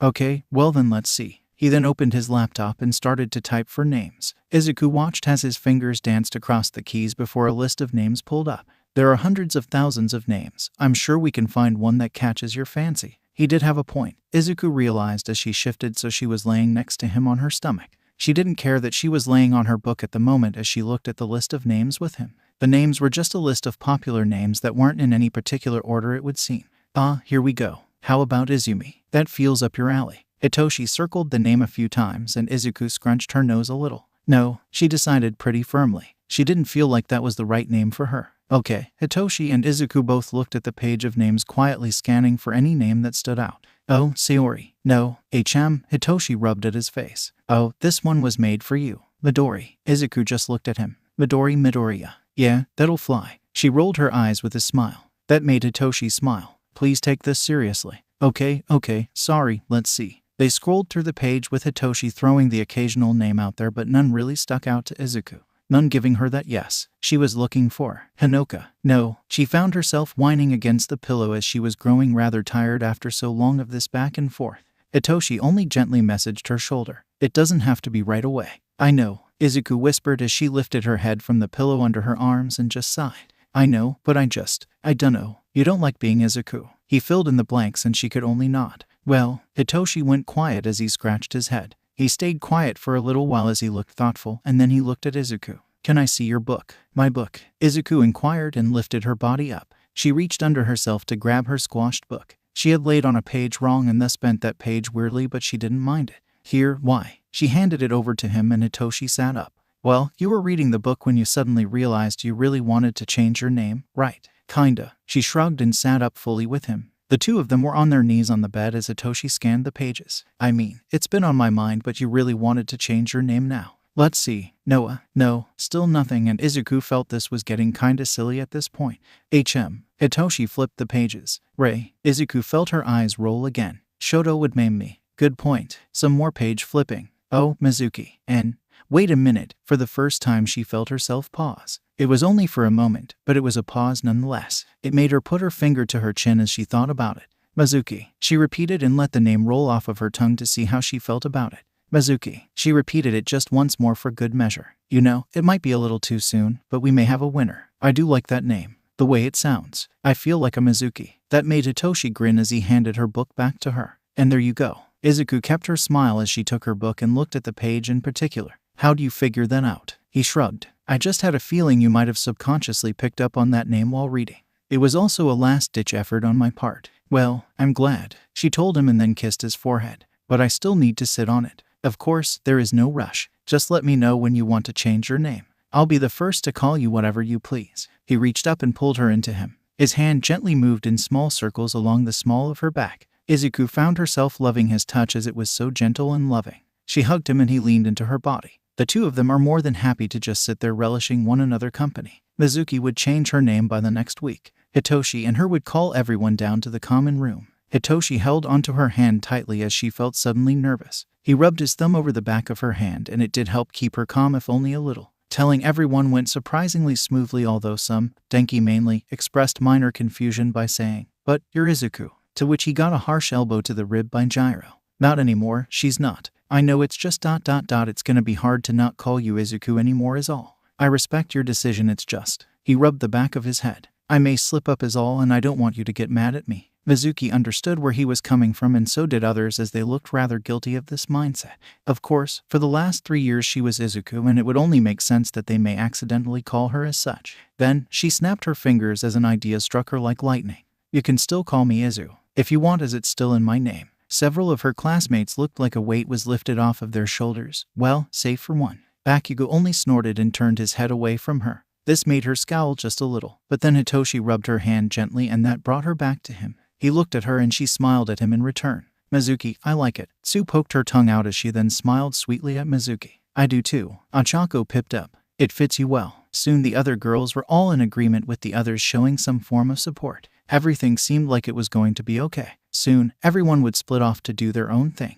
Mizuki and Hitoshi getting ready to return upstairs when Mizuki's free wrist was grabbed, making her stop suddenly. Of course, once she stopped, Hitoshi stopped. "Can we talk, Deku?" Bakugo broke their 2-week-long silence with a simple request. He didn't sound enraged, nor did he sound snarky. This made her look over her shoulder at him. His eyes went from her to Hitoshi fairly quickly. "Alone?" Hitoshi snorted instantly at this. "You've lost your mind if you think. Can it, I begs?" Bakugo hissed. "I'm not talking to you." Mizuki's eyes narrowed ever so slightly before she looked at Hitoshi. Hitoshi's mouth was pursed to the side, but still he looked at her. "Go on," she settled on saying before too long. "This shouldn't be long."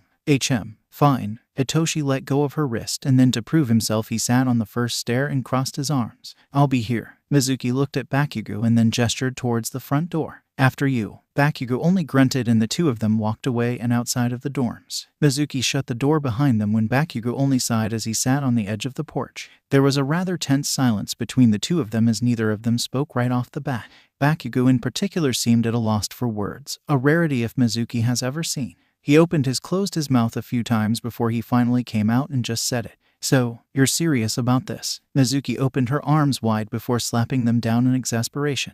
"What gave it away, Kaken? The 4 or 5 times I told you I was serious about this. The wardrobe change, the 2-week-long silence, or the name change. Yeah, bite me." Bakugo waved her off with a grunt. "I get it." He then huffed and rubbed at his eyes. I don't know. You know I don't like change, Deku. And this is a pretty big change. Not only that, but for the first time, Bakugo Katsuki blushed. His cheeks twinged a deep pink as he turned away from her. It doesn't matter. I just hoped that you would stop and go back to normal, but then you didn't. Not only that, but you doubled down and Bakugo scratched his face. I hate it. He finally just came out and said it. I hate it. I hate the change. I hate that you chose to stay like this, and I hate that you went and changed your name. I hate it all. Mizuki snorted and crossed her arms bitterly over her chest. Well, thanks for your support. It means a lot to me, she sarcastically said as she turned her heel. Now if you don't mind, don't go getting your panties in a damn twist just yet. Bakugo stopped her with a growl. Can you just let me FC King finish before you go running to Mind's arms? Mizuki was at least able to give him that courtesy.